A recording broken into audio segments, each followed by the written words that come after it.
I lied awake for days, counting all the ways I died. Everything I couldn't save, buried down, still half alive. It's got me crawling in my skin, but no one's coming out to hold me close. Pouring out the gasoline, yeah, I've been making friends with all these girls, and I got nothing left to lose. Fight to the future.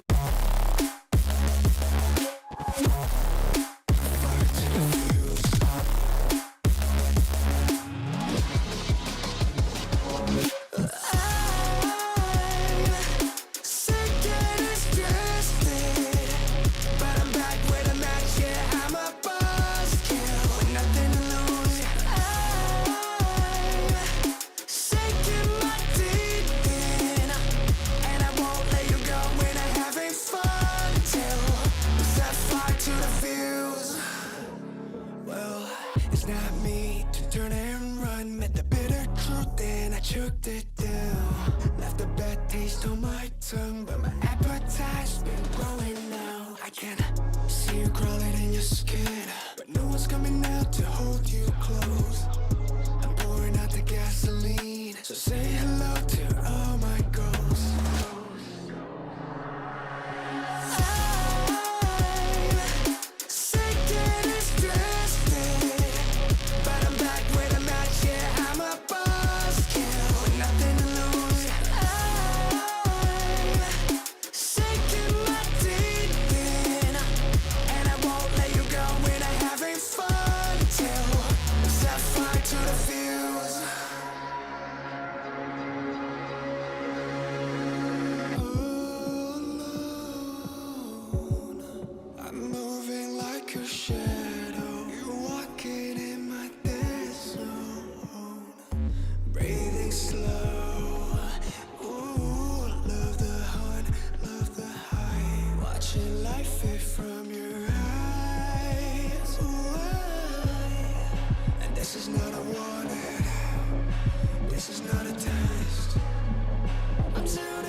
to the fuse, fly to the fuse, fly to the fuse.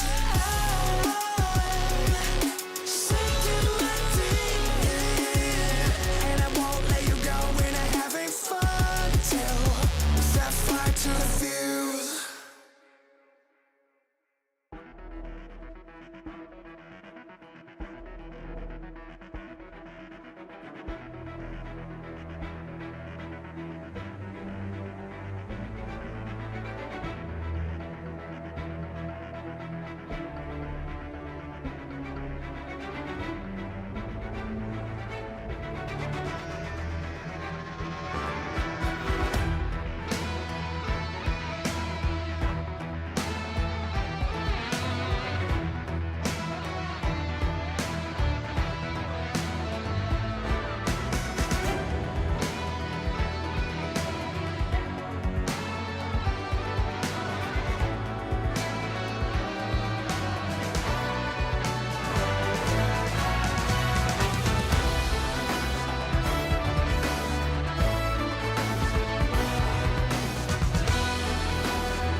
remember. Darling, don't look for me, I'm just a story you've been told. So let's pretend a little longer, 'cause when we're gone, everything goes on.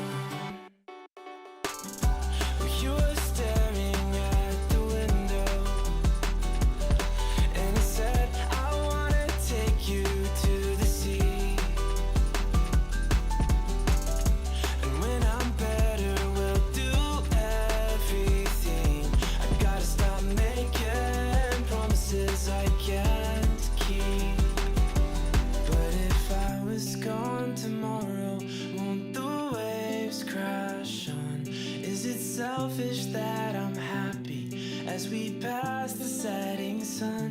Someday I'll be overcast, but you won't have to cry, 'cause we'll do the grieving while I'm by your side.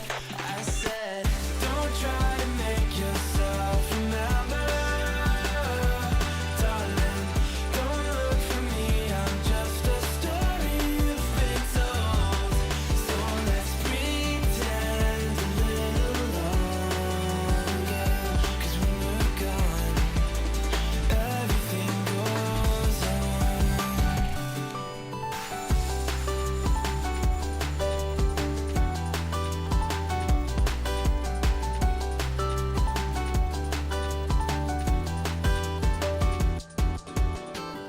And I'm so scared of getting used to this. All the vines that keep you tethered in your room. Well, someday both of us are leaving here, but for now I'll just bring this sea to you.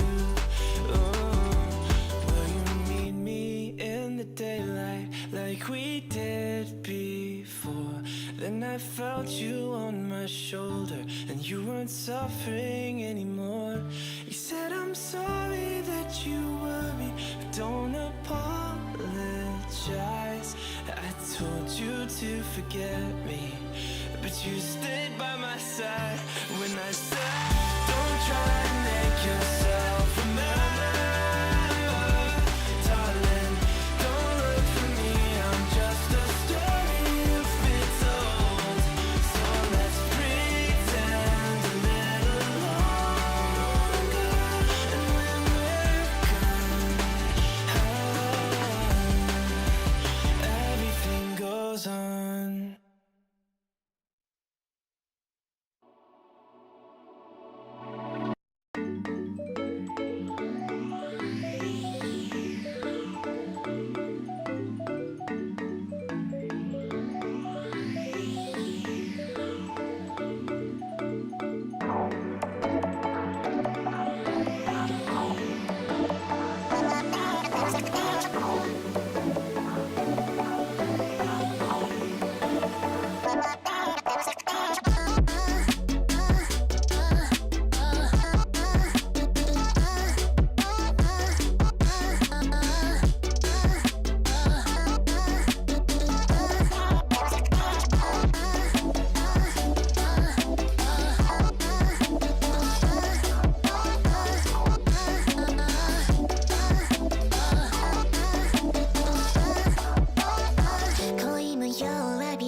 My nights are empty,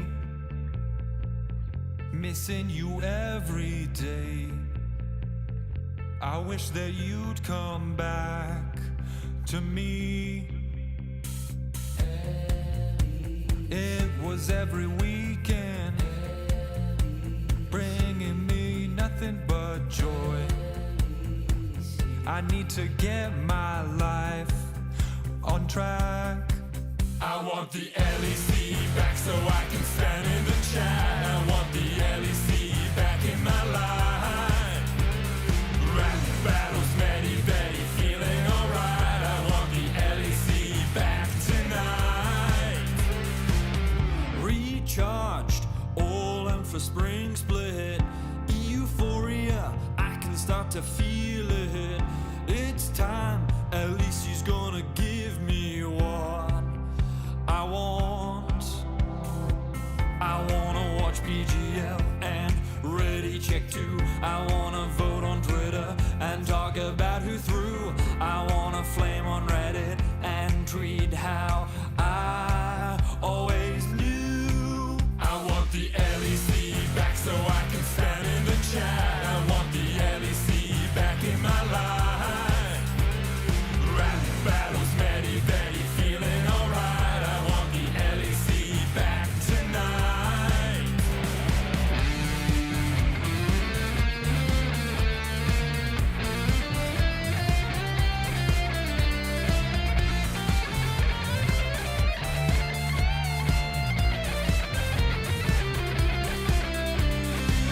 Now here comes the new year, new teams and players too. Now here comes the new year, lost some but that's alright. Now here comes the new year, we're getting ready for a long fight. I want the LEC back so I can stand in the chat. I want the LEC back in my life. Rap battles, many, very feeling alright. I want the LEC back tonight. I want the LEC back. I want the LEC back in my life. I want the LEC back. I want the LEC back tonight.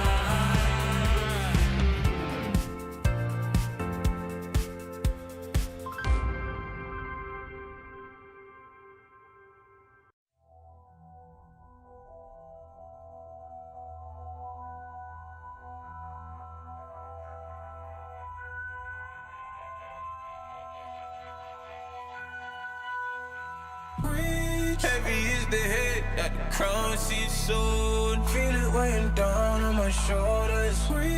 Rules are meant to break by the proudest ones. Money on my head cause I'm lawless. Taking no relate, walking down this road. I don't relate, being the same, ain't no debate.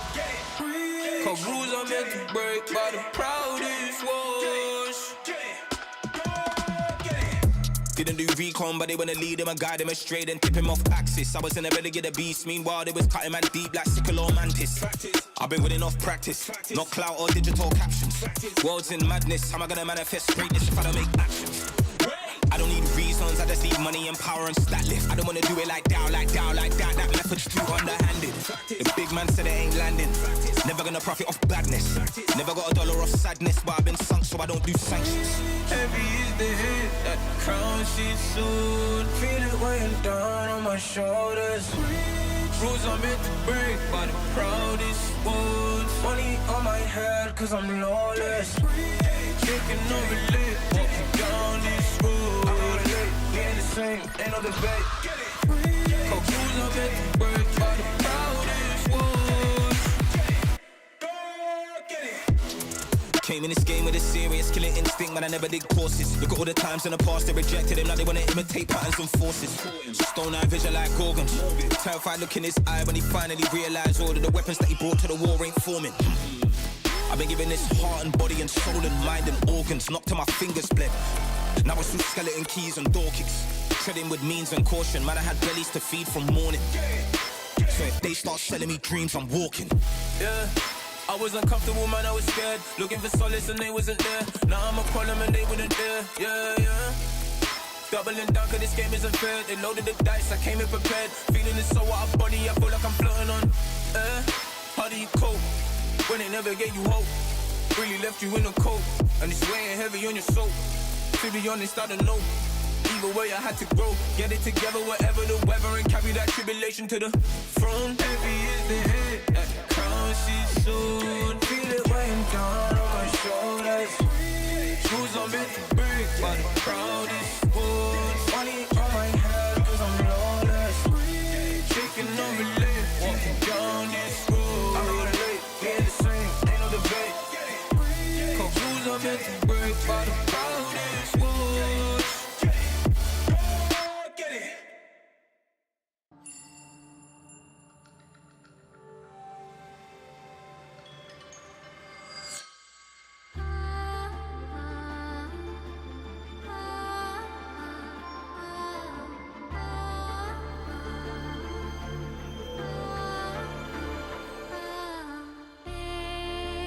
From beyond the past, the seed is sowed, the spirit knows, may it guide me for I again will wander far and shape the path to meet again on late horizons.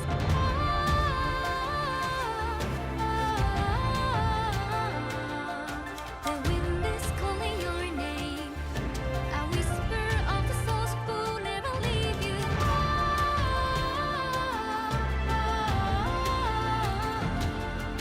Collect your silver tears and pray they disappear tomorrow. Earth and ether to combine. The light it shows, the dark it knows are tethers. Spirits haunt the restless mind, but seek to find we'll meet again. Can't you hear them?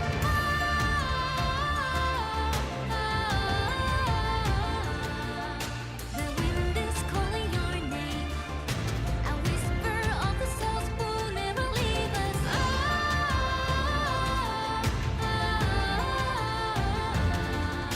Collect your silver tears and pray that we are here tomorrow.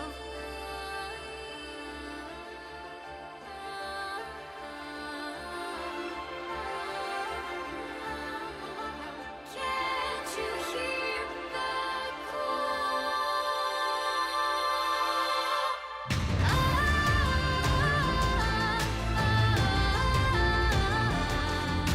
The wind is calling my name, a whisper of the souls who never leave me.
Let's go. Confident like you never deceive. Big ego, bigger brain, it's really obscene. So we only wear designer cause we always look clean. And for that money, money, money, everybody a fiend. And the bling like a chandelier hung on my chest. And I get it for free cause I'm simply the best. See deposits every hour, not breaking a sweat. Out to lunch with my girls, grant at every request. Thank you. High and bold, can't be bought or sold. I'm so confident. Whoa, they wanna copy it. Slow down now. Yeah, my profit getting big, big, big. Got a whole lot of money, baby. I'm on top of it. Style opulent. I'm so confident. Ha. Break it down. I promise I am the hottest, determined and never modest. A star, a flying rocket, the stage. I always rock it, I lock it in tight. Do it every night. Big dividends, big love, big hype. Pretty lights, fat base, nice body, pretty face. Can't keep up with the pace. Everybody wanna taste. If I show up to a place, you know what's going off. I make money moves, baby. Don't mess with the balls. High and bold, can't be bought or sold. I'm so confident. Whoa, they wanna copy it. Slow down now. Yeah, my profit getting big, big, big. Got a whole lot of money, baby. I'm on top of it. Style opulent. I'm so confident. I'm so confident. Whoa, they wanna copy it. Yeah, my profit getting big, big, big. I'm on top of it. Style opulent. I'm so confident.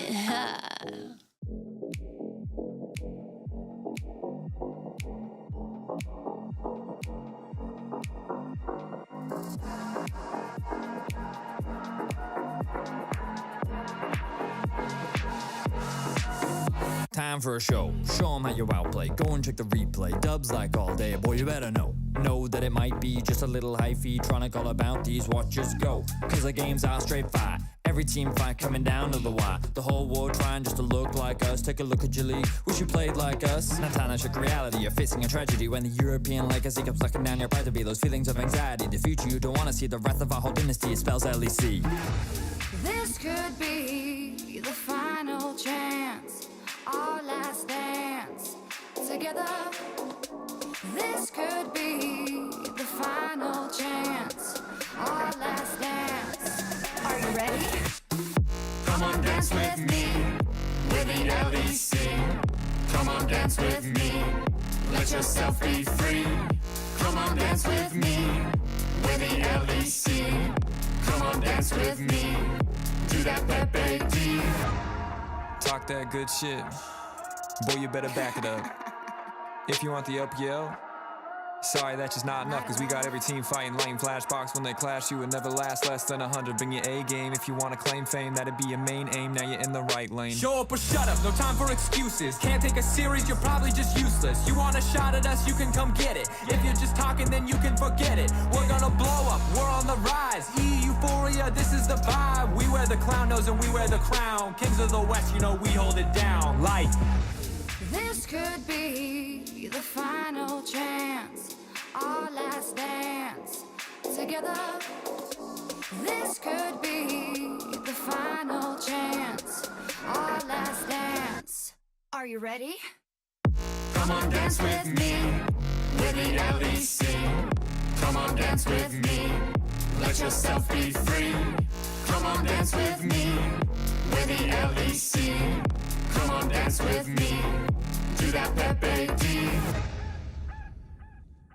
We've come a long way since the beginning. The dark days of double streams, vacation memes, now charged up and charging forward. We are the LEC. We can't be stopped, slowed, or suppressed. This tenacity is EU at its best. It's time for the LEC loyals to show their fandom. Put your hands together. This is your anthem. Come on, dance with me, with the LEC. Come on, dance with me, let yourself be free. Come on, dance with me, with the LEC. Come on, dance with me, do that Pepe D. Come on, dance with me, with the LEC. Come on, on, dance with me. Let yourself be free. Come on, dance with me. We're the LEC. Come on, dance with me. Do that Pepe.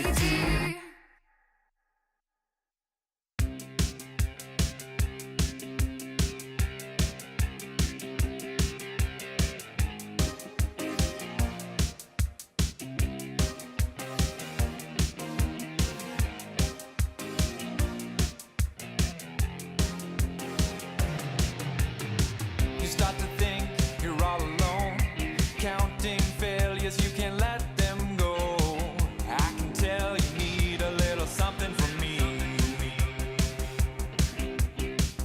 You got spirit, baby, you got heart. Hands are bad, but we can fix that part. Time for you to know what you could be. Push through it, cleanse through it. No limits, you can do this. You want it, just take it. You're on the edge of infinity. Push through the pain, you can go all night. Breaking limits, set the world alive.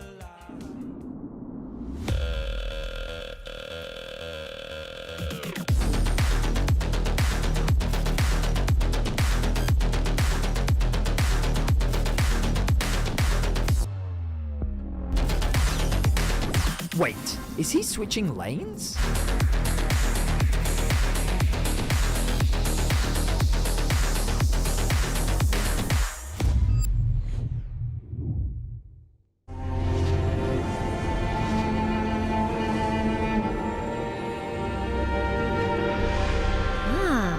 A new champion. Welcome to my shop. You'll need the right build. Choose wisely, because every upgrade brings you closer to the next level. So tell me, how will you level up?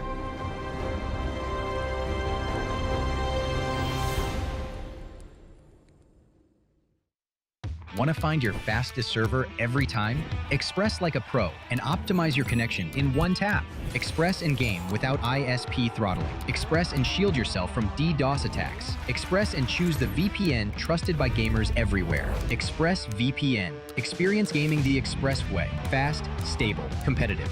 Outplay the world. It's time to Express. Unlock free Hextech rewards, exclusive skins, and more.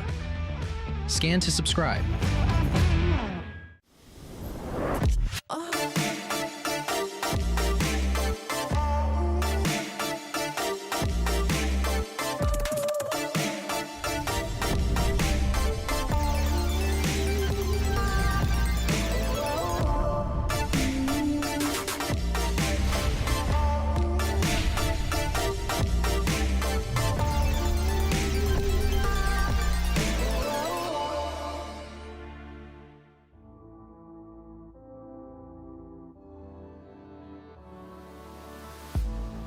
If you had it all, would you look the fall in the eyes?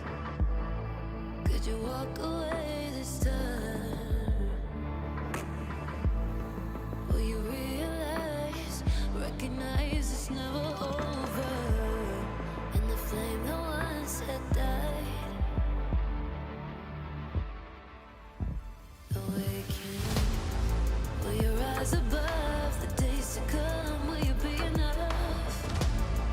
Will you walk away this time? Look to your left, to your right, leave the pain behind. 'Cause we all face the fires, and we stray from the light. Go and leave the pain behind.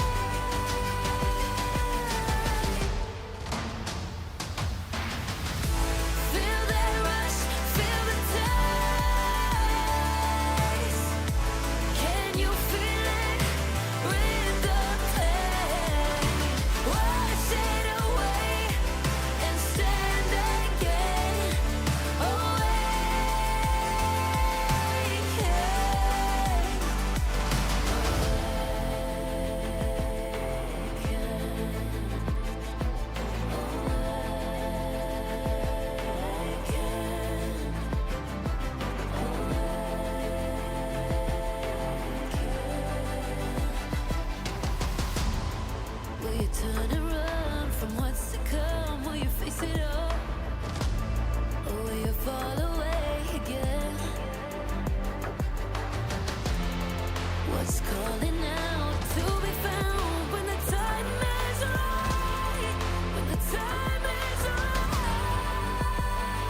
Hello, everybody, and welcome back to the LEC for day 2 of week 4. 2 new sets of game ahead of us today, best of 3s, and guys, it is gonna be a brawl, especially in the first series we're gonna have today. Jack, Vidi, how are you doing? All right. How are you? You all right? Yeah, I'm not Just too bad. all right? Yeah, I'm all right. All right. Yeah, it's a very British answer, I feel. Yeah, it is. How's it going? How you doing, mate? I'm good, I'm good. Nice. I'm better wonderful. than all right, I'd say. You're better than all right? Yeah. Not too bad then. No. Someone's too full of shabby. himself today, isn't he? Let's talk about what happened yesterday. Second series first. G2 SK put up a fight. They I did. feel. I was quite excited after game 1. I thought maybe SK can do it. Maybe they can pull the miracle off. But then the nameplates came back on, and unfortunately for SK, they ended up falling short. I think SK didn't look bad, especially leader. I mean, he solo killed Caps. I was overall pretty surprised by them. It's always hard to say, right? G2, we're talking about the hangover. How can you rate them, really? It's not a hangover. I want us to stop with this narrative. I think It's classic SK G2 looked slump. good, all things considered. All right. Although it's a tough path for them. Yeah, it's only gonna get worse for them. They're not out yet. Mathematically, they're not out yet, guys. They could still make it. They're gonna play later, but I feel like it's not really in their hands now. We've seen everything they can throw on the table they had. Now it's up to others. The best score they can get is 4 and 5. Okay. And their last 2 opponents are KC and Vitality. So in order to even get to the 4 and 5 scoreline, they'd have to beat 2 of the top teams in our league. And you can see at the bottom of your screen, it'll say qualified, chance to qualify, and eliminated. So far, every single team in our league still has a chance to qualify. But for SK, if they do not win those 2 games, I mean, even if they do win those 2 games, it's still kind of out of their control, to be completely honest with you, because only the top 6 in our league actually secure a spot. And you can already see, I mean, you've got 3 teams at 4 wins already. Yeah. So, like, 4 is kind of the minimum that you need to get to realistically have a chance of qualifying. It's a tough spot for SK. I mean, KC and Vitality. That's tomorrow, Casey, for them, but maybe less pressure for them. They could show more. I don't know. Do you believe in it? I don't know. Trying to find the cope here. Yeah.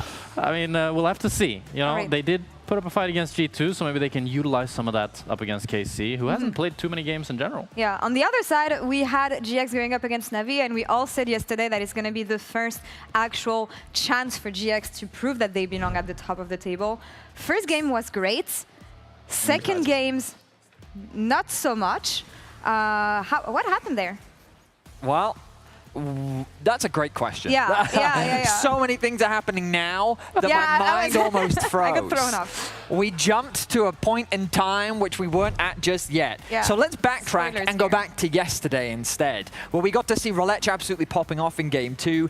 Game 1, I thought that GX demonstrated, wow, they're really going to take this series away. But the fact that Roadtrips bounced back, it felt like in Game 2 he wasn't controlled compared to what we saw in Game 1. And I think that overall Na'Vi showcased what they're capable of and some of the developments that they've made compared to last split. And yesterday, we had Hans MD saying, well, I'm the NPC of the team.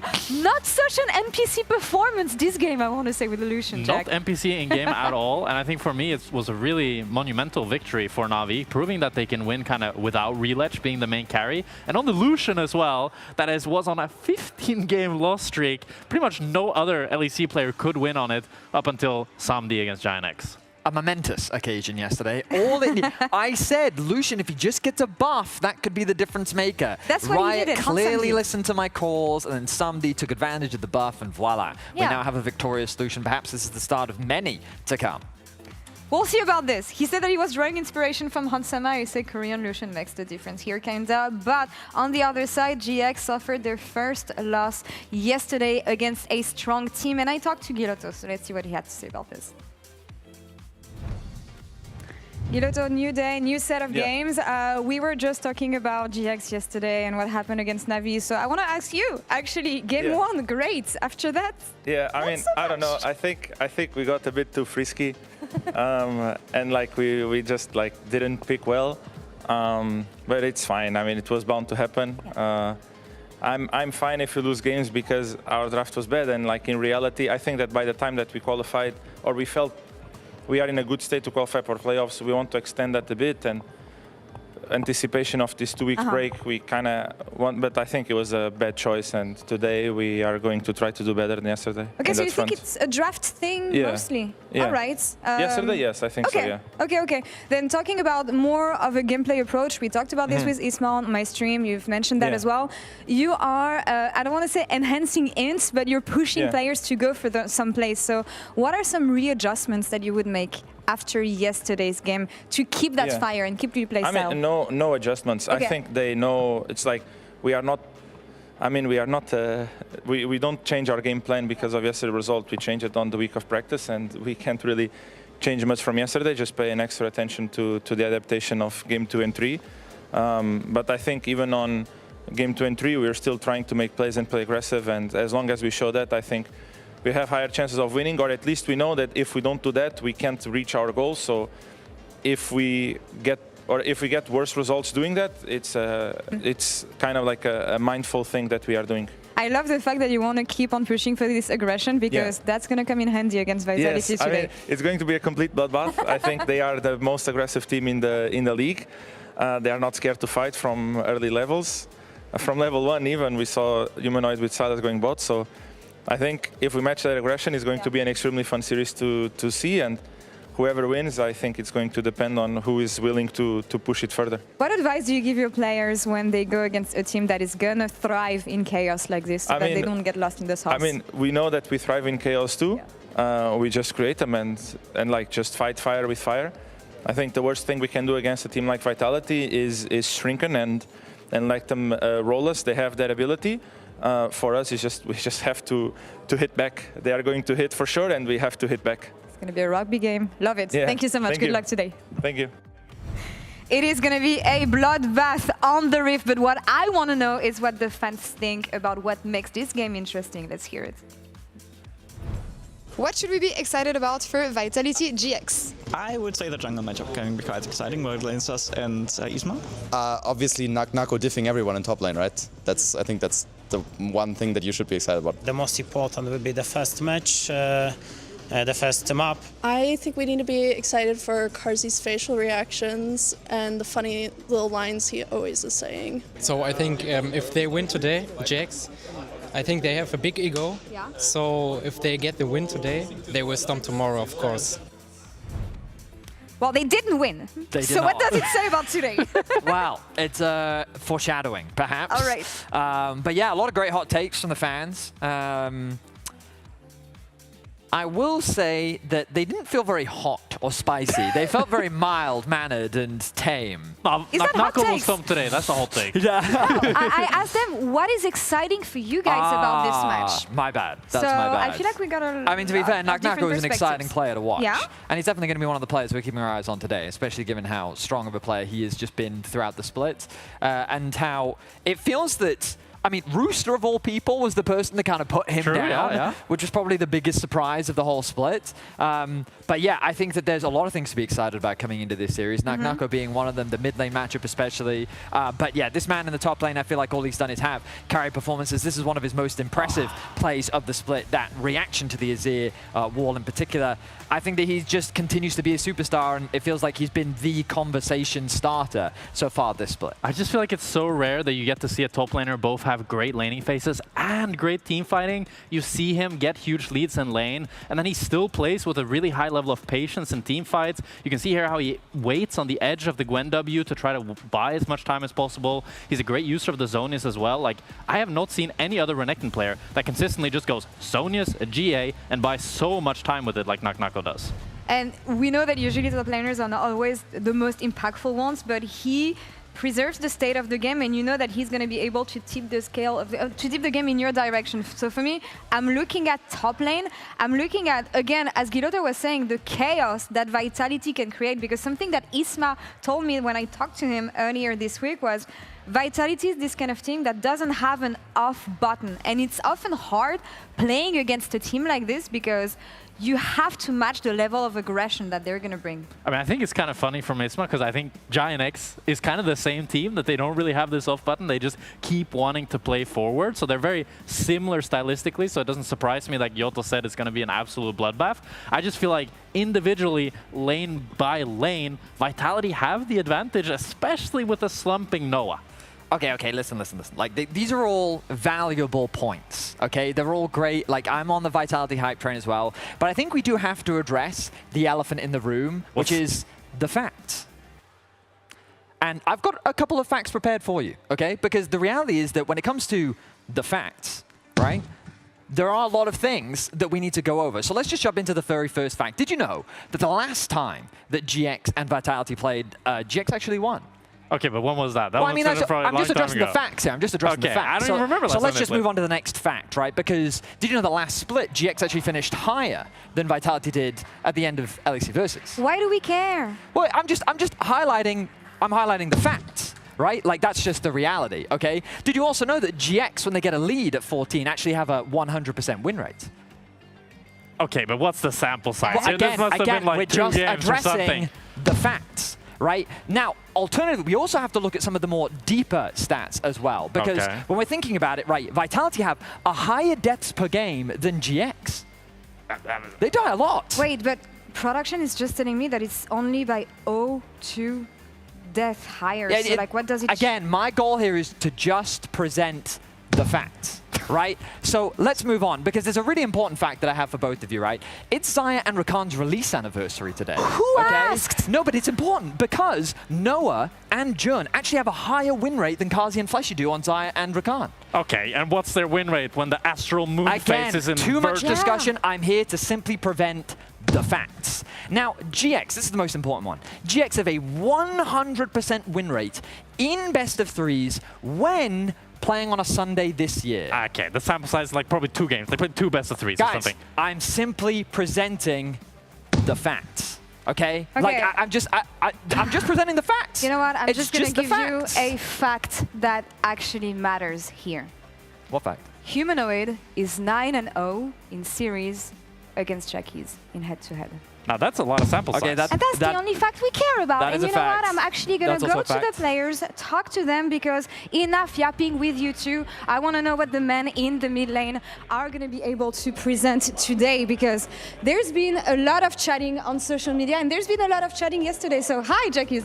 I want to come to you first. You said, yesterday we were building rosters, and you had a reaction. I want you to look at this reaction. Okay. Oh. I don't see the reaction It's yet. coming. It's coming. You were basically commenting on the fact that humanoid should be more expensive than you. Roster, guys, let's see. Guys, I'm free euro. Is that good? Guys, but this is not true. Humanoid is like 60 times more expensive than me in real life, and here I'm €1 more than him. But He's this getting paid is true, millions. but- He's getting paid millions. Jackies, why you're €3, you fucking donkey? 4 out of 4 MVP, put some respect on my name. I mean, Any comments? Any comments on that? I fully agree and stand behind everything I said. He's getting paid millions in this video game, literal millions. And then this guy just trash talks me when I'm the 4 out of 4 MVP. I don't know what to say. I don't know what to say. There's something else that I want to show you then, because you tweeted a couple weeks ago, and Karzi as well, so I'm going to come to that later, that humanoid was the issue. What issue was he? I mean, in Fnatic, he was just by far the biggest issue, and they should have benched him earlier, I think. And that's it, yeah. But he's back though. Okay, thank you for that, Jackie's best of luck today. Actually going to come to humanoid and get a comment on that. Were you the problem all along? We'll see. I mean, today I'm gonna shitstomp him and then we're gonna make it rain with all the minions that I made. There you go, justifying the millions. It is going to be Vitality versus GX, the rugby game that we have been promised on Summoner's Rift. Let's get to it. Hell yeah, that's the kind of shit talk you want opening up your LEC day. Is it going to be another Sunday with Giant X in Betty's fact 100% hit ratio? Or are Vitality going to keep curb stomping every team they come across? My name's Hysterix, I'm joined by Dagda.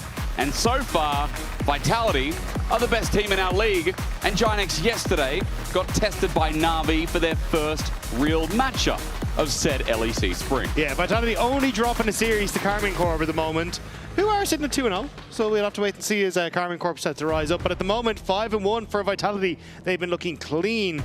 And after, I think for Giant X, a bit of a disappointing loss yesterday, we're looking to see if they can bounce back. Yeah, there was some questionable behavior, but again, as a lot of the audience said, as a lot of analysts said, it was their first real matchup because Giant X, their win-loss record at the start of the split was a little bit sus, considering that their beginning was 4 easy teams. I can give you a bit of a run-through as Dagda right now, he doesn't like my voice, he's been told. I so love your it's okay. voice. That's why I wanted you to keep talking. That's why you're talking about production. You tell me you hate me. Giant X had to go through Fnatic, SK, Team Heretics, Shifters. And if you look at the bottom 4 of the standings right now, you'll find Fnatic, SK, Team Heretics, and Shifters. So we have to ask the question, are Giant X that cut above? Are they in the top 4 again? Or are Vitality going to be too much for them? Yeah, I think that's the real question. I think for Vitality, I want to try and see them coming in with the same concept that we saw yesterday against Giant X, which is heavy focus on trying to shut down Isma in the jungle. Yep. And we got to see it with Relech constantly looking for these invades, and also, to be fair, vice versa for Isma. But I think Linces has been like the focal point for me in the early game. I think he's been so good at dictating the pace of so many of the series he's been in. And I think it really will come down to that battle of the junglers once again today. And I think when we're talking about these junglers dictating early pace to the game, we have to start talking about some of those junglers like the Pantheon, one taken away. Xin Zhao also on the board as well. Dagda, where else do we go here? Vise, what else am I missing here? I mean, it's like obvious? the Karma's up there, the Azir has been up we're there talking as other well, lanes, Ryze is there. Okay. Like, Kai'Sa was not what I expected now, to be honest, but we'll see how that one pans out, as maybe they weren't expecting it either, as we might be going into a quick remake. Yeah, but, because like the ones I'm thinking of are like Orianna, Ryze. I think Karma incredibly strong. We've seen Ashe now starting to creep up because of, well, maybe Seraphine more because of the Ashe Seraphine combo. So I think there is still a lot there that you could try and work with. But we'll have to wait and see as we start to look into the remake. Yeah, it's just we're just fixing the HUD for you at home. I believe they are still in pick and ban. Now, I was questioning junglers before, and as we saw, the Pantheon was already taken off. Kai'Sa was a specific ban against Noah, as we all know. That is his most played champion alongside that Ashe. And I can tell everyone at home, Giant X got first pick. They have chosen Ryze. And Vitality thinking about what they can do on the other side. Ryze is quite obvious. Orianna was taken, but Ryze usually goes alongside with it. You're going to have to try and see exactly what the answer is going to be. The Ryze very strong in the mid lane, especially when you've got a lot of the like Orianna and these kind of things banned away. But Jarvan, very strong pick into it because you've got that lack of mobility. That's right. So it means you've got an easy focus for him if you want to. He's going to run out with Phase Rush. By the way, you can see now Caitlyn was the first locked in here for Vitality. And if we're just talking about comfort for 80 carries, Kazi on this Caitlyn, 4-0, 8.2 KDA. He has not lost so far on this champion. And with how well his laning phases have gone in, I'm not surprised. As now Giant X are looking for that range to match. And surprise, surprise, with the Virus open and available, that's just going to be the lock-in here. Yeah, I think it's a good answer. The other option would be the Ashe. Like, that's kind of the traditional answer that we've seen a lot of the times when Caitlyn was at her peak. But Varus, same idea, right? You can attack from long range. You've got good answers into it when it comes to the lockdown you can provide and the poke that you offer. And it's about the push, being able to match on that mid wave. And at the moment, I think you've got a decent opportunity here with a lot of lockdown on Giant X to try and fish for picks off of multiple different lanes. Do you like this, though? I mean, there's a thought, and it's locked in. Ranged engage here, so we are adding a little bit more spacing to the mix of Giant X's bottom lane. The only problem is that you can immediately go for the Karma here on the opposite side, which then gives you a very strong pushing lane. Like, Bard is fine into some of these, but I think that's really where you don't have that same push power as the Karma, the ability to like poke and hit. This would be a lot more spicy though. Okay. Yes. You know what? Sick. Mad respect, because I feel like in the past we'd be like, oh, well, this is going to be like a Hylissang pick. Here comes Fleshy with his first Elise of the split. But Vitality are crazy. So I'm not sure we, half expected this not to be picked. I think it's just cool to see that they're willing to like fight fire with fire, right? Because I think Noah and Jun traditionally have been very strong in the 2v2, and Carzzy and Fleshy have definitely been getting a hell of a lot better in that regard. Like, you think back to how potent their Caitlyn and Barret has been, which is maybe why you see Jun trying to take that away. But with the Elise, you now set up for super strong tower dives with this Jarvan and Elise, and you've got a ton of push and poke. It's going to be a bloodbath on the bottom lane. One game played in his entire career.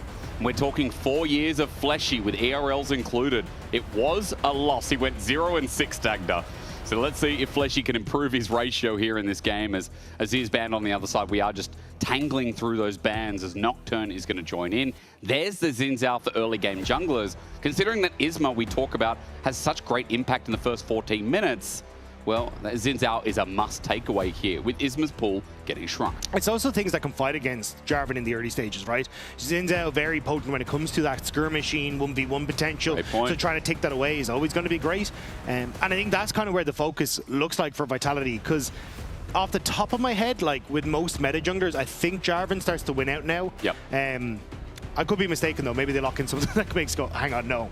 But it does mean that then you've got a lot of focus on, okay, we can win out of the 1v1, we can kind of bully away Isma. But also gives you opportunities to try and look for a split map here now with the Jarvan, which I wouldn't be surprised to see Linces try and go for. And just hope that in that regard, they can then hyper focus on this bottom lane and isolate it so no one and Jun have a bad time. I'm just pausing because we are going through the motions again with Vitality. We're just spinning the wheel, and this time it lands on the Cassiopeia. But Dag, do we know, we've seen the matchup now with the Rise a little bit. Cassios do like the dueling potential, as Humanoid will take that into the mid lane. Yeah, it definitely works just because of the range advantage and being able to trade very aggressive against that Rise. It does now, though, for Giant if you're going for something like Renekton, make you kind of reconsider it, because you then are kind of playing into that range and the opportunities for that ultimate to really cause issues. Yeah. Still going to go for it, though, with the Gnar already banned away. Curious what Nako wants to try and take, because the Renekton has kind of been his go-to in that regard. We are talking about Nako. Anything's possible. Cannon is still up. Just a side note. But we'll see if they think they have too much AP already. Is for Isma, this is his most played jungler. But this also in the ERLs when he had to cover for KC Blue. Yeah. In EMEA Masters not so long ago, this was an Isma specialty.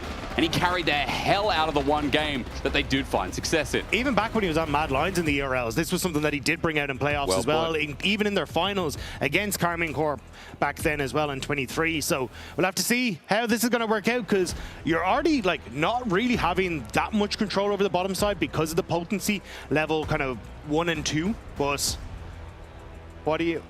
I've seen the future. I've seen the future.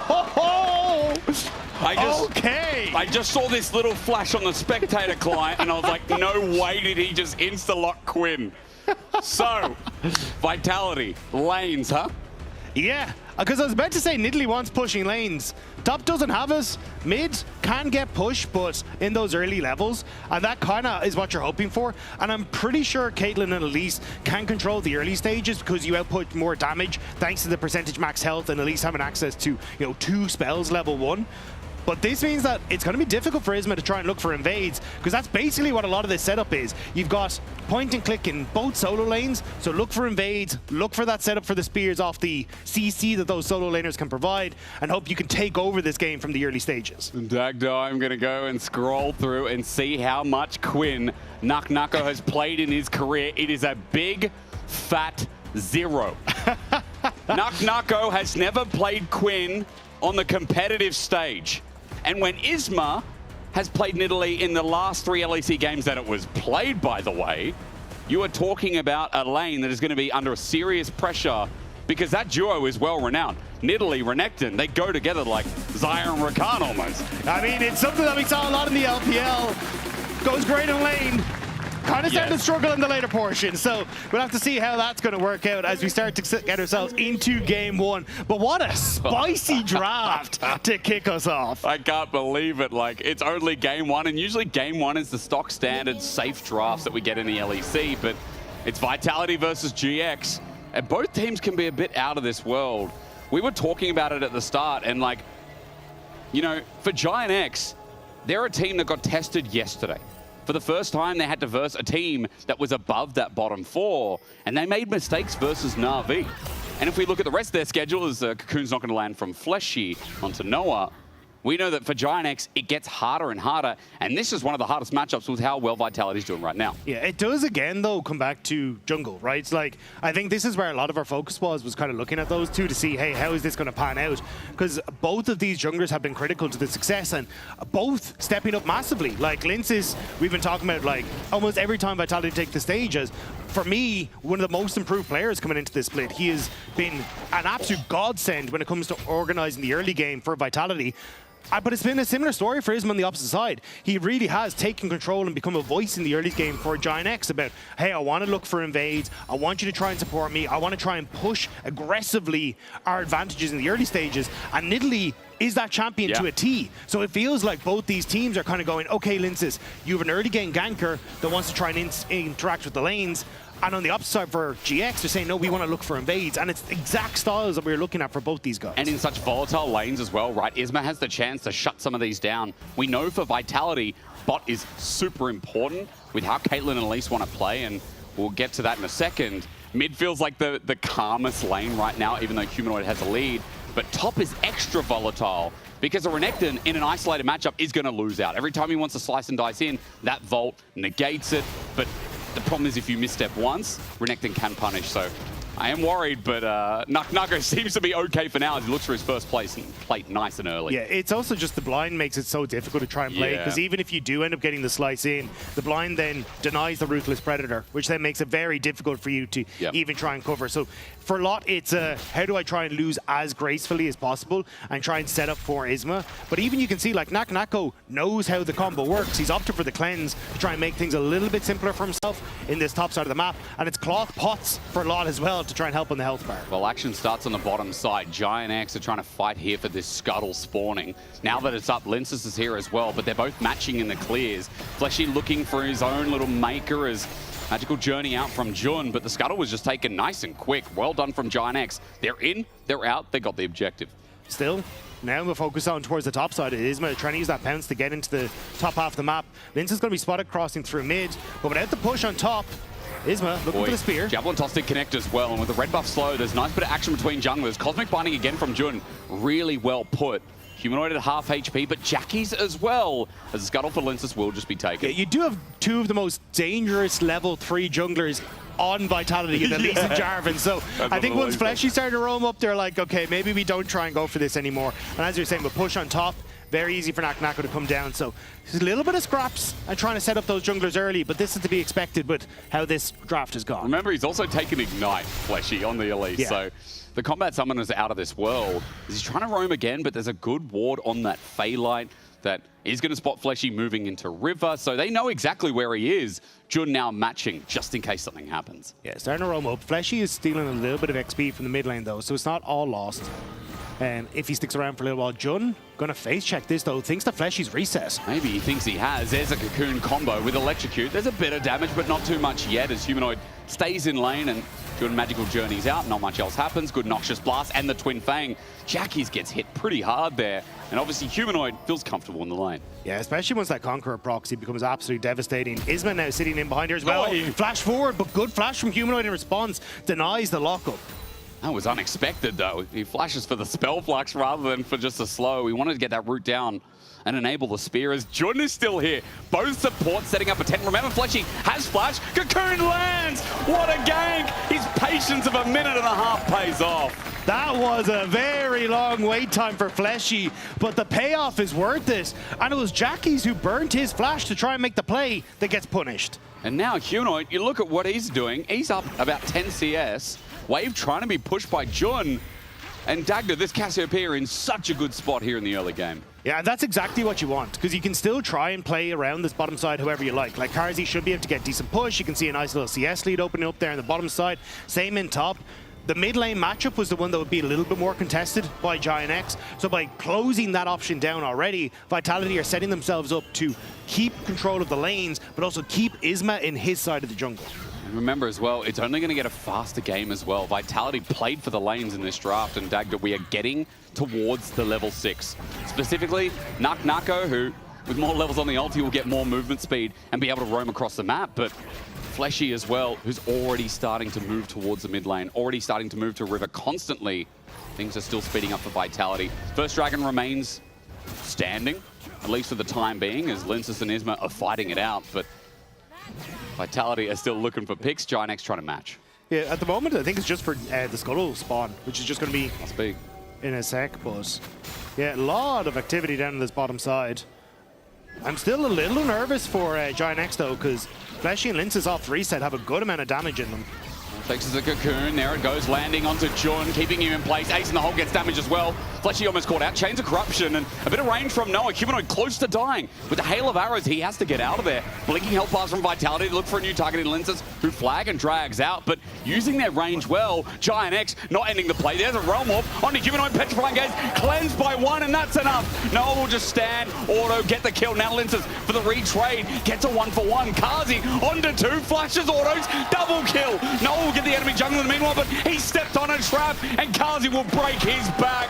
80 carries on the board, but Kazi's bigger in this play. Kazi's Caitlyn, man, always steps up when they need him. Makes the roam to mid, works with Linces and Fleshy. 3 kills now to this AD carry. And what looked like a good play from Giant X gets turned around. And again, Noah looked like he was getting something big back, but as we look at the replay, Dagger started in the river. And I think this is where Linces didn't have his EQ up, because I think he just used the flag before this, so there's no follow-up on the cocoon from Fleshy, which then starts us off really poorly, because Giant X get to use some of the range, look for that poke, and then this Realm Warp, on paper, seems great. But if Humanoid gets a huge ultimate onto everyone, Noah's the only one that gets to play the game, and Linces, as his EQ comes up, sets up perfectly then for Carzzy, as so much damage had already been put down on the Giant X, and Fleshy knows that he can step up here, even if it gets a little dicey, has the repel, and sets up for a triple kill for Carzzy. I'm gonna push this shit well played.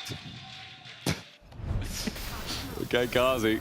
Ace in the hole on Noah. It's good damage. Jun is here to back him up, though, so no gank, because Carzzy feeling confident in the 1v2 for now.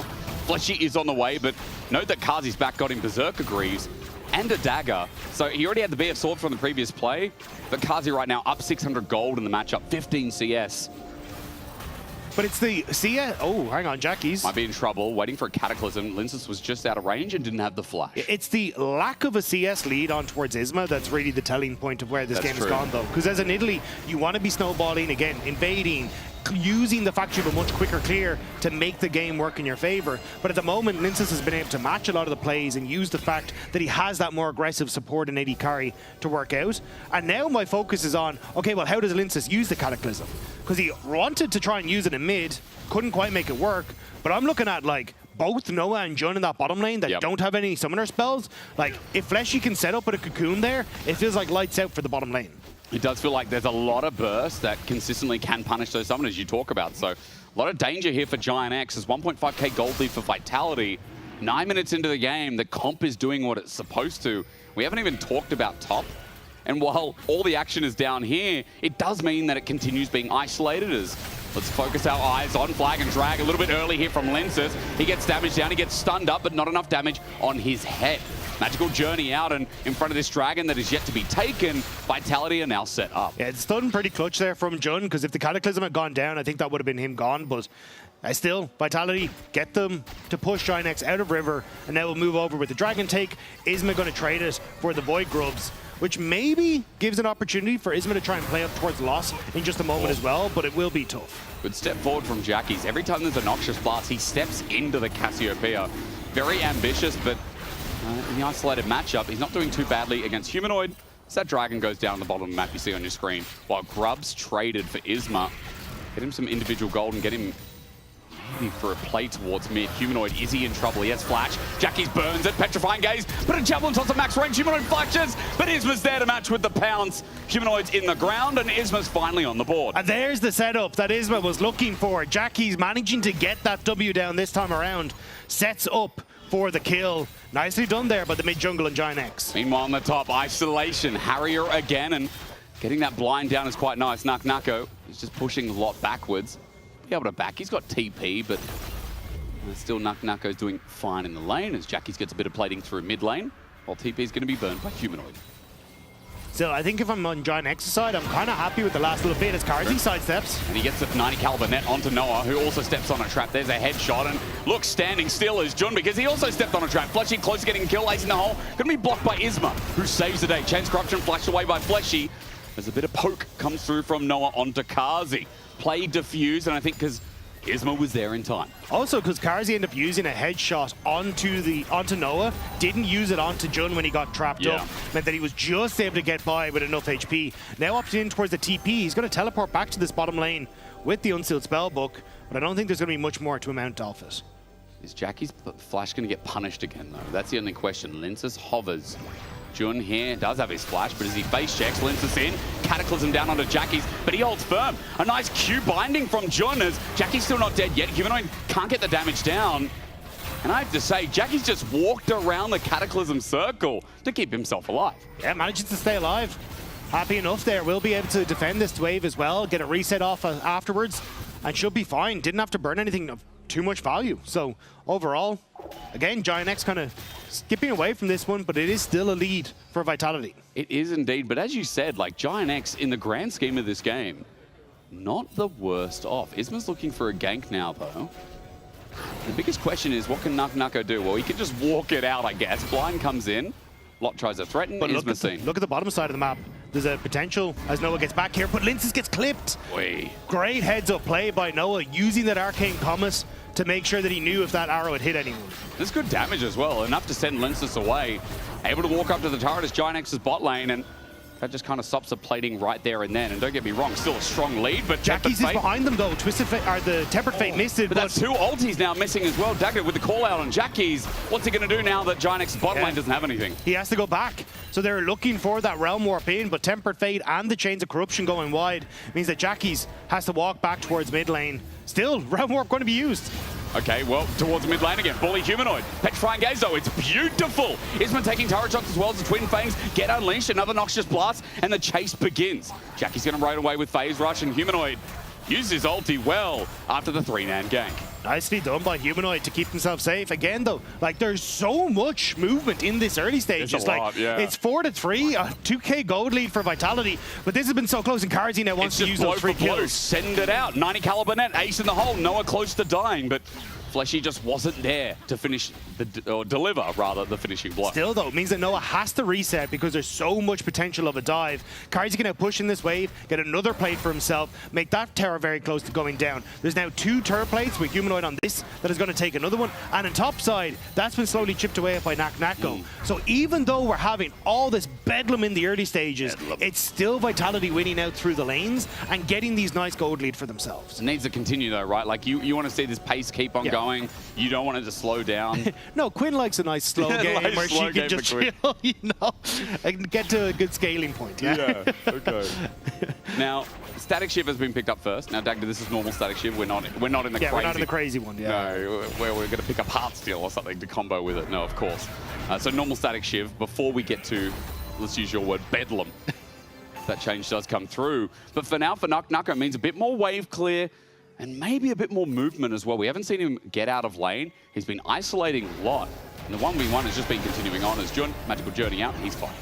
Yeah, I think it does say a lot, though, about how Nuko wants to try and play the game. Because there's 2 different ways you can do it. You can go for something like the Youmuu's Ghostblade, and it's, okay, I want to pop that ghost and roam around the map and try and get kills and quickly pick off people. But with the Static Shiv, it's much more, I want to make sure I can crash these waves as quickly as possible and kind of playing this split push style. So it looks like Vitality going to play much more of a 1-4 kind of setup, which I think is fine with the composition that they have. Like, they are much more about like playing for picks with some good scaling through Humanoid and Carzy, and hoping that they can kind of control zones with the champions that they have. And just more on that build as well, what we've seen in solo queue, things like Collector, LDR, Edge of Night has been there too, so we'll see what the next item ends up being, but at the very least, we're focusing on Dragon here with Carzy just walking into the side river. Chains of Corruption, CC him down. He does get poked and a Javelin toss, but Fleshy may have saved the play. His Cocoon holds them there as Humanoid versus Jackie's begins, but Petrifying Gaze was spaced. Wasn't even a ward there. He just had Spidey senses. Giant X are double checking every bush that they go near, and it's working out for them. The ult from Humanoid goes wide, so Linces will go towards topside for the consolation prize, but Jun, his face check, Cocoon, burst down, half HP, flashes away. Tempered Fate onto Humanoid, will miss, but the Dragon has gone down. Isma still wants to play the players. Jackie's just running in with Phase Rush. Fleshy's already out of the way as Humanoid stands his ground. Yet again, Cocoon won't connect from the brush behind as Fleshy tried to use that angle, but everyone disembarks once more. But Dragon stacking has been denied thanks to GX. It was a little greedy from Vitality to try and keep this play going, to be honest, but they're going to keep it going again. Frog of War, wait for the cocoon, the flash into a minion! Fleshy misses, goes into the repel to escape with Protobelt, but Jackie's will match that flash, takes him down, and Fleshy will be the only victim of the play as Jackie's going to continue on. Look for a second, Realm Warp out, Humanoid slithering away, flashes over the wall, runs away from Jun, but now the tower's exposed, and Gianx getting some gold back on the board, Dagda. But the mid lane takes tower with the Rift Tower, and now Humanoid has support. This is bringing me memories. Naknaka goes into Valor, wants to go back in, but Humanoid just stands there and dies. The TP from Lot won't mean too much, but Vitality have to back away, maybe because of it. Has the play stopped now? I don't know what's happening anymore. This game has gone mental. There's so much happening at all points in time. The focus on the bottom side, though, for Gianx was a win. They get Fleshy, they get Humanoid, they get a ton of damage onto the tower. Mid lane, though, Vitality were able to get the mid lane turret with the Rift Herald. Gianx, though, come out a win with the gold because they had more on the kills, they had more on the plates, and that Rift Herald had only taken 2 turret plates on that mid lane. So it is crazy, but it still ends up working. And this is so greedy. Fleshy misses the cocoon. The Spiderlings end up blocking some of the damage that comes through from Jackie afterwards, but he's able to flash forward to get the kill. And then Humanoid here has to try and outplay this. Basically walks back, hopes that he can take out Jun, but by missing the Q, knows that he doesn't have the damage to try and follow up through this. And with the TP from Naknako, I think there's confusion on what to do. Like, Naknako goes into ult because you get that AoE damage when you go in, but isn't certain that he can really turn around the play. Oh my god, we're fighting again. Hang on, Naknako, this is the punishment I'm talking about. Volt's going to get him away. He gets a blind as well, but now that he doesn't have Volt, now that he doesn't have that Q blind, he's just got to run for the hills. Nice movement speed, and of course with Swifties, and himself with the static shiv, he will be able to space out Lot. Counterpunch on the top side, though. Vitality spotted as they try and go for the dive here towards Jackie's Jun, moving into position. The rest of Gianx are lagging a bit. Question is about damage, though. Lot is going to get the solo turret to himself and push himself very much back in this game. Vitality can't make the dive possible, and now they're caught out by Isma. I don't even think, to be honest, Lot has been entirely pushed out of this game. Like, he's been doing a great job of keeping himself in check, managing a lot of the gold deficits that he's gone in, the CS deficit. Hang on. Again, Noxious Blast onto Jackie's, but needs a little bit more time, does Humanoid. Yeah, so honestly, I don't think this Quinn is far enough ahead to really be the main threat that you want her to be. The fact that even Lot was able to take that turret because of an over-pushing mistake from Naknako, but here we go. Protobelt comes in clutch. Isma looks for the javelin toss, repel up, Fleshy comes back down, but he's in the face of Jackie's now. Turns into an engage, double flag and drag, and Cataclysm, but they need a bit more damage. Humanoid's petrifying engage wasn't too bad, but now isolated is Linces, takes out Jackie somehow, wants to flag back in, but Linces goes into the dirt. A 1-for-2 in favor of Gianx, and this game is looking harder and harder for Vitality. Yeah, Gianx happy to collapse with 5. They forego the bot lane turret to make sure they have the numbers advantage on top, but you're still getting these pushes on side lanes. Naknako able to answer on the bottom side. Carzzy now, because of the focus from Gianx in the top lane, can take mid lane turret, so structure's still there. And when you look at the gold lead, it's still very, very slightly edging up for Vitality after that bottom lane play where they'd lost about 600 gold. Carzzy's really the only one in the bottom lane, or rather in the map right now, that has such a sizable lead though, right? As Gianx make a play on the Humanoid, there's Dominus to flash in for the Ruthless Predator stun, gets it down, and Fleshy's here to help out, but as he gets the Cocoon down, Humanoid's so low, he doesn't want to get in this fight, he wants out, but as he dies, Lot is willing to take the fight right into Fleshy's arms as well. Here comes Naknako, though! Naknako's finally going to help out as he looks to vault back in. Cocoon is nice, the blinding assault keeps him in place, there's the vault, the flush away auto's not enough as Linces has now decided to join the magical journey. He'll be stunned up by a Rude Prism from Jackie's Gianx, stuck in a 3v3, but Lot can't contribute. The fight stops there for now. A new challenger approaches though, Isma waiting in the wings, even Carzzy was making his way up towards his top side, but with everything happening, no one falls. They will back away, but again, this slight gold lead that Vitality has been slowly being eaten at. Gianx making plays, looking for one more. It's a repel on the Tempered Fate. Now Jun is pretty deep. He took the magical journey in. Linces with the knockup as well. TP2 and a vault keeps him in place, but Jun still not dead. Escaping with his life. He's running up river and he's out. Humanoid just teleported in after dying. But Gianx's support will live, and it keeps getting worse, I swear, for Vitality. The fact that Jun has managed to sneak away with barely any HP a couple of times is devastating. But again, I mean, 1,000 assists for Isma. What a game to get it in. I mean, he's been everywhere trying to help out. 105 and very impressive. But Dragon is now up. Next focus for Giant X. Loss has already pushed in this bottom side, which means he can join in River, making it very difficult right now for Vitality to try and contest. Linces is the only one that can really face check in this position, but look at Giant X. They've already halfway through Dragon. They still have Jackie's pushing in topside. He doesn't have a TP, which is giving Vitality the confidence they need to try and push Giant X back. Nuka with the Storm Razors coming in, a 2-item Quinn behind enemy lines. Vitality have taken over this Dragon. Giant X paying respect. Things are going around the mid-brush, but Dragon, again in the hands of Vitality, is another step up as they look for a little bit more, trying to pick off Giant X. But Jackie's is focus on the game plan. Like, try and get as much gold into this guy so we can get towards Actualizer. Yeah. And Giant X, in a straight-up team fight, I still think are stronger. Like, I think you've got to try and play around the Cassiopeia. Like, she will get to a point when she is like 3 and a bit items where she is very strong. But I think with the way that this game has gone, Jackie's and Actualizer should give you enough oomph as Giant X to try and fight for like a 3rd, 4th Dragon. Because you really don't want to give across a Cloud Soul to a champion like Quinn. True. It is just outrageous, isn't it? Well, 4 minutes 20 to find out if Vitality can get towards the Soul Point. 4 minutes 20 to find out if Vitality can again stay in this game and bring that pace back, because as we're talking about, Jackie's is really moving towards that item. Yeah. And with the gold lead over Humanoid, things are looking a lot better than they did in the early game. To be fair, though, I think Carzy is in a very good spot. He is in a good spot. I think he still kind of needs to get this 3rd item completed, but once he does, I think he can maybe match Jackie. So maybe I'm wrong with just how strong Giant X would be with the Jackie's being able to complete Actualizer. Yeah. But Rise, when he hits that spike, is terrifying. He is. I mean, the one-shot capabilities are there, isn't it? And Dagger is about to sneeze again. I'll take over. Yeah. Still, I like the way Giant X are playing this, right? Yep. While this craziness is happening, Jackie's shouldn't get caught out. Yep. It's Giant X who are actually playing the map better. So when we talked about that Dragon setup, Lot had already pushed in bottom lane. He'd already set up where Giant X had control over River. It was Vitality had to overload with numbers to get that control back. And again, they'd already sent Jackie's to the top side to make sure Jackie's could get a terror. So a second Dragon to Vitality, not the end of the world, but it gave a lot of gold and a lot of map control to Giant X and tempo as well. So now, this is where it gets a little dicey though. Vitality trying to group up his fight, force a fight, as Renekton is pushing boss. Nice. And this is again, is Giant X slightly further ahead when it comes towards pushing out these lanes, and Vitality are the ones that are trying to make a quick pick to see if they can match somewhere before Giant X get these push in. Nuka's just ignoring that bot side. You talk about it, he's saying, okay, maybe I can wait another wave. Stays grouped up as a level 15 Quinn.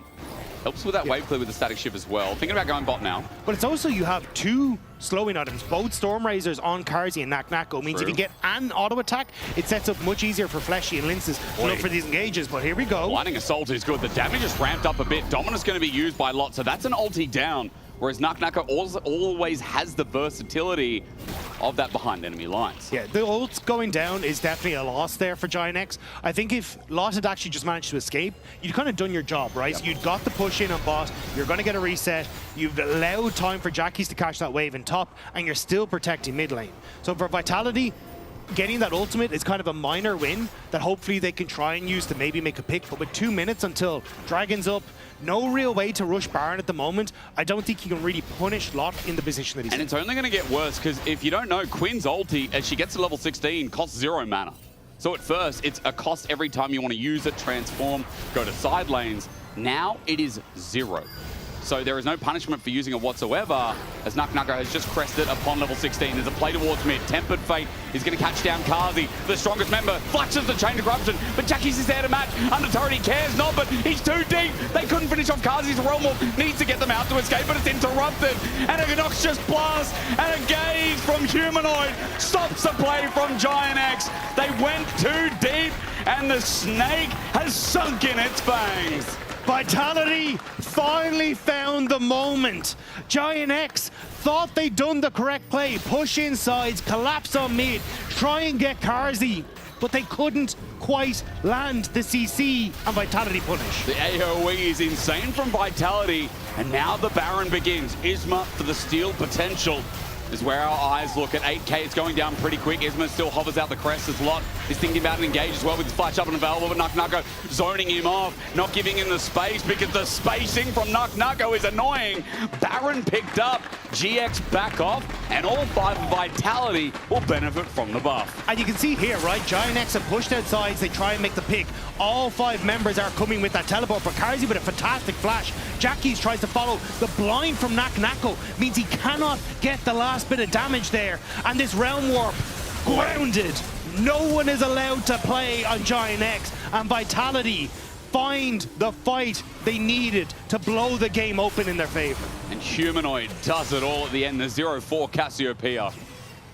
What a team effort from Vitality, and Giant X are just sent packing 4K in a gold disadvantage as Dragon spawns. And we're keeping up the theme for the last 2 weeks. Double kill for the support in that one as Fleshy manages to get 2. But now Dragon available. Giant X in a decent spot. Push on mid for Vitality. Now coaxes Giant X out of their position. Nuck ready to run in, tries to bring out the Cosmic Binding and does so. Isma at the front lines while Giant X are getting hit hard. Nuck did that damage to Jun. Dominus, but a cocoon into the Renekton in front of River. The 50-50 is working for Giant X. As Isma takes away the Dragon, but now they need to get away. Magical Journey is Vitality. Look for the chase.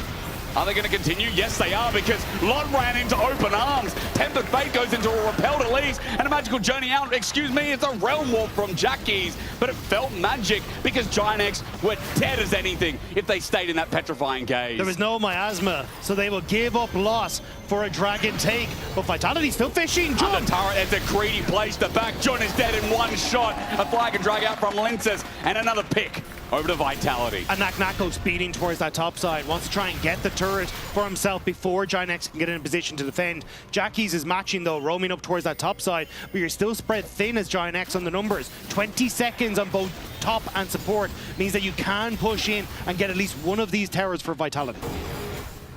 Nako puts pressure down. Jackie's there to match. It will be Humanoid, as you said. One of them has to go, and it will be this bot tier 2 turret. 6,000 is the lead. And it's incredible, Dagda. I mean, it's one mistake. It's one fight gone bad for Giant X. And it's that overdive in mid. We always talk about their mid games. Vitality come crushing down hard.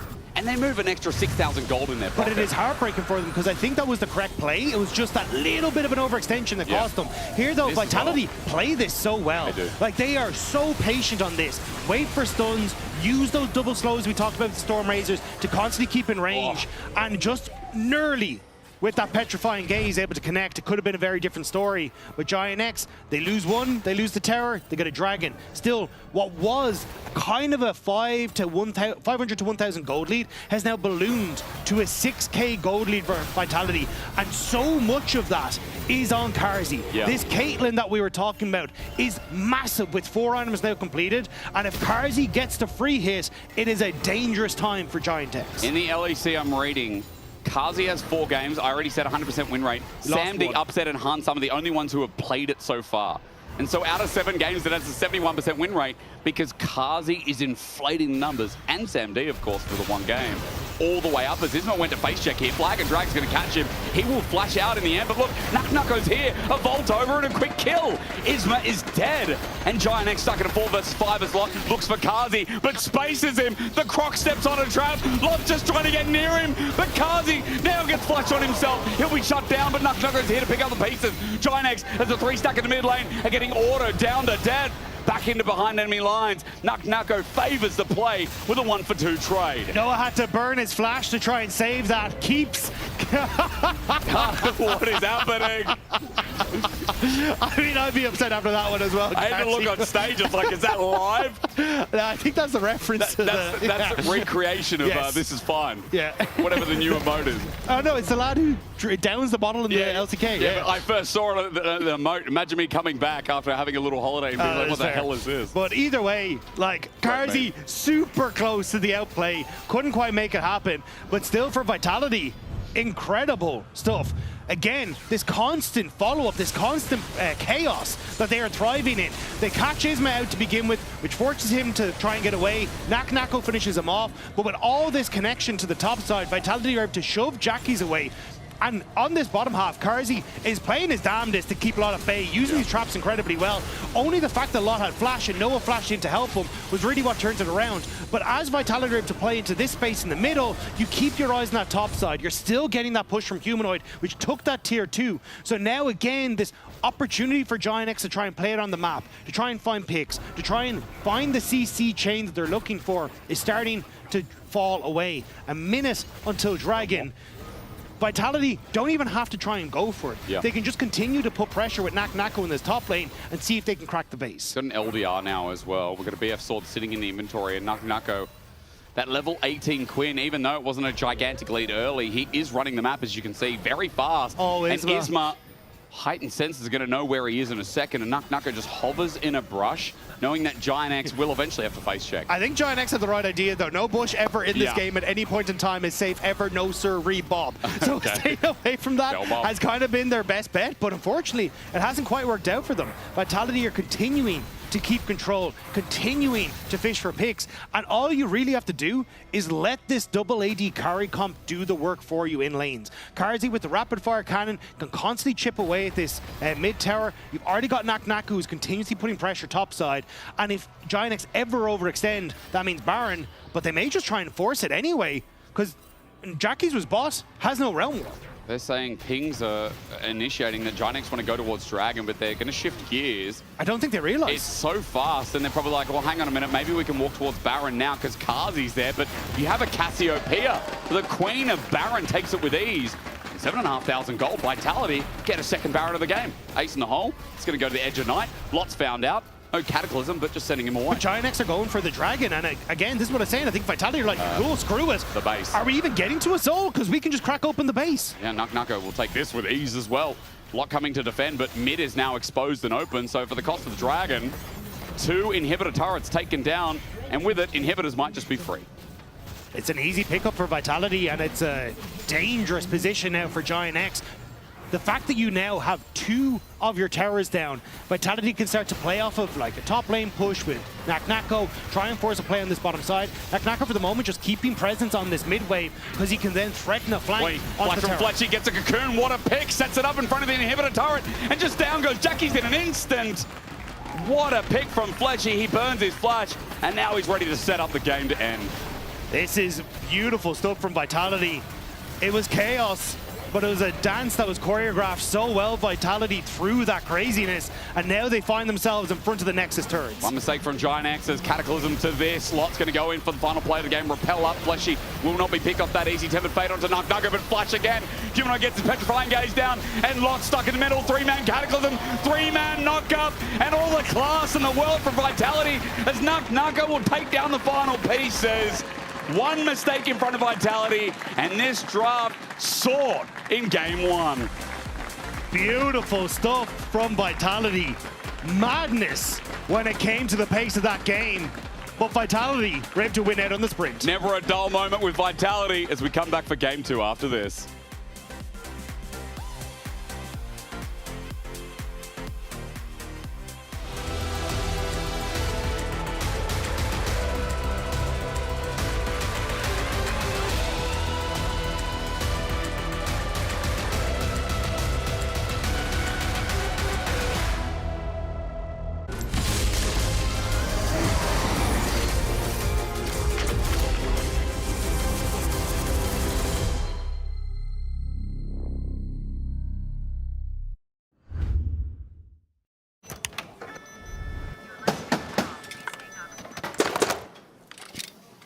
Brother, let me try.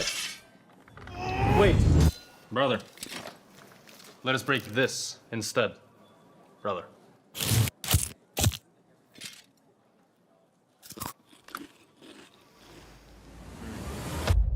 Have a break. Have a Kit Kat. What is this, brother? Perfection.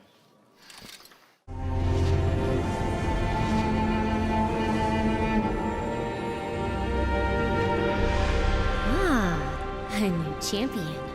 Welcome to my shop. You'll need the right build. Choose wisely, because every upgrade brings you closer to the next level. So tell me, how will you level up?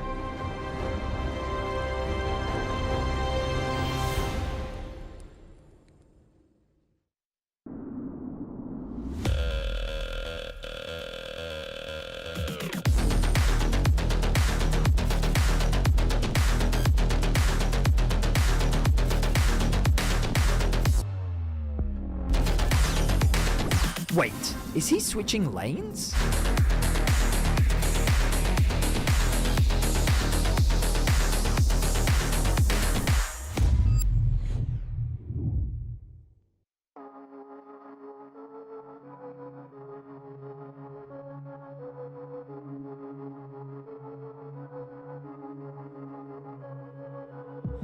I lied awake for days, counting all the ways I died. Everything I couldn't save, buried down, still half alive. It's got me crawling in my skin, but no one's coming out to hold me close. Pouring out the gasoline, yeah, I've been making friends with all these girls, and I got nothing left to lose. Fight to the future.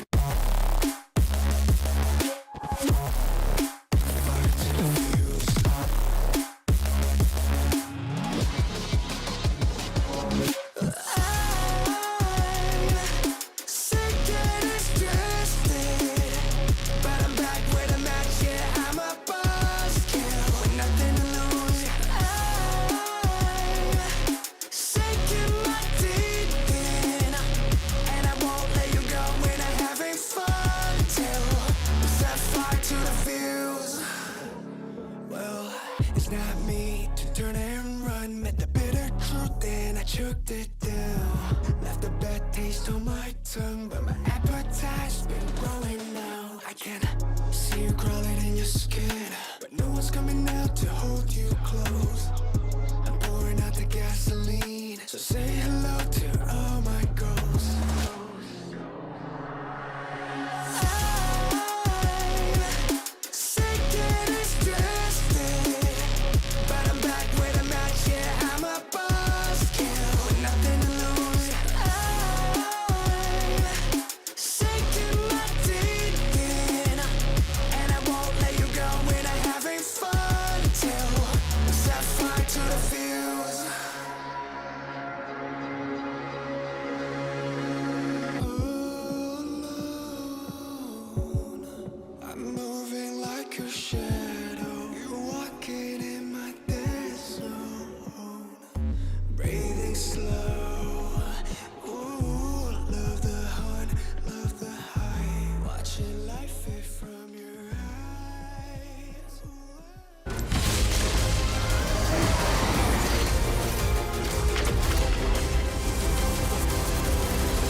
Rap, can I get 2 napkins, please?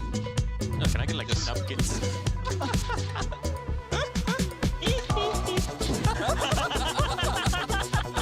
What the fuck is wrong?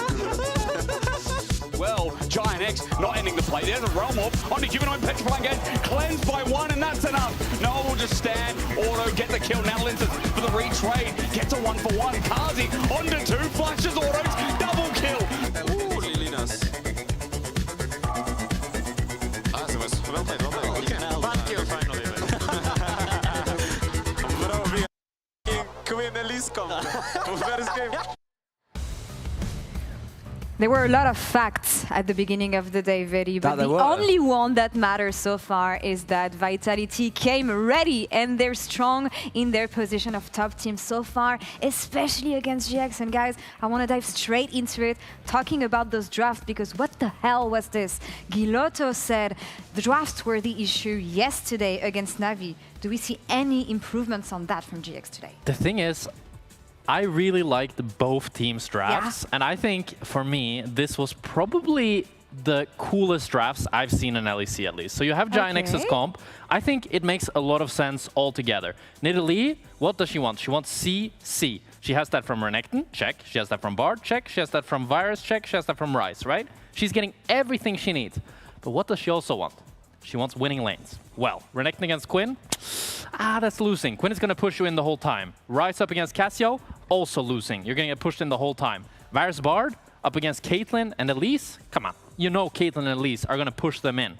So that's where I think the genius of Vitality's team comp was on display. The fact that they understood that the way Giant X wins is through winning lanes, through snowballing with Isma's Nidalee, and by denying that, by having winning lanes themselves, and also generating, I think, a pretty cohesive team comp, because you have a little bit of engage from the Elise, you have the pseudo-tankiness of the Cassiopeia, and then like a pseudo-tankiness of Jarvan, while the Jarvan is also playing into the immobile carries of the Ryze and the Varus. I mean, overall, I just absolutely love this Vitality draft. But I think the important thing about this draft is that you can't slow down. No. There is no room for hesitation. You have to be willing to fight, and you have to be willing to be aggressive. And I think we saw that in a lot of the early skirmishes. But, hand this over to me, because I really wanted to break down one of the early fights that we actually saw from this team that I think really set the tone. If I can, there we are, nicely done. Right, now, if we can bring that up on stream, this contest is very much around the early objectives. So as I start rolling this out, you'll notice that the main objective is, well, Carzzy in the middle lane.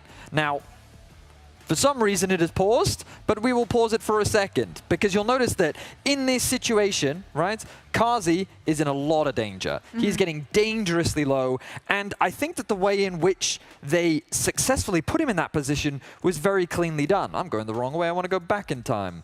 Right.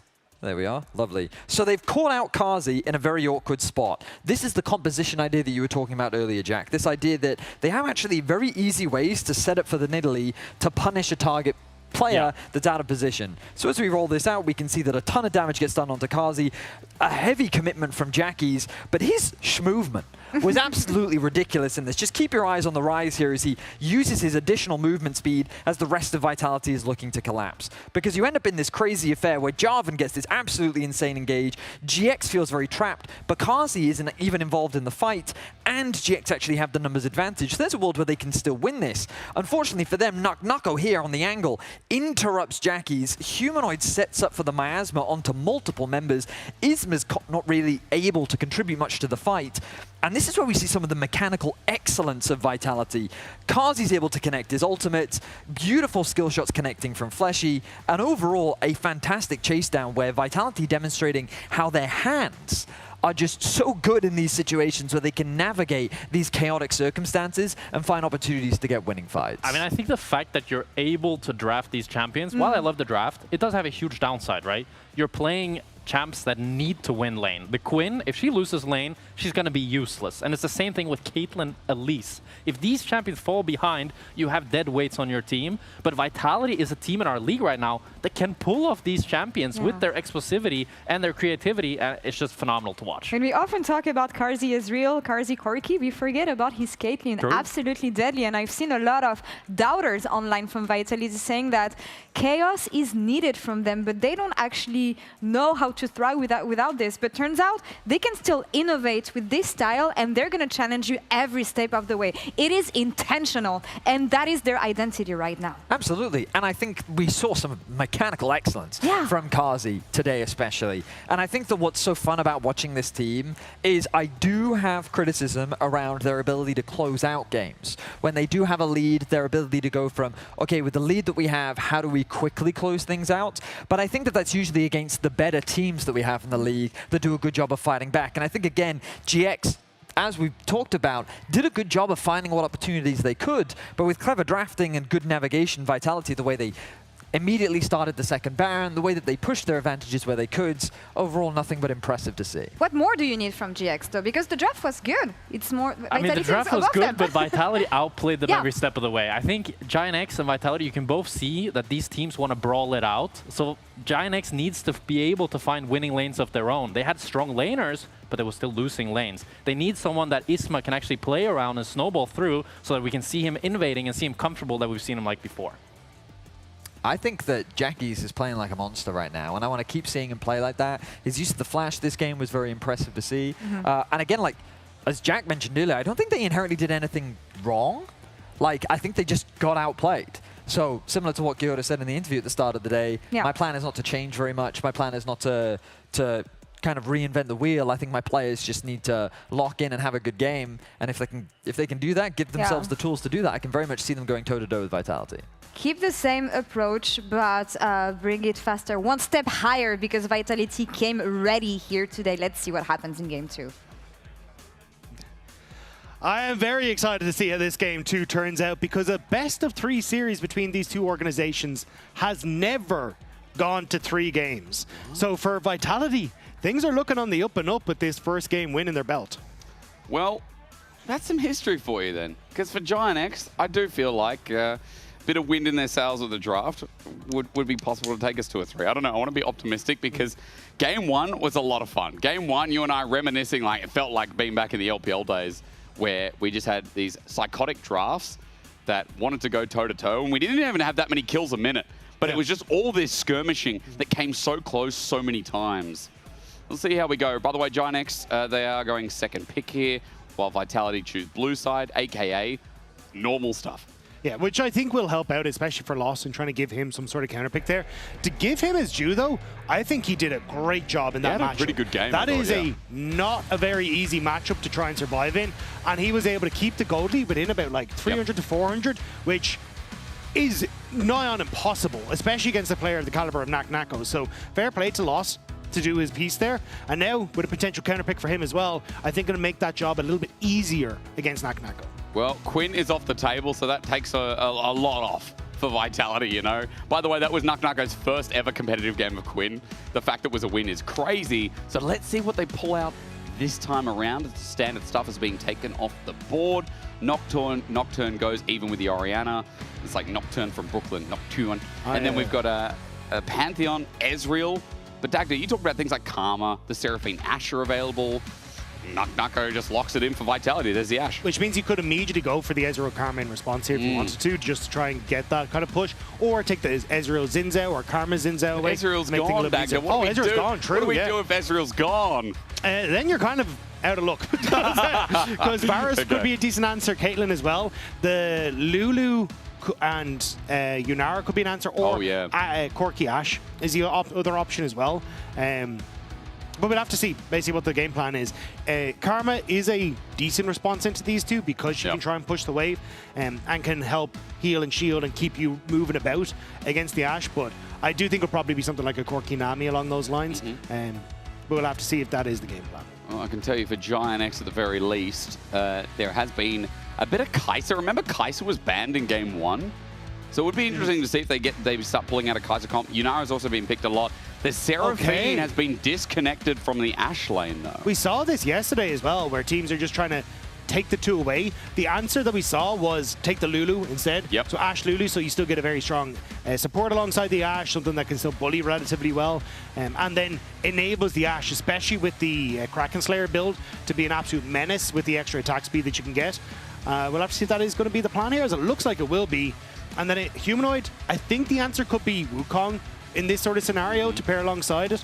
As you've got good engage, the Lulu can help keep the Wukong safe and provide that wall growth for the intermission between both Cyclones.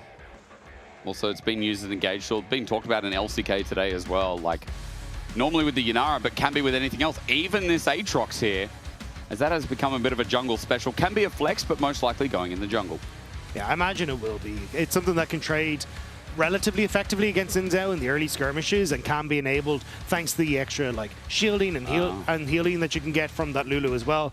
The Jhin going to be the response here, so a lot of poke, a lot of engage, long range as well seems to be the answer, and I think that'll be kind of what Giant X are looking for. So I expect that they're going to look for kind of heavy kind of melee playmaking solo laners off of this one as well, because you want something that the shielding and healing can get value from the Seraphine, and also something that can supplement the damage from the Jhin, who can struggle in those mid-game fights. But let's see what else gets supplemented here, because we've got jungle, we've got bot lane. Solo lanes sent to the wayside, as Gnar might indicate there is going to be a tank top for Lot this game.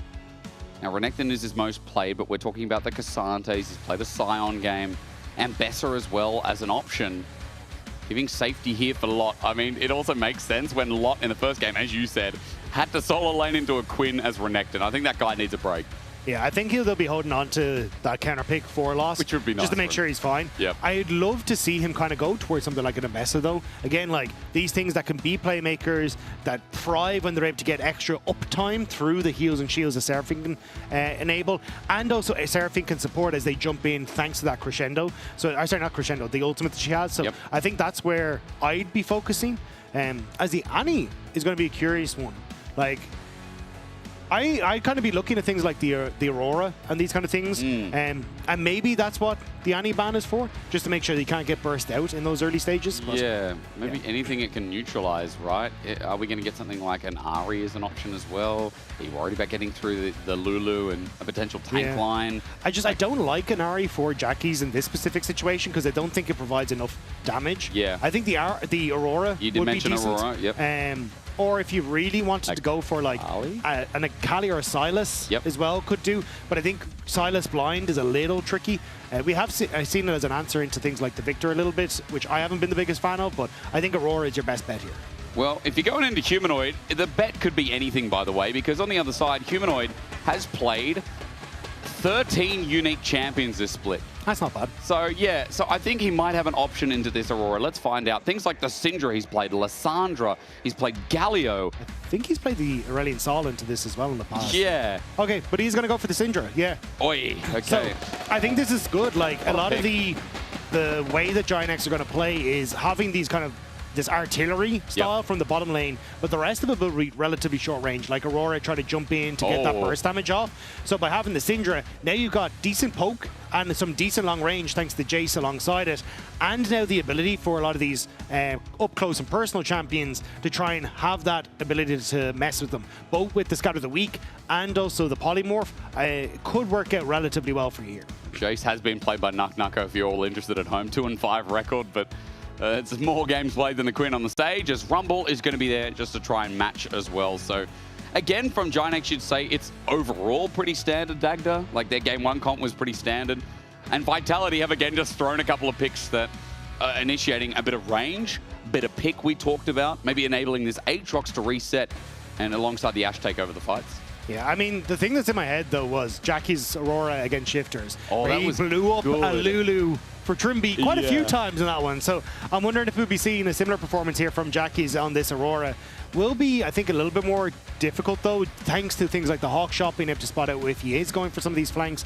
And also then, as you said, like, there's a lot of range of Vitality and a lot of ways to try and dissuade some of that follow-up from the more melee-orientated picks on the Giant X side. Still, though, I think Giant X have decent ways of starting fights, like Curtain Calls, Deadly Flourishes, Seraphine Ultimates can all help out in enabling that style. And once you do get a fight started, that's where you get a lot of follow-up value from the Aurora, from the Rumble ults as well, to try and lock people down or at least slow people so they can't run away. Maybe more options for Giant X will enable us to get this Game 3 that we want. I mean, so far, the first opening game of this series is exactly what we expected, maybe a little bit more as we deliver through, but I've been told that Linsus is 4-0 on Aatrox, so that could be a concern that Giant X need to address.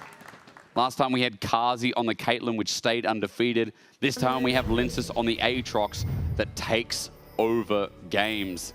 These are lanes with a lot of setup as well, Dagda. I mean, these are also lanes for Vitality that really do want to win hard. Like, when you look at Jace, when you look at the Syndra, like, Syndra has decent scaling since she got that rework, but you definitely want to be taking over in the early stages and having control, especially against something like an Aurora. So I think that's where, for Vitality, enabling solo lanes is going to be a big factor here. And it's interesting to see as well how, like, they've kind of been teetering more towards that style, and Nako has kind of been at the forefront of a lot of that conversation for Vitality. Like, he started to bring out things now, like the Camille, we just saw the Quinn in the last game. Now we've got the Jace, which is another unique pick for him this split. He is really starting to kind of play into that, hey, I want to hard beat you in lane and carry the game from that position. I mean, you'd expect and trust that he's kind of the player to do it as well. Just a quick side note, we need to quickly highlight, feels like the man of game number 1 if we were to give an MVP. Of course, bot lane so far is going pretty well for Giant X as Fleshy is getting poked. Noah has to reload in 2026, and that's a worry, but Fleshy will be able to back out. But yeah, this man, Kazi destroyed on his Caitlyn yet again, and I feel like he's having such a good split. Yeah, and at this time it was less so about Karzi and Fleshy taking over in the lane. Like, that's traditionally what we've seen with Karzi when he's paired alongside what has been Fleshy's Bard on the Caitlyn, where they find a ton of work in the 2v2.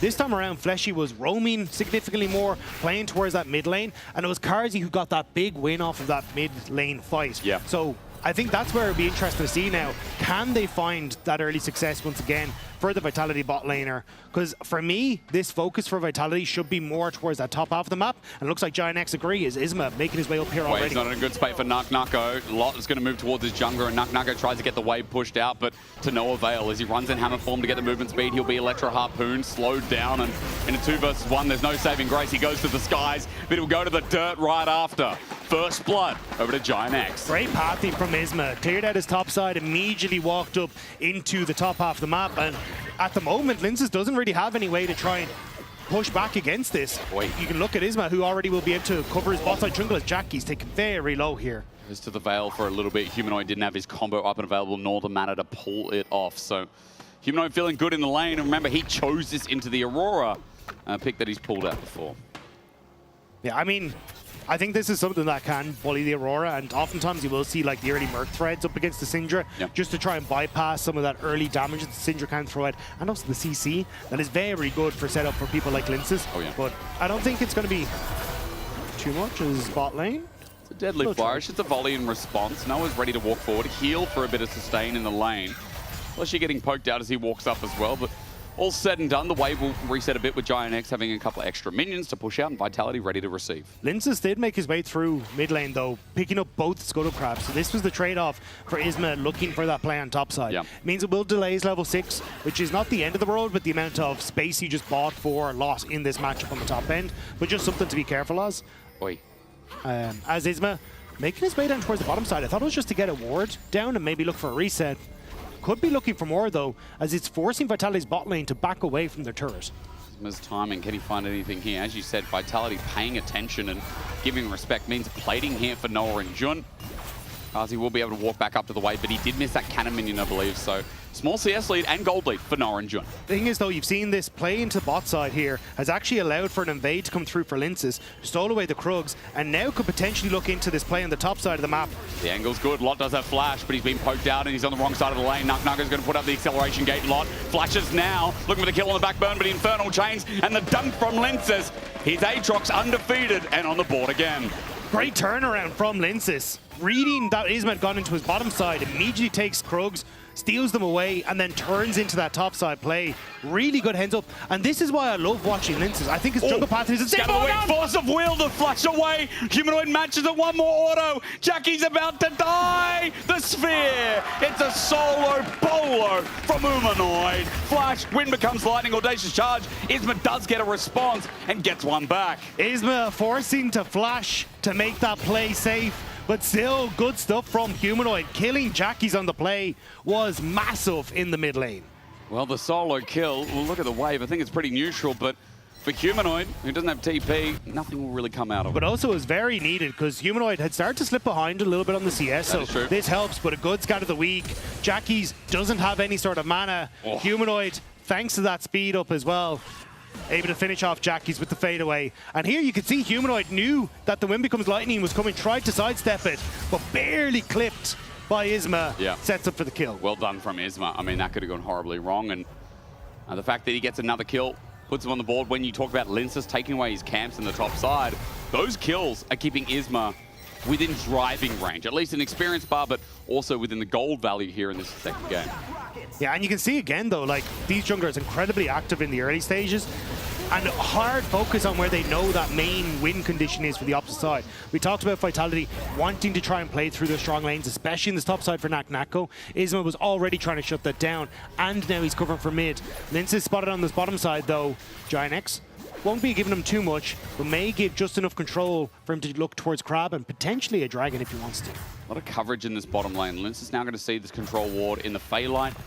And as you said, Scuttle Crab is available for the level 6 Aatrox, so as he takes that, we'll just see if he can do anything else, especially with Fleshy clearing away the Pixel Brush ward that spotted him earlier. Yeah, the only thing is if you try and go for it, there is a chance for Linces to move into this top side, try and steal away the blue that's just spawned. So that may be the response from Isma if Dragon is started immediately after this, but we'll have to see as we end up into this pause. We're going to find out what that is. It's just been reported, but no information as of yet. However, early game is spicing up. I mean, Linces is on the board, but I think big way, Isma is getting the early game that we've really known him for this split. Isma's early games have been what controlled Giant X and put them in that 4-0 position, I think mainly, predominantly. So it's a pretty good start for GX. But I think it's the understanding of Isma when to break the rules that makes it so impressive. Because like in this game, right, traditionally what we've seen from most junglers is you full clear twice, you handshake one crab each, and then you try and play for that level 6. Like that's where this whole, back for 5, or take your camp after 5:30 so then you can get the smite upgrade, because that will give you the smite advantage that gives you level 6. Like that has been the deciding conversation on how you play jungle at this stage. But what Isma does is say, okay, I understand that, but there are certain situations where it is just better for me to try and focus on my lanes, to make sure that then actually later on I can play off of a stronger position for my top laner that then enables me to get an invade and make up maybe for a double scuttle crab given away. This game hasn't come back to, oh, I've been able to keep up on camps. But he got a kill top. He was able to secure that kill mid to answer for Humanoid's flash. And now he's in a fairly decent spot. Still down, as we said, on like a little bit of camps and experience because he is behind. But in the gold he's up, he's helped to secure at least a little bit of an easier time for Lot on that top side. I think that's the most impressive part for me on Isma is like understanding when he should break those rules to secure big advantages for Giant X. And that's something he started to do a lot more this It's his growth as a player as well, right? Just quick tangent. You can see at the bottom of your screen there is a potential bug reported. We are now reviewing to see what's up. Now, I can't speculate, but I will just question. Yeah. It's kind of the same thing, isn't it? Did you see anything? I didn't cop anything there, right? I was kind of focused on, okay, like drawing to be like, hey, here's what could happen in the response from Isma on a potential invade. So I didn't quite see, but I mean, I don't think it's anything particularly, game breaking. Like it's not like someone's died or anything. It's not a game breaking moment, We're not in the middle of a fight. So.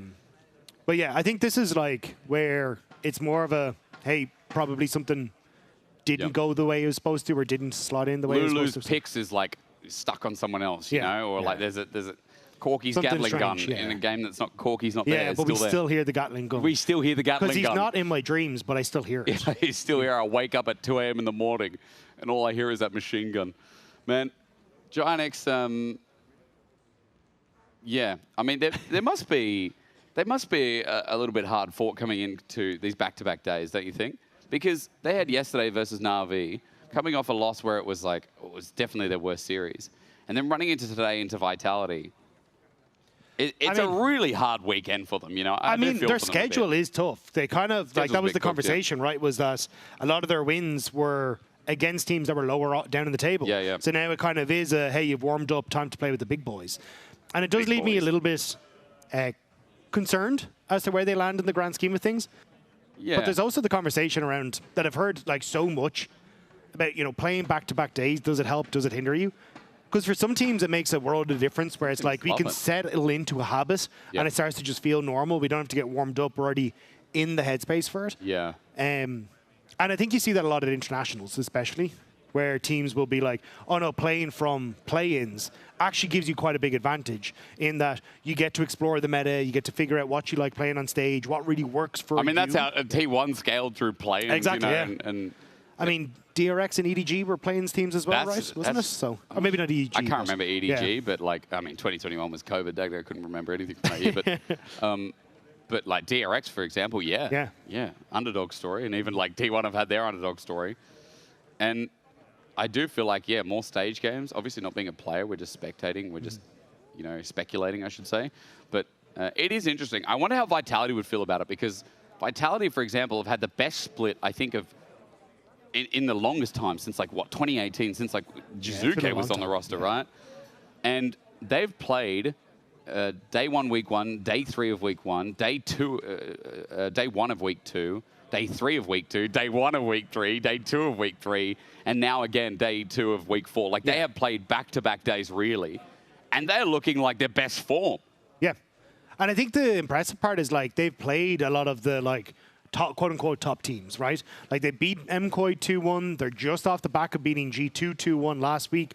KC, they did lose to in a 2-1, but a very, very close series. So that was in our very start of the split. So again, I think like it is impressive to see what these lads have done. Yep. Because especially like it feels like the kind of the project that they had is starting to work together with Humanoid being added in. Sure. Carzy, Humanoid coming back together. Fleshy and Linces look way more confident now with the way that the atmosphere seems to be. And Nako we keep highlighting as well now. I do think, you know, Nako hasn't found some of the success that in the last couple of games that I've seen from him. Yeah, where I've been like, but he's still an incredibly potent top laner. I mean, and I think clearly the best top laner that we have in the league. It was versus Rooster where it was like, I think he had one of his down series, like it wasn't as good.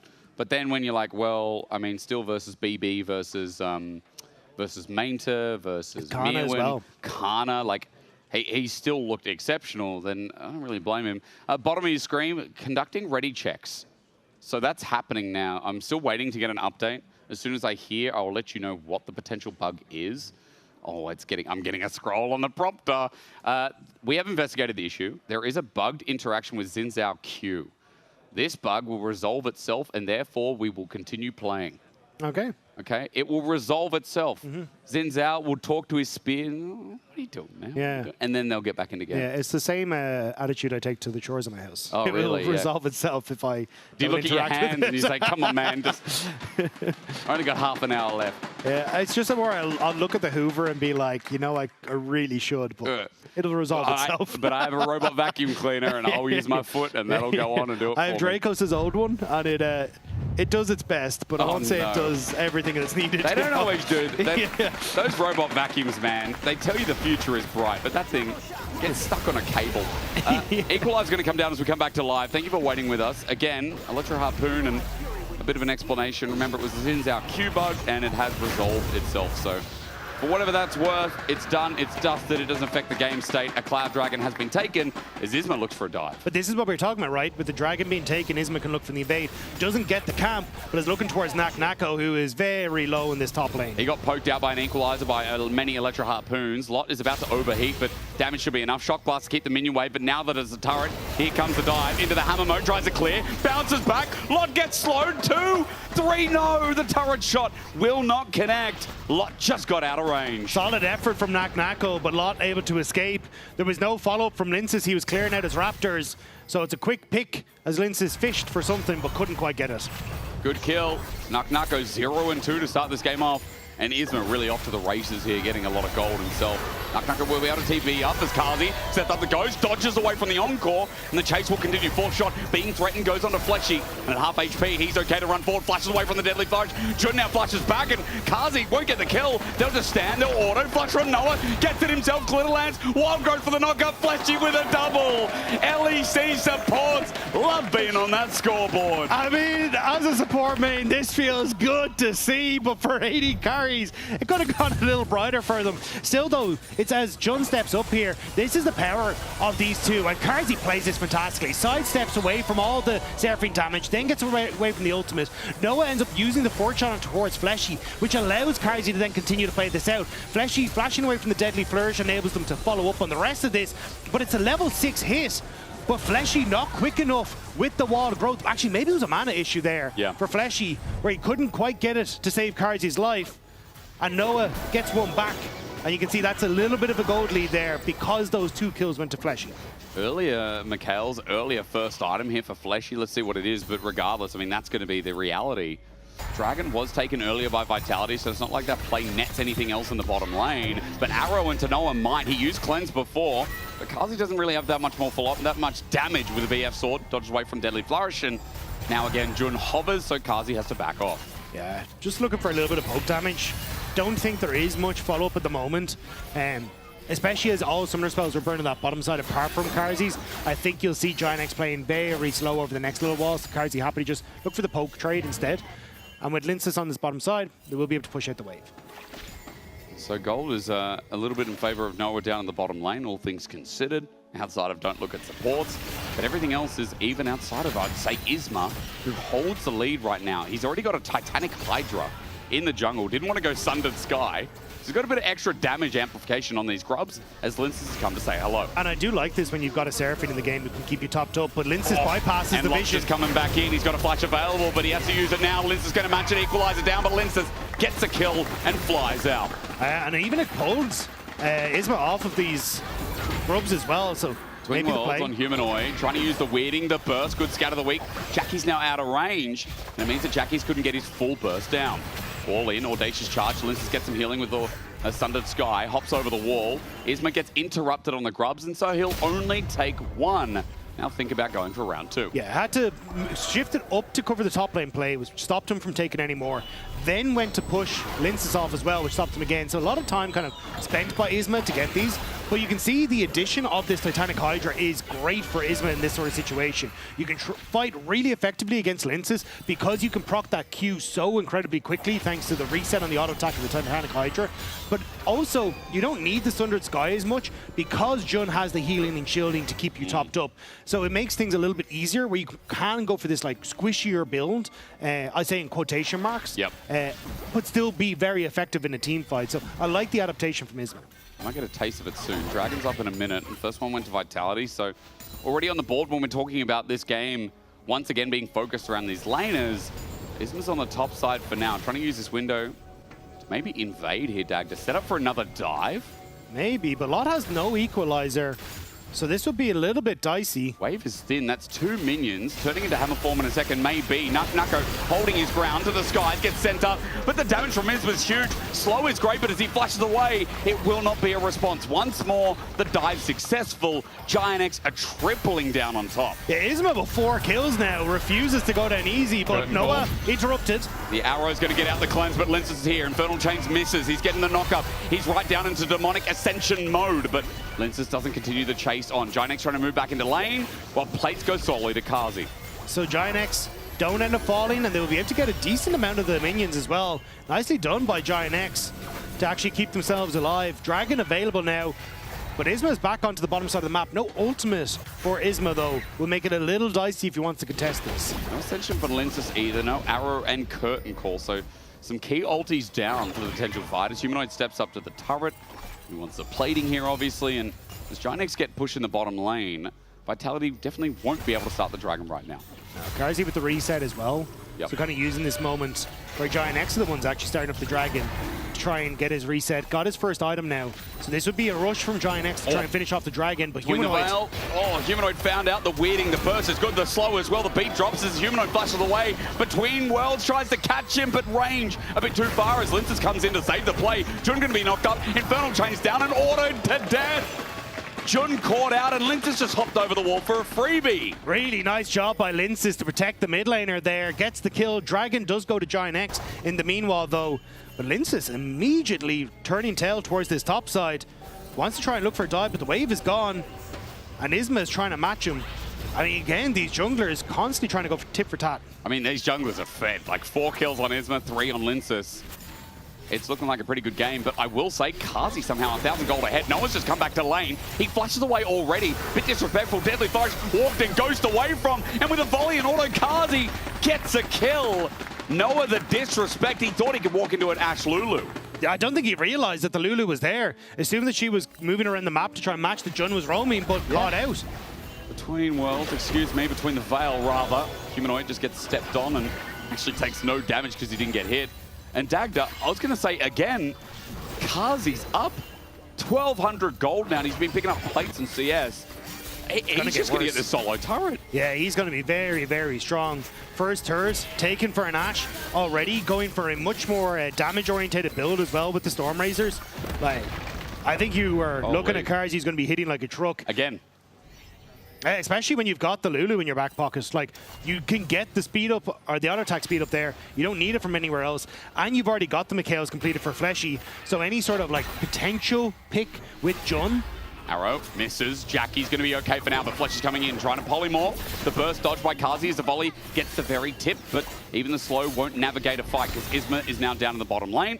Linces hovers as well, but Jackie's going to be safe for now. Yeah, I think once they saw Jackie's kind of holding his own, they're like, wait a second, there's probably reinforcements here.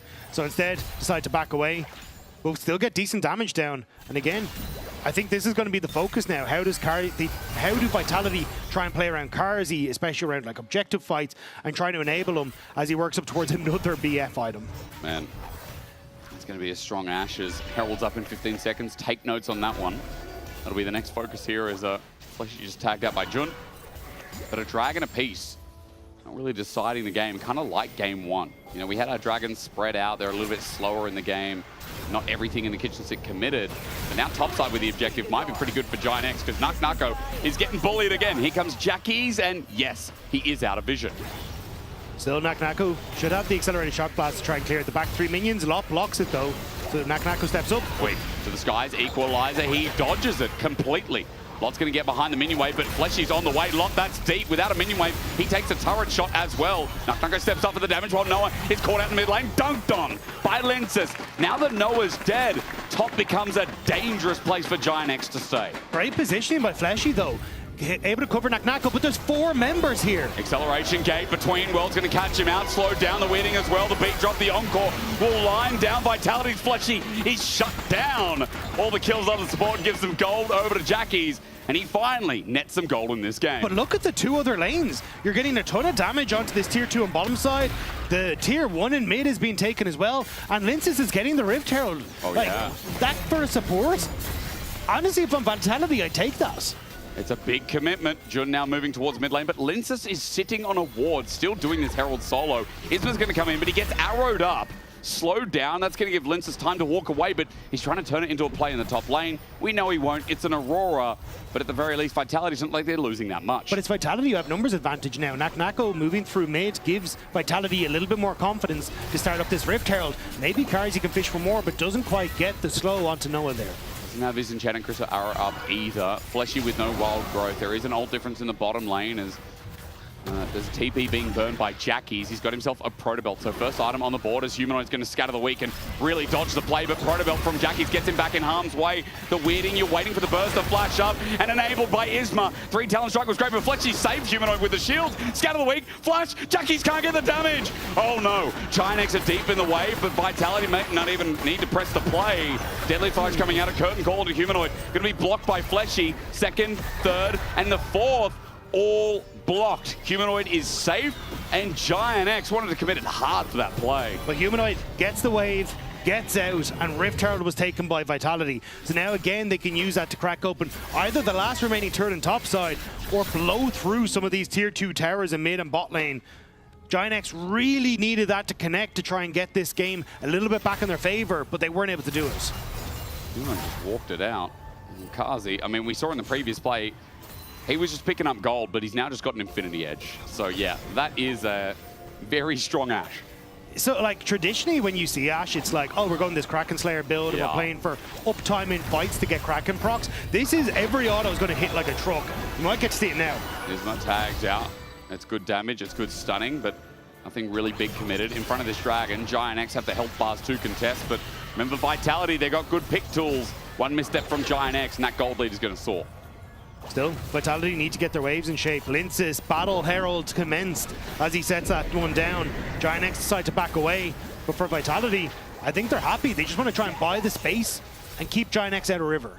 It'll run down the mid lane. Attention needs to be given. The Herald and the Wave are already there. Dagda, Vitality taking the inside track. This choke point is devastating for Giant X though, thanks to things like the Syndra EQ combo. Hang on, weirding. Jackie's been found out by Nako. He's taking a flanking angle. Jun's going to help him out. Drops the beat as Enchanted Crosshair on the main fight. Noah caught out, has to flash away. Lot is burning them down though, but Lens is still okay with the wild growth. Lot about to tick over. Well, meanwhile, Jackie's still getting soloed. Survived from Nako, who's now out in an open field. Giant X got the dragon, and they're going to get the top laner. He committed deep for Jackies, but Giant X are there to save the day. Vitality couldn't find the connection that they wanted in the main fight in front of the dragon, with Isma having that crescent guard to keep himself safe. And the fact that you managed to get away from Nako was huge for Jackies as well. So Giant X, the dragons are meaningful. Gold doesn't change that much, but still we'll look at a replay as to how this play ended up. Because what Vitality want is choke points that they can try and use the Ashe Arrow and the Scatter the Weak effectively. You can see there, they nearly get Lot. He flashes away, heals up. On the opposite side of the fight, Nako can't quite get Jackies because of the Between Worlds. And at that stage, he's overextended. Vitality can't help. They, I believe, got the charge in mid though. At least, yeah, because it's down to 1. Okay. But it's a small silver lining for what was a big win for Giant X. Because now they got themselves some plating top and the turret, so a bit more gold back into Jackies. Mid turret, thank you, observers, is quite low. As Linus looks for an angle, Shock Blast with the acceleration gate going to give Nucko some speed. Jackie's running away. The weirding is going to give him some movement speed, excuse me, between worlds. Is it up and available? No, not yet. Jackie's just used the Proto Belt. Looking for that ulti. But across the veil ends up being enough here as Fleshy's here to support. So there's not much that Vitality can really get here. Jackie's has decent wave clear, so she'll be able to thin out these waves. And there's no real push anywhere else in the map, so they will just leave it, try and help Carzzy on this mid wave. But for Giant X, that's a big win. Like, they were already down nearly 5,000 gold. Yep. They've evened that up quite a bit. They're buying time by stealing dragons. So a nice play by Giant X, and I think for Vitality, they're going to be kind of kicking themselves that they weren't able to find more in that fight. Because in this game, it's not really a sure thing, right? I mean, we talk about the gold lead, but like, Nucko in this game, while he does have a tier, he's barely cresting towards that second item, towards that Mirror Mana. He's very bad. He's struggled this game, and to be fair, it's because of Isma constantly rediving that top lane. And it's like, you can kind of look and go, oh, it's only 200 gold between, you know, both top laners. But realistically, like, you want to be ahead as Jace in this matchup. Yep. You are versus a melee carry. You should have been able to chip away at this tower and start to snowball this lead, but you just haven't been able to do that whatsoever. This is looking for an angle. We come back to that top lane, and Nucko's giving a bit of a reprieve. Arrow is going to go wide. Jun steps it back as Isma's now here. Looking for damage on his lenses, but he's going to get beat dropped. He's going to get stunned up. On court as well. Turns into a play, though. Good wild growth as Isma pulls out the Crescent Guard. Nucko gets a turret. A TP comes in, but Scatter the Weak is great. Onto Lottie. Slowed down. Equalizer down between worlds. Jackie's has pulled out the big guns as the fourth shot. Almost. Nucko gets flashed on, and Isma will secure the kill that Noah could not. Vitality were bluffing, and they got called by Giant X. Vitality were saying, we've got reinforcements here quicker than you have, but Giant X, they still feel it. They want to keep going. Electro Harpoon, Deadly Flourish. Lince is able to dodge that, but the slow is already enough. Humanoid trying to zone out, looking for a good Scatter the Weak. The Orbs go down, the Force of Will, great Scatter. Will get Lot in the end as well, but not enough damage as Jackie's has an angle, but he's got no mana. Onto Lenses, he's found out maybe a bluff from the mid laner of Giant X as he gets bursted out. Lot looking for the rest of the fight. The top lane not going well. Giant X are running down Vitality. Carzzy has to fight. He kites back, gets Isma. Vitality on a slither of HP. Are still looking to fight another great Scatter from Humanoid. Deadly Flourish from Noah stops the play again. Lenses and Jackie's again. The flash as Jackie's matches, reciprocates that button. Giant X, low health bars to be punished. Nucko gets Jackie's, and now he's ready to accelerate for the rest of the fight. On to Noah, he takes to the skies, while Lot might get the trade. It's all going downhill as Nucko gets revenge for this second game. Giant X kept poking and pushing and hoping that a Deadly Flourish or some sort of route would be enough, but it wasn't. Vitality make the play happen, and they'll get the Baron. The Baron, 6,000 gold, make it into 7. And a long con of a fight. Vitality, a masterclass to pull off this stroke. But look how slow Vitality play this. They're using the fact they have great range with Humanoid. They look for a stun, and then they follow up. Lince is a really good heads-up play to catch Jackie's on the flank. But here, like, the Scatter the Weak is doing so much work. Carzzy kind of just gets to walk up, poke a little bit. They burn flashes to keep space. And the entire time, Vitality just using that spacing so effectively. And Humanoid Scatter the Weaks, multi-man every single time. And with this TP, Vitality knew they'd bought enough time and they could close this one out. Nucko finally, I mean, this is the biggest contribution he's had to this game. Lince as well, destroying Lot in, ends up being a trade, but Carzzy and Fleshy, their contribution to this game once again has been magnificent. An ace. And this one looks a little bit tilted. I mean, this was a very winnable game with how they were coming back. Let's do nice. No, please don't kill me. Let's do nice. The dichotomy of Carzzy. He is 4,000 gold up. Carzzy has probably gotten a pretty easy MVP, but I will say, don't overlook Fleshy. Like, Fleshy, once again, has been the star support of the split. Yeah, it has really been a globe for the support and jungle for Vitality. Like, it's amazing to see. And yeah, I think Fleshy's been absolutely fantastic so far. And same when it comes to the way that Humanoid Scatter the Weeks were. I think they've been clutching some of these fights, and now Vitality stepping up with Giant X, 4 members. Yoink. Yeah, Nucko took that. Lince has just got the buff as well as he walked in. So Vitality stealing away Isma's jungle. 7,500 gold as they look towards that inner turret in top next. How much do Giant X want to commit to this, though? Jackie's will show. But they've got push in mid. Reset only now coming through from Loss. And it looks like all 5 members of Vitality want to get this top tower. It end up being a dive. Humanoid trying to use the range, but Giant X are playing the space they need to respect. They're going to respect them, pull off the inner turret. The siege is too strong. Arrow. Jackie's does dodge. Does dodge, that's nice. Between Worlds now going to pop as well. Equalizer down under Fleshy, but Jackie's ran in to everyone. He was on a different world, a different page as Humanoid. Not going to get hit by that last shot. Wild Growth used on him as well. Scout of the week onto Isma, who's too far on the front line. Nucko zones off the Rex as well. Vitality are getting low, but Lenses is between dimensions. You talk about a rabbit between worlds. This demon is running the universe. Lenses at full HP, at full stacks, ready to stack down and dunk down. Noah's next up in the ground. Vitality, the best team of Spring, have done it again. Vitality are just better, and that is facts. They crush Giant X in this top lane play, and just like that, they will close this series 2-0. They're writing new stories, Dagda. They are writing memoirs for the enemy team as Giant X get crushed underfoot. What draft can Vitality not play? What does it take to beat Vitality is the question on everyone's lips. And I don't really know if there's much of an answer. Only KC has seemed to find an answer to what has been an incredible split from this Vitality squad. 6-1 as you vote for your key player of the series, Lenses, Humanoid or Kazi. I will say, it is a shame not to see Fleshy up on the board, but that was a very hard series to vote for. Anyone of Vitality, I mean, even game 1, you know, Nucko's Quinn was kind of insane. And so there you go, Dagda. I mean, Vitality 6-1 is huge. And they've locked playoffs with that win as well. So a very happy bow for Vitality as they secure themselves that postseason. And well earned. This team is so fun to watch. They're so fun to watch as well. You know, coming into this, I was told there was like, you know, like 99.8% chance the Vitality were confirmed in. And it's crazy now, a 2-0 to lock them in. We'll go to a short break, but Vitality, the best of LEC. Even with eyes shut, I see them.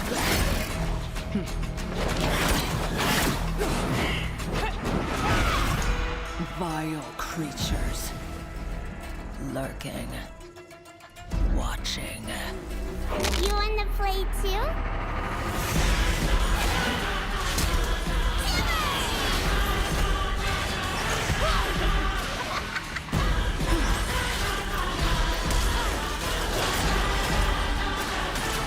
None can hide.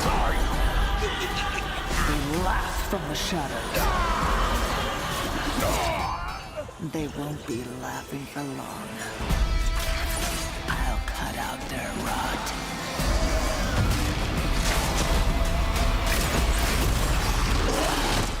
Hunt down every last shadow.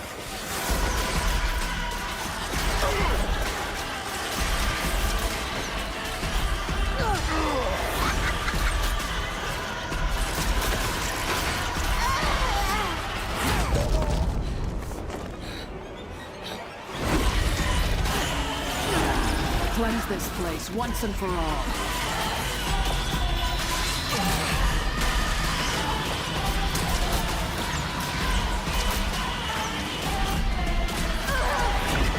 I will rid this world of demons.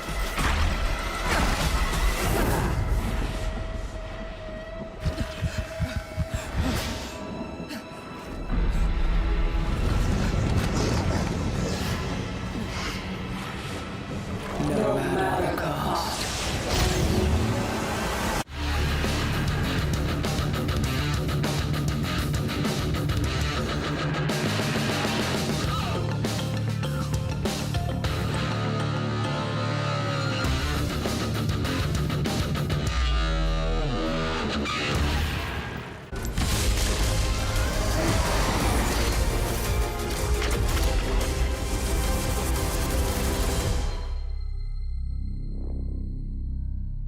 Want to find your fastest server every time? Express like a pro and optimize your connection in one tap. Express in game without ISP throttling. Express and shield yourself from DDoS attacks. Express and choose the VPN trusted by gamers everywhere. Express VPN. Experience gaming the Express way. Fast, stable, competitive. outplay the world. It's time to express. Unlock free Hextech rewards, exclusive skins, and more. Scan to subscribe. The human body was built to move.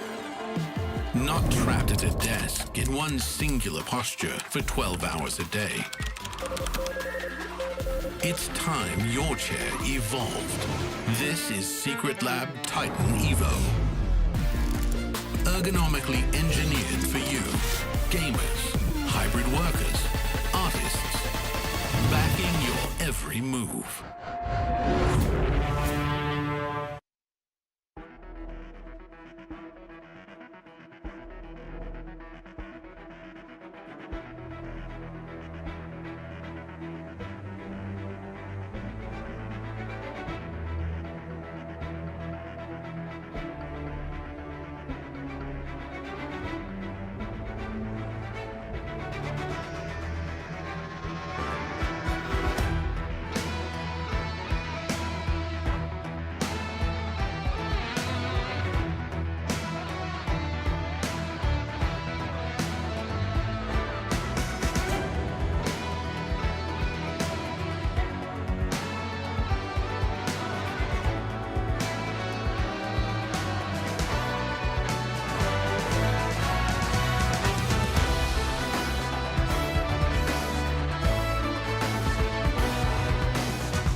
Vitality is the first team qualifying to playoffs here in Spring 2026. Thank you so much for joining us, Pad. Thank you for Any having me. comments on that? No, it's just good. Just so happy. Life's good? You're happy? All I'm right. so happy. Like having this front-loaded schedule and then being able to qualify on like already now, which it's a bit weird because now we have a long time to prepare for playoffs. Yeah. But obviously, just really good. Crazy year for Vitality so far. Yeah, I mean, the glow up has been insane. I think especially like just the individual pieces all coming together. Naknako, I feel like he's just like slowly been ramping up. Like he was always looking good, but then just better, better, better, and better and better.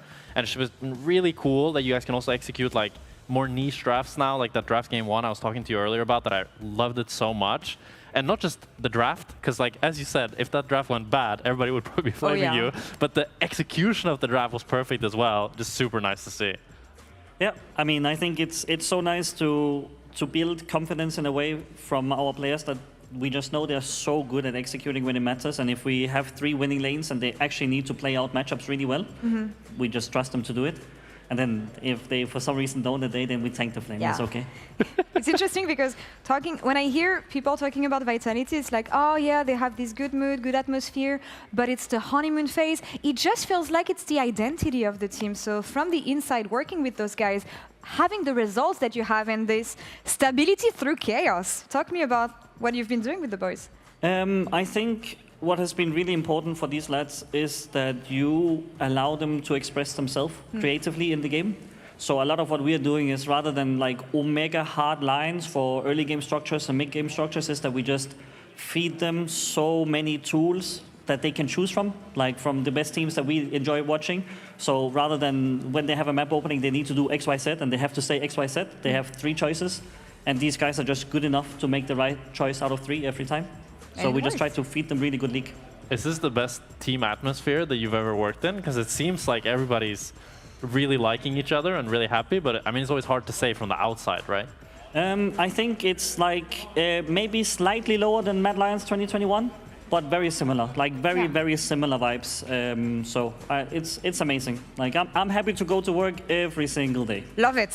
And I'm happy that you mentioned Mad Lions because Carzy was the key player of the series today. You've been working with this guy for such a long time. So what do you think about his evolution, and especially this year? This guy, like we've had many talks over the years, because like I think in terms of like raw talent and gameplay, I've not really needed him to develop throughout the years. Like he's just been good. I think what we really needed from him was to grow up, to mature, like to step into like a veteran role within the team. Not in a he has to lead the team sort of way, but in a way of he will take care of his relationship on bot lane. And I think that him and Fleshy, like when they do this, and they do this a lot of the time this year, they are just so good. Love it. And yeah, it's going to be exciting to see what Vitality can do in playoffs, because when I see the fans, it's like regular season, good, we know we have it. This is when it's going to come in clutch in playoffs. We're going to see about this one later. But let's focus on about the next game. MKOI, Heretics. Jack, I feel like it should be a pretty straightforward, stompy game for MKOI. That's what expected from them, at least. I mean, for sure, I think this is like, if MKOI lose this, the MKOI camp is really, really scared, because this is a struggling Team Heretics who has just changed the jungler randomly out of nowhere. And MKOI as well hasn't been the MKOI that I've been used to seeing, so I think they should really use this as a kind of a confidence booster to build back up going into playoffs. Yeah, I think like honeymoon phases are real, right? Like maybe Douglas just comes in and something clicks for them and they take a win. But for MKOI, I think they talked a lot about it in interviews as well. It's just like that confidence on stage, I think, because these guys they have insane hands. Like all 5 of them have really, really good hands. So if they click together, I think they'll probably find themselves again. It's about making those hands work together as a unit. But as you said, Heretics not looking so good right now. You've been in this situation where you have a plan, you want to go long term, things don't go quite as expected, you have to make changes, and for Vitality I felt like it took a while before you guys found the formula. Obviously Heretics had the same approach, Hidon said it, we want to go for the long term. 2 changes so far. Tell me about this as a coach. When you have a plan, things don't go as planned, where do you start adjusting? What do you even look at? I think in our case it was pretty straightforward what we looked at, because Nako developed in a way where he could become like the star player or the franchise player, and then you find pieces that match that, and you tolerate pieces that are okay with it, and then you don't tolerate pieces that actively make it worse. Yeah. So I think TH probably needs to find out what is the core of the team, like who are they building around, who is their guy. And if they don't have that, then they're cooked. And this is where it's crazy, because Sheo was supposed to be that guy. Yeah, I mean, the Heretics made like a content piece that Sheo would be the face of the team, and the pivot from that very fast to now replacing him is honestly puzzling. It's hard to really know what their plan is. But I also want to just rack your head on Douglas, because you worked with him, right? It's kind of funny. He entered the LEC on Vitality in kind of a similar situation where Vitality was really struggling, and he got put to try to fix things. Do you think he's capable of fixing Team Heretics? I mean, I think Douglas has proven time and time again, even when he was with us when he went back to ERL as well, that this guy has really good hands and really good instincts. And I think that if that gives them an extra level of explosiveness or confidence, that can be a big strength for them. Do you think that's what it's going to bring? Because for me, when I compare the two, obviously Sheo was supposed to be this explosive guy, leading the early game, being the maestro of the early game. Obviously, it didn't even work lately. What do you think Douglas brings a lot of stuff on the casting list, thank you. Douglas is going to bring to the table for an already really struggling Heretics? I think he'll probably bring less comms in terms of like shot calling and leading the game, like with his voice, but he will lead the game with his clicks. And I think that that is probably a good thing for TH. Like they swapped support. I don't know the level of English of support. If it's not good, then that can have a genuine negative impact on a shot caller, like who speaks English, right? So I think just having someone who comes in who plays on raw instinct, really good. We're doing no communication, pure instinct, full mechanics. I mean, if Team Radix can pull it off, I mean, that's pretty cool, I suppose. That was the CV Max approach back then with Griffin, so let's see if it works for them. What kind of advice would you give your players already in a dire situation, having gone through one replacement, adding Wei in the bot lane, now adding Douglas to the mix? I mean, I think the number one thing that matters for all of these lovely players and what determines whether we have a good day or not is just you need to find a way to install confidence in them. And that's the number one. And that's hard when you're losing, but having that one player change can like kind of reset the confidence level. And then you really need to latch onto that and you need to build on top of that, because otherwise you're going to go back. All right, thank you for the advice, Pad. Always insightful. And that's actually what Douglas mentioned to me when I've talked to him, the confidence that he's going to bring to this Heretics roster. Let's check it out. Douglas, welcome back. Here we are again in the LEC. Funnily enough, the last time you were called back on an emergency like this was also against Koi. So tell me about this time with Heretics. Well, as you said, since I was called up already in this situation, I have a bit more experience right now. I think I will come with way more confidence today.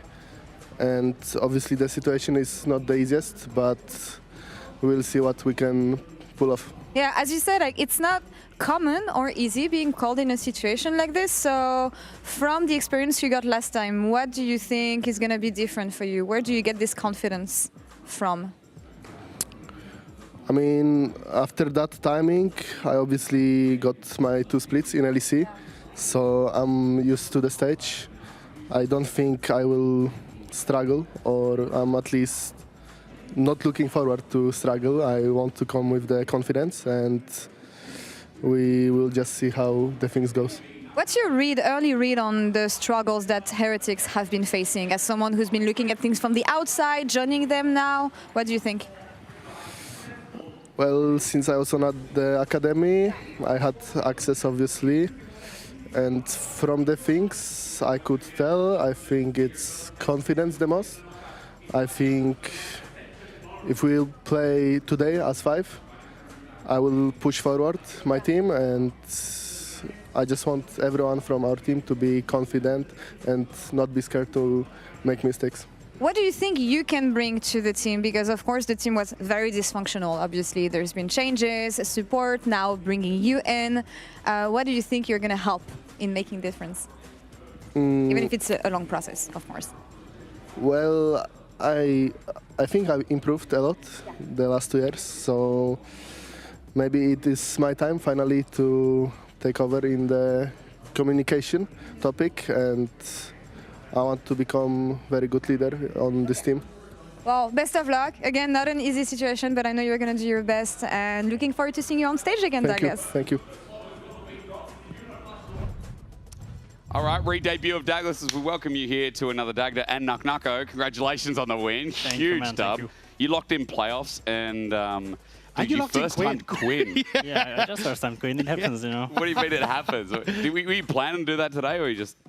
I mean, we tried it on scrims, it worked. And we came to officials, they hit like Bard, so it was kind of hard to pick it, but I was like, let's just pick it. I don't want to play tanks, so... Yeah, fair enough. That's boring. Let's put you on tank duty. Because, you know, I was repping up your history, and on air I was like, hang on a minute, you got no Quinn. You got like GP, you got Echo top, you got a Nivea top, Lucian set, but no Quinn. It's also like, we used to play in the cast the LPL, so we'd see Quinn enter an active loss, and you'd have a great early game, and then it would all fall apart. Yeah. No one knew how to play the mid game. So, but you were able to make it work. Like, it was successful. I mean, I was supposed to find some moves on the mid game, but it was kind of rough because my team was just running it down. The connector off on top lane, I call it, then they just fight. So it was kind of hard to find some plays after that. But we made it happen in team fight, so I'm happy with that. You did well. It's a win. It's a 2-0, but now on to Team Heretics and versus Koi. Trayson versus Mirwin. What do you think of the top lane matchup? I think in laning Trayson will probably win, but when it comes to mid game, I think MKoi will take the better of them. Yeah. You think Mirwin recently has been under a bit of flack, hasn't been his best split? I mean, he's just not a good laning player, so... Okay, fair enough. What do you think that he's missing? Huh? What do you think that he's missing? Is it like understanding the matchups, or is it, you know... I mean, he's just flipping some matchups. If they go good, then he will win the lane, but it's mostly bad, so... Okay. I mean, if you are playing like a normal human, you will just... Yeah. Trayson's been a normal human right now. I think Trayson's had a pretty good split, right? I mean, he's mostly playing Xante, so it's kind of easy to win the lane with a champion. You know? But I think he's playing all right, yeah. Okay. Well, we'll see what he gets in this. As you said, 5 games of Cassante, and then the Scion. And then we've got Rumble, Gnar, and Bessa. Whereas Mirwin on the other side, it's Rumble, it's Renekton, the Shen game, the Gwen game. Right now, it's a diverse more from Mirwin. Yeah, I think the other person I'm looking at is Douglas, because obviously coming in to replace Sheo, I think is always going to be difficult. And Douglas has kind of been put in this spot kind of twice now. Like once with Vitality, where he had to replace Bo and kind of be that band-aid or that plaster to try and fix a lot of stuff. And now it feels like a very similar stuff for Heretics. But he did a great job with that Vitality squad, where he actually made it to like 2nd place in the season, ended up making playoffs several times. That was your squad, Knocker. You're on that roster, right? Yeah, I am there, man. Yeah. We played the finals together and we lost. But how'd you find playing with Douglas? I mean, he's good at early game usually. I mean, it was mostly AP jungle meta, so it was full clear into fighting with support. You know, engage supports were meta, so it was kind of easy to play with him. But I don't know what he does in this meta. I didn't watch the other leagues, so. That's okay, bro. You're a bit invested in this one. Karma first pick on the other side. Like we've got Ryze, Orianna bans, pretty standard stuff. I'm seeing an Azir get locked in as well. Yeah, I hate this champion right now. I think Azir is just a bait pick. Why? You think it's bad, do you? I mean, the prio just matters a lot on bot lane and mid lane, and now MK can just take mid and bot prio with this 2-3. Okay. Yeah, I think Azir has one of the lowest win rates of any mid laner globally at the moment. It's absolutely insane, and especially now you've got Pantheon locked in that can play hyper aggressive on this mid wave. You can take something like Yari if you want to pair with it to try and play for that push. And Caitlyn Karma into Jhin Bard is not going to be the easiest of times for the Heretics bot side. Not a great lane, is it? Jhin to match, but that's bot out of the way. Let's talk top. It will bring you in for the magic. Top lane here, like Trayson's kind of set up just to pick a tank top again, or I mean, what? they are both vegan, so one of them will pick Renekton or Rumble, the other one will pick the Xante. Like they are a bit vegan on the top side department. Not as exciting as you. And what'd you play in game 2 again? You played Jace. I played Jace. I played Queen and Jace today. That's I'm having some good time. Yeah, I know. I was going to say you actually played 2 AD tops, so that's nice. Maybe we'll get something similar at least somewhere in this series, but for while you're with us, as you said, we've got vegan top laners, guys. Sorry about that at home. Akali disappears. What are we fishing for here, do you think, for Team Heretics? I mean, I think Jojo will pick Annie or something for the mid lane department, and Mirwin will blind Renekton. And Tracy will play the Gnar or the Xante or Sion, who knows. Okay, so one of the tanks. Yeah. Sorry, Dagnan. Yeah, I know. I mean, at least you've got some damage on the Azir there that can kind of supplement the Jhin, so you can still go with the Cassante. But I think the jungle bans make a lot of sense here. Like, try and get rid of the Xin Zhao, some early pressure. Vi could also be another one. Wukong also could be a little bit of a menace here, but still, like, I think it's just junglers that can enable team fights is kind of what you want to take away. Skarner fits that bill. Okay, so you've already said it. You think it's like a Renekton Rumble trade-off, or Cassante maybe could just be an easy take here for Trayson. I mean, with Azir and Jhin, you've got a bit of front to back, bit of range, right? So you need front lane engage, you need like a... You need some tanky boy on both sides, kinda. I mean, they picked Mundo. This champ is kinda nerfed after the first clear, so yeah, the clear will be slow after the first phase. You never take this top anymore, do you? No, not really. Okay. If they blind Sion, maybe, but that doesn't usually happen now. Jojo could be looking at something that adds a bit of range itself. Yeah, it would make it interesting because you've got the Bard as kind of your main source of engage there in Heretics, but Yode's cool. Okay, all right. Yode's cool. Does this change the Renekton angle or what? No, he will play maybe Aurora top lane, can happen here, or he will just take the Sion, who knows. Gwen as well? Nah, Gwen is kind of hard to play. Yeah. Yeah, and Rumble can just go Ignite and kind of play the laning card. I think that the Ambessa, the Sigil was a bit of bane. Ambessa gets locked in. Thoughts about Ambessa for the, like, do you have enough setup here for Ambessa, or it doesn't matter? I mean, the matchup is kind of rough for Ambessa. Yeah. If Rumble plays good, I mean, he should have like 600 gold lead in this matchup. Okay. And it's kind of rough Ambessa game, so I just don't know why they did pick it. So. I was going to say, how would you try and play Ambessa in this sort of... It's just unplayable. Okay, great. I would never pick Ambessa here. Good. Yeah, so it's not looking great for Heretics in game 1. I kind of agree, though. Like, it feels a little bit odd. Like, you're kind of highly reliant on Bard or Mbessa to be engaged tools, and Mbessa doesn't really want that. And you've already got like decent ways of dodging a lot of that Bard setup too, so I think it's going to be a rough one, whereas Heretics have very strong lanes that they can look to play through now. Yeah, okay. So Heretics, strong. I mean, Dagda, I'm a little bit worried. And Naka, I'm a bit worried the fact that you talked about top being a rough matchup for Mirwin. For Jojo in the mid lane, we can diverse that. But you also mentioned that, like, after the first clear for the Mundo, it's kind of rough, right? Yeah. Running into Pantheon. So I'm a bit concerned here about Heretics draft. What do you think? I mean, I think they just lost the draft, and we will see how the gameplay goes, though. Okay, well, let's hope, because Douglas is coming back in. Remember, he debuted at 17 years old in 2023. How old are you, Naka, if you don't mind me asking? I'm 21. You had to think about that. So yeah, I had to think about it. My birthday was soon. Oh, yeah, okay. Is soon? It happened already. It happened what day? 24th of March. Oh, banger. I'm 12th of April, but except I'm 10 years older than you. A good time. Dagda's somewhere. I don't want to talk about it, right? It's not. Don't worry about his age. Welcome to Summoners Rift. Naka will join us for the first 10 minutes of this game. Observers, as always, I ask that we look at top lane and kind of break down the dynamics of the matchup. I know it's not super exciting, like you playing Quinn into the last matchup, but still, regardless, like you said, this is a horror for the Ambessa, and I'm just assuming what cooldowns early, like. Yeah, it was also better than Renekton and Cassante, so at least we might have something to talk about, you know. I mean, Trey essential deploy on the first 3 waves. He will slow push, crash. He can take cheater or he can stay. Yep. And after that, Rumble is just winning, like flamethrower, every cooldown. Can I just also get the ask you, you're wearing Crocs for some reason, but they're miscolored.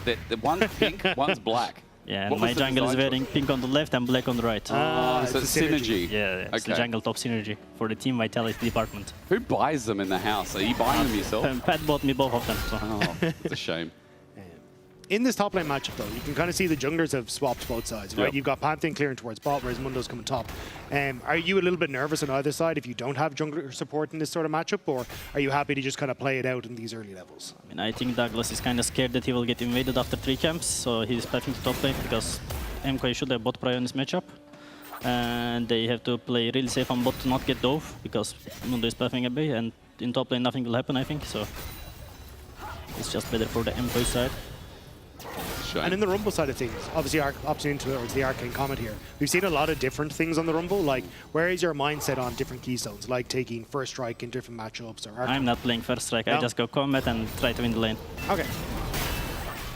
Rumble's been OP for like the past 6-12 patches. Yeah, it's a broken champion. It's been a long few years, man. So, what is the problem? Is it laning's good, teamfight setup's good, skirmishing's good? Like, what's the champion has everything. Like, what's Rumble's weakness? Nothing, I mean, for weak side, he has the ultimate. For teamfight, he has the ultimate. Yep. For laning, he has the Q on every 8 seconds. You have wait clear for a free HP reset. damage as well, which is just have everything. The only thing is that champ is AP. So that's the downside. That's the only bad thing, I guess. The bad thing. We've got him. Okay. Which Epkoi went around by playing an AD mid, an AD jungle. So no problem there whatsoever. Wave is slowly pushing out, as Naka said. Not much will happen early in the matchup, but at the very least, junglers are just clearing up towards top side, mainly focusing here on Douglas, who is looking for the top side scuttle versus bot side for LWO. So slow early going so far. What are some of the timers that you're looking for in this top lane that kind of break it either way? Is it like first reset for Rumble where you start to get a little bit more damage? I mean, at first reset, if Rumble can buy tabbies, it's like really good for the Rumble.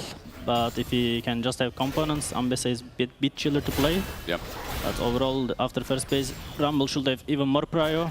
And until Eclipse, Ambessa just suffers kinda. I mean, some people go Hexdrinker to make it easier, but it kinda delays your spike. So you're kind of expecting coming out of lane, like, what's a good CS advantage for you? Like, you're walking out of this lane saying Rumble finds success? Should be big. And 10 CS2 plate is enough. Okay. And if you find yourself in the Ambessa side of this, like, how do you try and then force Mirren to back? Like, do you just try and heavy trade and have call your jungler up in the hope that he has to reset with just opponents, or is it you just need to bait out the spells during the wave, so he kind of pushes without hitting it too much, which is what Tracing is doing kinda, and so far he's doing fine. And he missed the cannon. Unlucky. It's game over. It's okay. Meanwhile, on the bottom lane, Wade's going to get healed on. There's a tether up as well. That magical journey kind of sucked.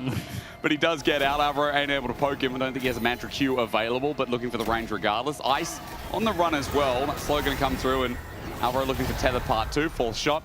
Root up. Ice does get out, so that's about as much action as we're kind of expecting or hoping for in this game. He's still decent for Super Nalbro, right? They're getting control of this bot lane, getting that push in, and as Nak already said, like, you can set up for potential invades on Elyoya as this game starts to go on. So I think that's something that MKOI will definitely be looking at, especially with the pushes even that Mirren continuously has on this top side.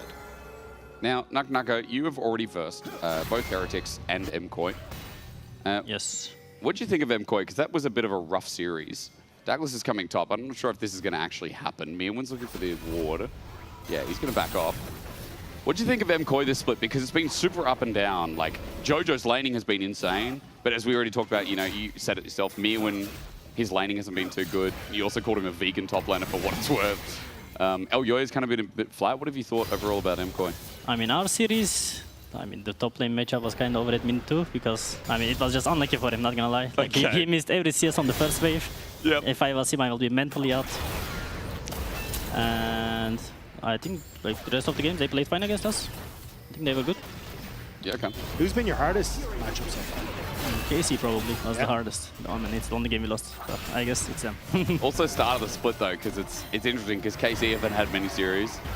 Like, that was mega early for you guys as Cosmic Binding. Alvaroga does get tagged. Douglas is down here. Elyoya as well, both level 5. Dragon's still the focus, and I've been trying to focus on top, but obviously there is just a small lead for Mirren. Small lead, by the way, for Jojo. That mid lane matchup's going pretty well, but I guess Yone into Azir isn't that terrible, is it? I mean, it should definitely be a Azir winning in the early stages. Should it? Okay, well. I think Azir should be winning the early, then after Vamps, after like Yone gets the Preo and stuff. Do you think Jojo's just the best mid lane in the league? As hang on, Magical Journey. Super going to 50 caliber net out, puts the trap down as well. Dodges, kites back, actually avoids everything. Barry out as well. Briefcase, we're waiting, but Super does flash away from it. A good gank attempt, but Super got fancy feet. I think it was actually Wei trying to predict the flash from Super with the Cosmic Binding that didn't end up connecting, that let Super get out. So kind of Super playing a little bit of a mind game with Wei there, and then eventually holding that flash to get away. So still, Summoner's Spell's burned on that bot side. So for Douglas, I think kind of successfully, especially if he can get that repeat gank. Now, any new news with top? Nothing is happening here, man. All the Rumble is the Pryo and Ambas is suffering until the jungle decides to come. To have you sit through this. I know, this I'm sorry. Nothing will happen here. We were hoping to bring you on and we have something a little bit crazier. I mean, again, we kind of got that for today, and I'm spruiking about it because I just... Yeah, well, I didn't expect a Quinn in game 1, you know, which is kind of crazy already. Now, we can't really push you for draft info, you know, Pad will, he'll be upset. But do you feel like you're the most innovative top laner in the league right now? I mean, I'm just trying to find some counters to the best planes in the game. Yeah. And hopefully I'm doing fine with that. So you don't think you're overcooking it all? You think you're just... I'm not playing simple champs. Like, Queen is known for beating Renekton for a long time. You said simple champs. I respect that. Because that's like the most useless champ if she doesn't come out of lane with the lead, right? I mean, you should be going even or like be ahead on the lane. Yeah. There can be a problem with Quinn in the lane, but I like that you call it simple. I mean, that gives us a lot of hope for what you guys have in store for the rest. As long as you don't get 3 champs into gank from enemy jungle, you should be fine in the lane. Yeah, true. Which I was really afraid from that. I mean, your ganks came game 2. You got dove over and over in game 2. But also, you're just playing weak side top while everything's happening bot. They lose the bot to win top. Yeah. And then you ended up actually winning the fight with your TP flank. So, great props to you. Now, Nak, we're going to have you for a couple more minutes. I kind of want to get your synopsis on what has been a slow game, and I'm sorry for it as well. Whose cop did you prefer coming out of draft? MKOI is just winning this draft, and the game it looks like so far. Okay. I think TH draft is pretty unplayable. You don't think TH outscaled this? No. No? I don't think so. I think this Caitlyn will hit so hard on the late game. True. And like mid-top lane is also scaling really well. I think it also says a lot that Jojo has just gone, I don't really need boots against the way Saren's been playing, and I'm just going straight for BT, so... Or not BT, sorry, yeah, Blade the Rune King. Yeah, I think this is looking a little bit disastrous for Heretics so far. Like, nothing has really happened. Yeah. There's a 1.2k gold lead for MKOI. Like, I think that says a lot about where the game is going. But is that because of jungle, or like, is it a problem with picking Mundo in this draft? No, every lane is losing lane, so I don't know how they drafted this, but it's looking rough. Okay, bot is losing, top is losing, mid is losing, I don't know.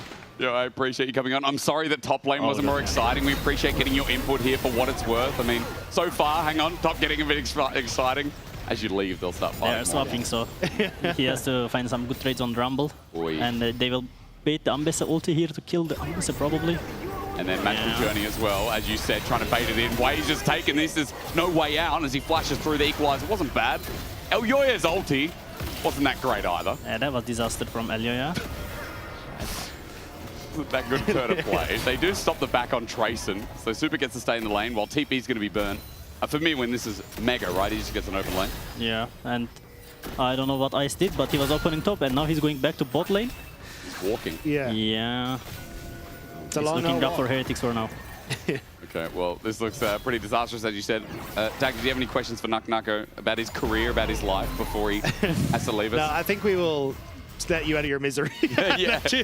I'm sorry, bro. Top lane matchup. Hey, next time, if there's a top lane matchup you like, just jump on the desk. For now, we're getting Tepid Fake. Super's going to heal out of that. Team Heretics. Flash! Oh, no. No. So, actually, what do you think went wrong? Yeah, before you go. So they missed the Bard ultimate, and Ambessa missed the Flash ultimate. The non-Flash Caitlyn was dodging everything, so it's good from Super, I guess. And okay. Up, I should say, on the Heretic side. Okay. And their jungle is kind of useless on skirmishes because he has no setup for anything or CC. Yep. So there's a lot of problems. It's not looking easy for them, as I said. And again, as you said, MCOY, you think are probably favourable in this draft and in this game. Ladies and gentlemen, thank you so much to Nucko for joining us. Again, I'm sorry. Oh, good man. If there's another draft you see on another day, just pop in, okay? You just pop in. Or if you could just clue into your... I will just join and open the door. I will be here. Perfect. Okay. Thank you very much, man. Appreciate it. Thank you. Ladies and gentlemen, thank you to Nucko for his insight as well, as always. It's always nice to get a pro player up here. Congratulations. Huge. Quinn, first game. That's how I'll remember today as he leaves. I feel so bad for him because we brought him into a Rumble versus Ambessa top lane matchup. Now, if you have just been listening away to us ramble for a little bit, obviously MCOY, their early game, it's so easy at this point. As we saw in top, Team Heretics keep trying to throw balls out, but they keep getting blocked by everyone of MCOY.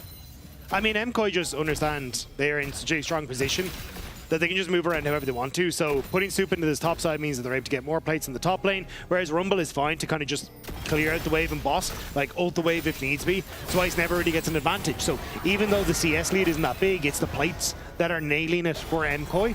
And now, wherever you want to, you kind of just swap. Hang on, Ice. Oh my god, yeah. He stood around the corner thinking he's okay. Deadly Flash dodged away by Mirwin, but he's at full HP. Yeah, I was going to say Ice. Equalizer. Ice stepped up to that. First blood at 12 minutes, but what is Ice doing? I think he didn't expect the harpoon to be up as quick as it was. I mean, great stuff from Mirwin, but Ice, you should never have stepped up like that. He's stepping up into a Leandre's Rumble, and Mirwin gets first blood. Looks real good. I'm kind of glad Nucko didn't see that. And 2.5k gold lead, Team Heretics are just getting wiped. So simply put. And again, they're only shifting Super into positions where there are objectives, right? He moves topside, gets some time in the tower alone, manages to get a lead. He's now swapping back bot because in a minute 15 you're going to have that dragon, so he can now put some control onto that bottom side. And Jojo, because he didn't go for the boots, has got an incredibly early Blade of the Rune King here as well. So in this fight, as long as he's able to keep up with the fight, which realistically he should, he's going to be in a very strong spot to scrap at this next dragon.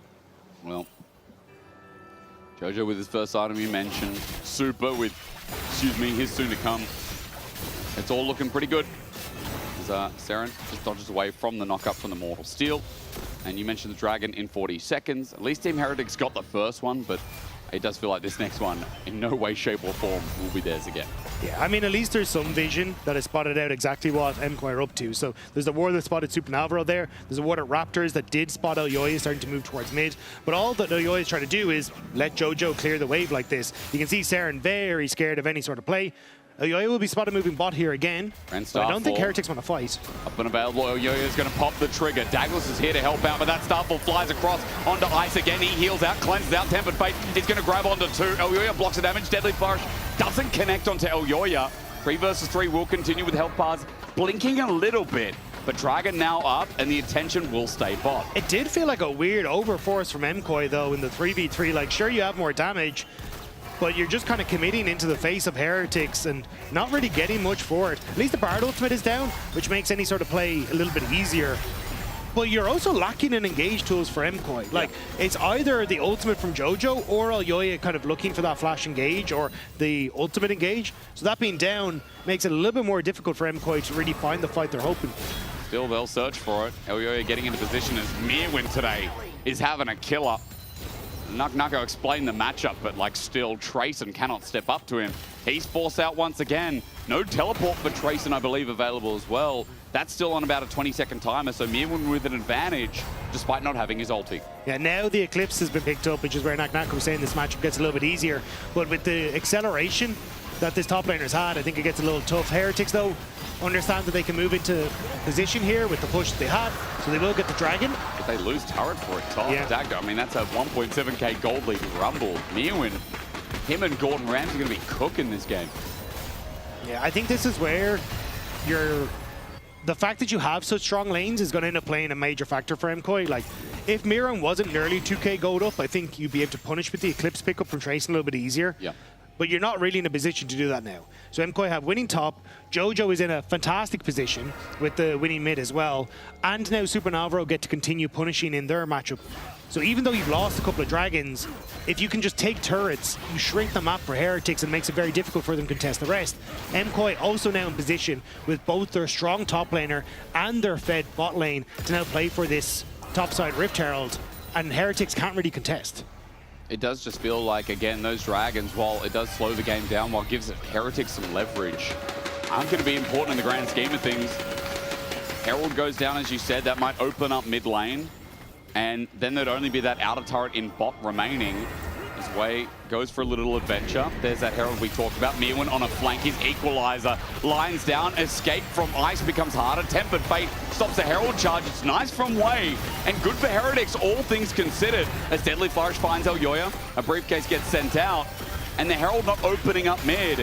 It's a breath of fresh air, but Super's just been ordering it the whole time, and as I say that, the 80 carry from MKOI will still claim the gold. Yeah, and this is the thing. While Wei did stop the charge, there is now no real setup to actually engage onto MKOI as a duo in the mid lane. So Super gets to keep playing. Super steps up.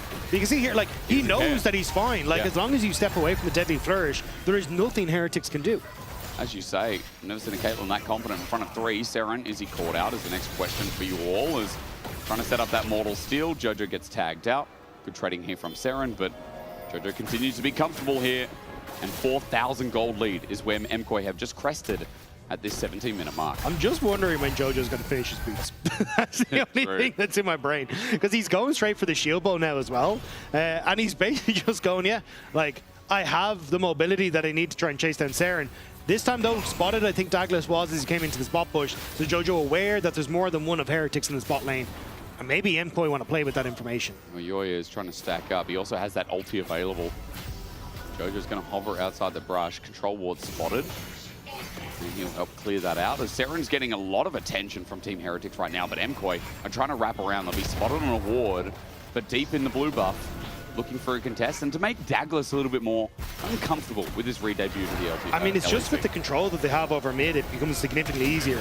They push in mid, they've shifted Mirwin down to try and cover on this mid wave as well, and now they just get to play with a numbers advantage in the jungle, and Heretics can't control both spaces at once. They can't protect blue and also defend that bot lane.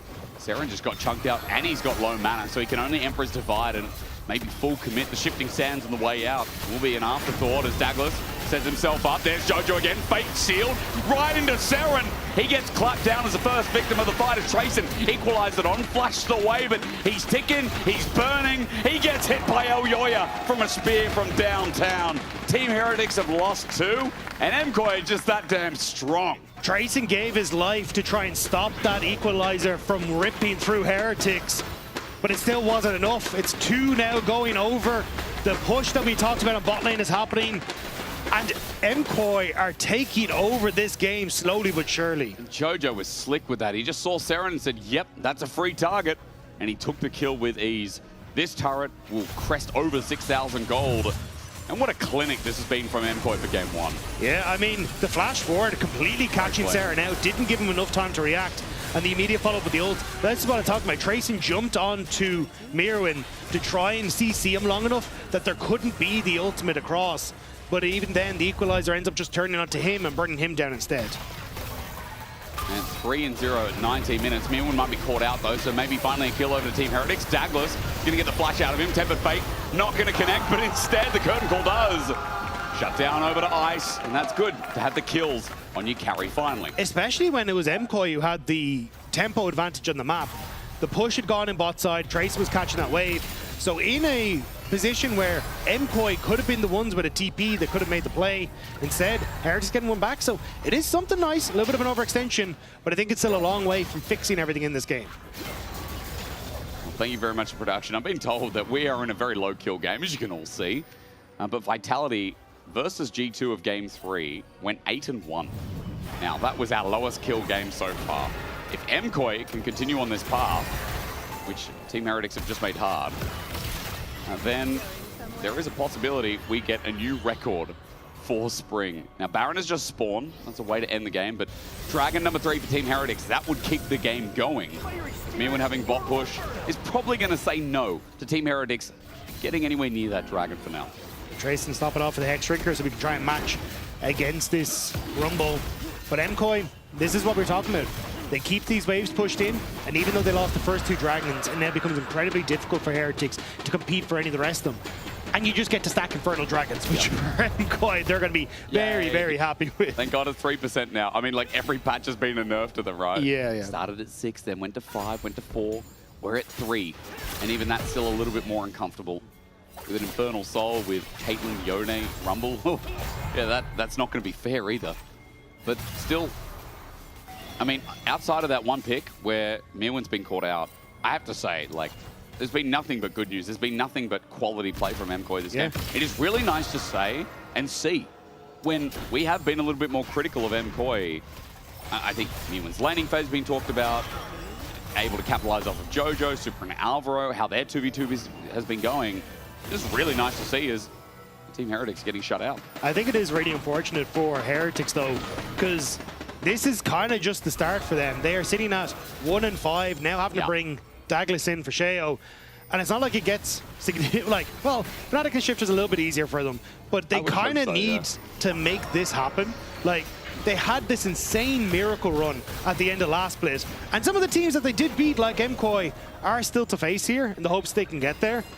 But their playoffs is looking ever so slim as we start to come into the rest of this. I mean, that miracle run you talk about, like, that got them in playoffs, and then they kind of fumbled at the wing as Elyoy is going to fly in. Trayson has been found out, and he's going to TP out. No stun available. Fate Seal got close, though. So Trayson does get out successfully. That's a small win. Still, I think you're happy as MKOI. You got the TP out, now you get to just play for wave states instead. Heretics going to try and cover top. Or sorry, take top, which they should be able to. There's no real pressure on the map quite yet. But with 3 members invested on the top side, I'd be more worried about Heretics losing an inner turret here. Mirwin can just ulti that though, and then as you said, Team Heretics are going to lose this regardless. So we don't see Mirwin using his ult yet. He just walks up to the wave instead, but Team Heretics can't step nearby. Public Execution now threatened with a lot of backs from Heretics, but Jojo's still able to step up. Looking to get some damage down. He backs away. Are close to dying, but that's a breeze away from falling. But this is again the problem with the Heretics composition. Like, how do you try and make picks happen? Yeah. How do you try and like find moments to take fights if the Heretics are overextended? You heavily rely on this Bard ultimate to hit, but as you can see, that's not really a easy thing to do. Darren's going to look for the All-In. Emperor's Divide onto Mirwin, and there's good damage coming out of this here with Proto Belt and his Nashers. He's just going to waddle away. Mirwin tries to get into Fog of War. He dies. Equalizer in the end does nothing, and Seren with a kill is good. Heretics are fighting back and finding Mirwin a second time. Honestly, I thought Mirwin was just going to turn and take the fight. I think he might have had a decent chance of taking the at least one of them down in the 2v1. But still, Seren gets a kill. They get something. They lose the bot lane tier 2 for it, though. So I think MKOI still getting map pressure. It's some small win for Seren. It's got to be. I mean, at this point, you're going to take whatever you can. Seren's close. I was going to say he's close to getting a 3rd item. I mean, depends on this back, right? But still, regardless, getting solo turret is nice. It was 6,000, now it's 5. But it's Jojo who's actually very close to getting a 3rd item. Infinity Edge just around the corner.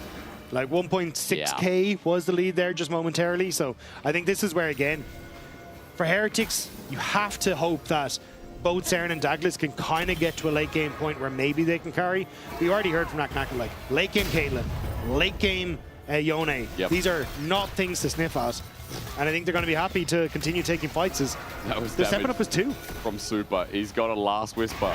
So now Douglas, as Tempered Fate gets a flash out of Super, I was going to say he's in a lot of trouble. Wei has been ambitious for these ults, but that one looked pretty good. As the Dead Man's Plate Pard gets a summoner from Super. Still, Heretics, they're trying. They're really trying to pull a lot from MKoi. And these last couple of plays haven't been too bad. Yeah, it's like I like that what Heretics are trying, and I do think you can kind of see like MKoi, because they have this lead, are skipping steps a little bit. Yeah, a little bit. But it's just that they don't have the tools that really help them. Like, Jojo gets to clear the way from Tribrush and then start to make his way back. But you always have to over-index with your team members here to try and make that play happen, which then gives more time to MKoi to clear out their own waves as well. And at least for Heretics, with the lack of dragons, you can kind of go for cross maps pretty consistently, but it's actually funny to see MKoi are trying to shut that down. Like, they're clearing out their own jungle. Jojo was the one that took his own blue buff there. Yeah. You've still got Alvaro starting to shift across to cover if Heretics are able to push in this top wave. So it's again kind of minimizing what Heretics can do on the map from MKoi. We talked to Naknako about scaling, and as you just kind of reiterated, like, he was concerned about the Caitlyn, the Yone, but I will say one thing, Dagda. If Saren can find a multi-man ult somehow, some way, with the limited engage they have, then I'm happy to be a believer. But for Saren, he's obviously picking up all the sideways right now. It does feel like he needs a 3rd item to really smash through that front line, as this is not going to be started. This is just going to be clearing of wards for Team Heretics. But I do think it's like it's basically what Heretics are trying to play for here is, okay, let's just try and put all of our eggs into the Saren basket and hope that he can carry. But you are significantly far behind when it comes towards like the amount of gold income that you have compared to Jojo. It's just kind of hope and pray.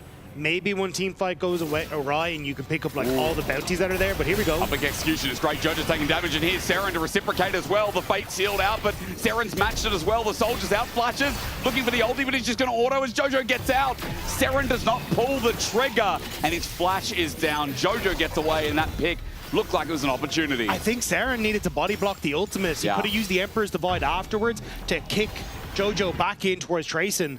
But after you get the full breadth of that ultimate to bypass everyone in Heretics, it's very hard to follow up from Saren. If you found that, I mean, again, with things like Baron up, the opportunities that Team Heretics are finding, maybe access to that bot lane turret could have come through as well. Possibilities are endless, and Jojo getting away there. It's complete murder, or lack thereof, for MKoi. Still buying time. Game slowed down a lot here in our 5-kill game. But Heretics now grouping up. Wei's now joined in. He's got his Tempered Fate available once again, looking for a target while Jojo is pushing down the bot lane, but that equalizer was nasty. Oh, Ice stepped on the hot coals and his feet are burned. Mirwin gets the first kill. Ice is out of the fight. Tracing in the middle of it, and he doesn't want to be there. Look at the engage. MKoi's follow-up from Elyoya was perfect, with Jojo lining the middle. 3 in the dirt, and Heretics, all of a sudden, the game goes back to being lost. All right, we have 8 kills. If one more kill goes down, it is a tie for the lowest kill game. But we have to see if MKoi, I don't think they're in a position to just close this one out, though. Tempered Fate stops the turret push, but the minion wave is still there, getting confused. It goes ungolden. Inhibitor turret going to drop, but nothing more. Baron going to be the next turn for MKoi, and man, one fell swoop just as Team Heretics looked like they were slowing down the game. And we're back to square one. Yeah, I think it's the 3 item completions across the board. MKoi were like, screw it, lads. We're in such a strong position. Let's just close this one out. Nearly 10K, and you kind of felt that coming into this. Great ultimate from Mirwin, the flash forward. Ice gets obliterated in this one. And it's the immediate follow-up then from the rest of MKoi, as there's already blood in the water, and they are just absolute piranhas nipping at the heels of Heretics here. Yohi just flew in from the side and found the final stun. 3 kills. Baron goes down, 10,000 gold lead. MKoi control this game, swings back, and when I say that, I mean it was always there. It just felt like we're now in a more definite position. And yeah, it looks super difficult, maybe impossible for Team Heretics to find their way back in. I always wonder in games like this, if as MKOI you get annoyed you didn't draft more engaged, you can just end the game. True. No engaged, comps go for a while, Fate Seal to a whiff. Now, that's not really a cage or banana, but that is pretty close to a fruit as Tempered Fate, El Yoya caught out, maybe a pick here for Team Heretics. Fans getting excited in the audience, but they're going to do damage first. Emperor Savai did nothing, Seren was scared. Deadly Flourish keeps the play in place. Super steps up to get the turret, but he takes half his HP in the process. But still, Heretics are losing out once again on the traders. Jojo steps on up onto Wave. The damage is great. He gets some more Mortal Steel down as the wave is at least cleared. So Heretics have a moment of respite, but they're going to go back to their base as MKOI look for the next wave to channel in. So MKOI, I think, just get to play it slow. They have not tried to play it slow, but they can't just take this in their face. Equalizer, it's great. Ice again in the wrong space. Public Execution is buffered. El Yoya gets a chance, but then he puts up the shield. In the middle of it, he gets a trade before he dies himself. A 1-for-1, but Heretics still have to go back to base again. Inhibitor's going to drop down, and yay, El Yoya is dead. But the problem is that Ice just keeps getting bullied every time MKOI press go. Yeah, I mean, Heretics can't really play the game at this stage. Wei is, you know, showing them the door, but maybe slammed on his fingers. Look at Jojo. He's going to get a whiff again, but it doesn't really matter. He's got all the shielding in the world thanks to Alvaro as Dragon's up. MKOI are taking extra steps. They just don't want this game to end. I think it's just that they can't bloody engage. They can't catch anyone. Yeah. Yoya had to send himself twice now to his death to make anything happen. Like, he is trying desperately. Yeah. Like, you can see here, it's like, oh, Ice is really low. I've got to go underneath the tier 3 turret into 4 members of Heretics to try and get us 1 kill. Like, I think that says kind of everything, as Seren is just about able to escape from Jojo, who's also trying to see if he can pick off the mid laner. But yeah, I mean, this game is as good as done, and it's just a case of waiting for these waves to now do the work. Yeah. As Baron is about to teeter off, I think it gets a little bit more difficult for MKOI, but it's no way Heretics come back from this. I mean, for Alvaro, I wonder how much fun he's having with the game, Dagda, because he is a karma. He's not shielding like a front line, he's just shielding everyone. Like, he's kind of whatever. Just stay away from my carries. There's Jojo's engaged. Wade dies in an instant. And that's a good Fate sealed. Okay. Jojo flashed after he got out. He was scared of the Jhin, I guess. I'm not sure. I think it was the Wolf, personally. It was the Wolf, yeah. Full HP. It is a big Wolf. He was scared. There's the engage again. Now they're all down for MKOI, but I think they've found enough to finally end this game. They will not get the lowest kill game of the split. But from start to finish, MKOI have dominated as Ice has to flash back to the safety of his fountain. MKOI, as a group of 5, are going to face the curtain call. That does no damage at all. And El Yoya with a GA isn't even threatened. Jojo steps up again. Seren just dies. He doesn't even get to use the Emperor's Divide. And on the fountain, Team Heretics will run. But MKOI, a dominant game from start to finish, puts faith in the Spanish fans. And this one, bit of a snoozer for the Heretics fans, but at least it's a best of 3, Dagda. Yeah, and at least they got the GA from El Yoya. Yay. As copper of a lining as that is. But you can see there, MKOI, they walk off, business as usual, easy out. Yep, go have a drink backstage and we'll go to a break, come back with game 2 and hope that Heretics have something to say. A break? Is that a break? What are you talking about? Nah, Look at Jack's right there. Jack, you're my break. That's how fulfilling you are as an analyst. Jack, break it down. Break it down. You're my Thank hero, you very Jack. much, my You fellow look like Tom casters. Cruise. My name is Jack Spectra. I used to be a bit of a pro player. And today, we're going to be talking all about tempo. So, what is tempo? Tempo is essentially just time. So, we see here that MKOI's bot lane has decided to open top lane and sacrificing the minions for it. What this means, however, is that they are quite far ahead. Caitlyn can impact this top lane way before Jhin ever can, right? So what that means is that they are able to open towards top lane, and Wei is thinking enemy bot lane is probably just going to open bot, so they're about to show on bot, so I'm going to do a little top gank and try to get Trace in ahead. He does not expect Supa and Alvaro to open top here, so that means that Wei now immediately loses his flash, has to back off, and we even got El Yoya Pantheon ulting in. Goes a little bit crazy. But the important part is now. Team Heretics really wants to match this Caitlyn and Karma, right? because they don't want Caitlyn Karma to just be able to hit plates and just have a good time. So you can see that Ice is opening up towards top lane here, and Tracyn is looking to base. But something goes awry in the comms of Team Heretics, because Ice actually decides to go back to bot, going a really, really long way. You'll see him on the minimap here, running all the way back to bot, taking a really, really, really, really, really long time, and losing a lot of minions, and Tracyn just stays on top, and then Team Heretics go for kind of this desperation play, I'd say, where they try to get onto Supa with the Bard ultimate, but doesn't quite land, with some good movement from him, and some even better movement on the public execution as well. But now it's a really tough position for Team Heretics, because they used all their tools, they used their ultimates, they weren't able to shut down this Caitlyn and Karma, so now Caitlyn and Karma can just continue laning, in which we normally wouldn't see a bot lane choose to do this due to the role quests, but Caitlyn can just have a jolly old good time, continue hitting the plates, continue forcing Tracyn in, while Alvaro can roam the map, and Mirwin is completely fine on bot. So MKOI, using the tempo lead that they generated by dropping a wave on bot, now got to get 2 top plates. They got Tracyn to lose a lot of minions, and they put Team Heretics in a reactive position the whole time off of Team Heretics' mistake.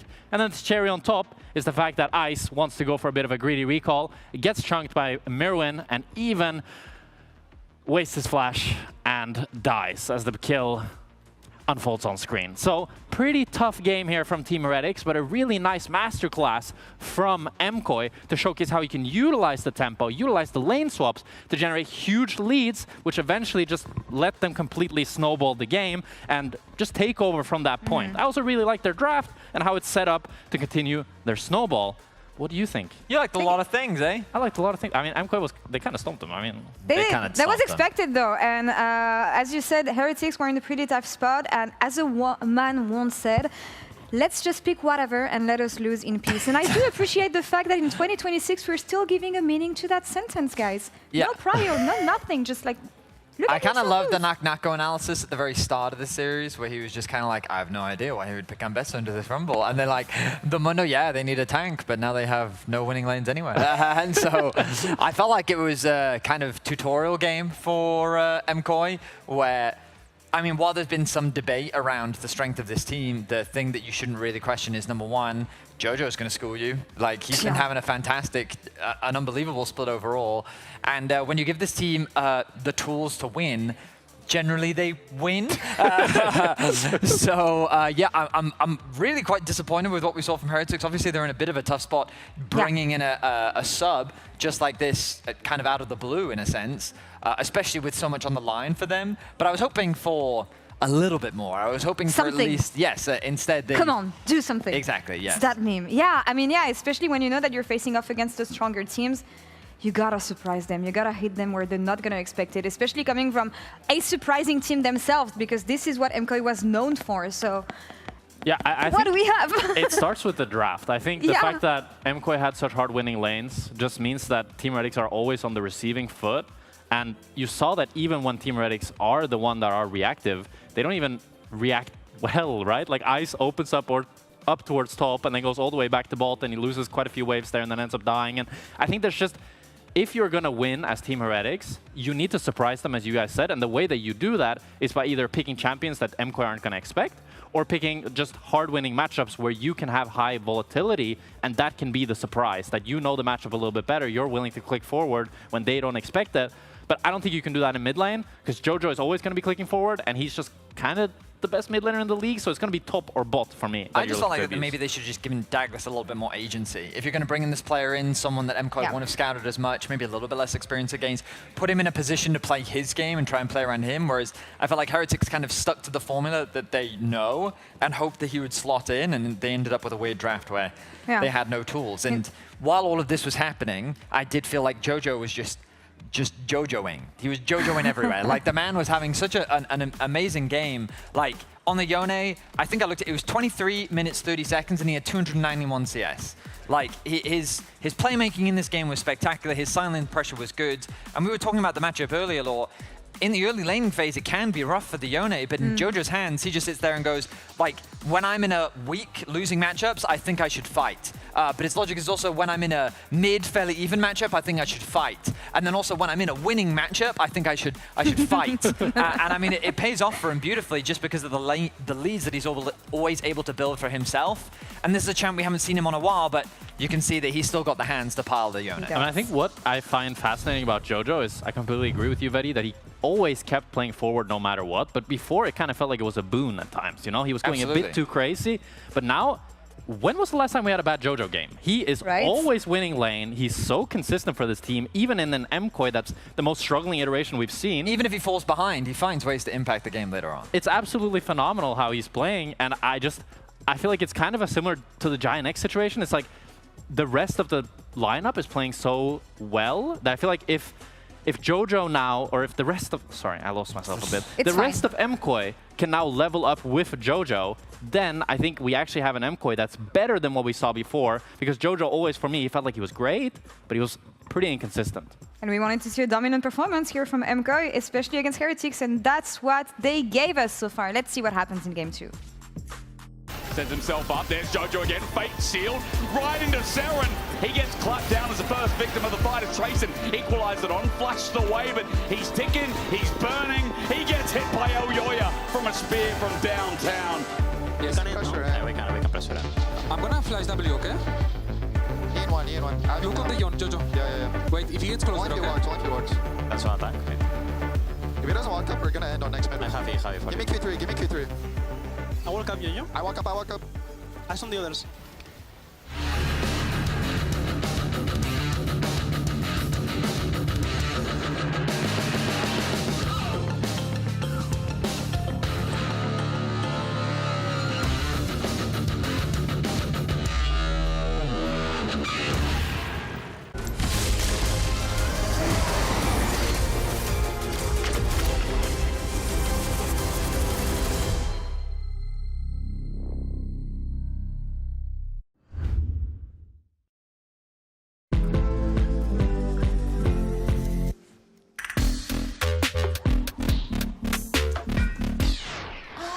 What's wrong with me today?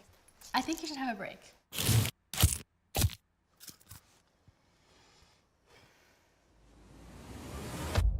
Have a break. Have a Kit Kat. Maybe because I'm the crushing. I know you wanna talk. What was that? Whoops.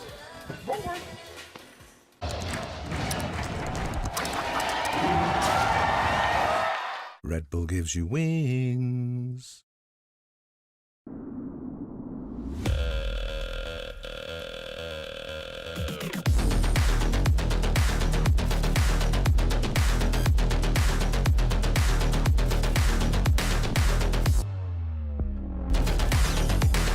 Wait, is he switching lanes?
Bit of a walloping in game one. That's what Heretics got given, and MKOI, every single lane, was winning. What do you do when Jojo's winning a matchup that we said probably shouldn't? That top went exactly how Mirwin picked for, and that bot lane was just Super and Alvaro chilling the whole game, and I just kind of got camped and covered by Elyoya. So, I don't know, Dag, that was a hard game to watch, and I think Heretics now was second pick. Might be able to do something on this red side. Well, the good news is they can't pick those champions again. So maybe things get a little bit easier, you know? True. That's you're not that's my wrong. That's my silver lining. That's what I got. Maybe a bit of engage this time. I mean, obviously there was the Bard, and they had the Azir, you know, with Ambessa, but it was like the piece just didn't line up. Yeah.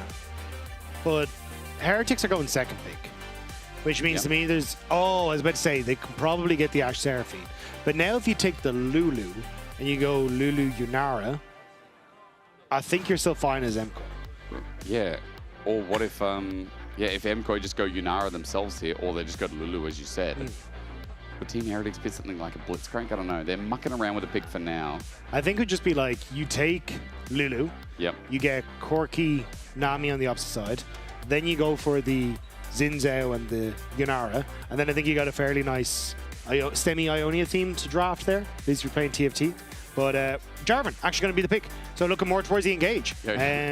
Shout out to our production team for noticing that. Garen Amumu Pike spells gap. Oh my god. Oh my god. W production. See, for me, I'm just like, I always think, you know, people have partners and stuff, and people have like people they shout out to. But that was just harsh. And to be fair, game one, it was a bit of a gap, so. Just a smidge. Although I will say I kind of like already the way the Heretics draft is going. Like the early Yunara pickup here, you can take the Lulu now if you want to. It means that then you still have the ability to get out of the Cataclysm. And they're just going to go straight for the Xin Zhao though. And this is kind of what I was thinking that MKOI would try and take. Because I think Yunara, especially when you get to a game two like this, I think Yunara, Lulu, Xin Zhao, very strong trio to play through. It is. But what do MKOI have up their sleeves? For now, I saw a Zyra, a Mumu, ZA. It's going to be Zap. Oh, it might be. Yeah, and then the next one will be Map. Okay, yeah. And then we go Lap. Thiva is coming up. Well, that's locked in, so that doesn't count.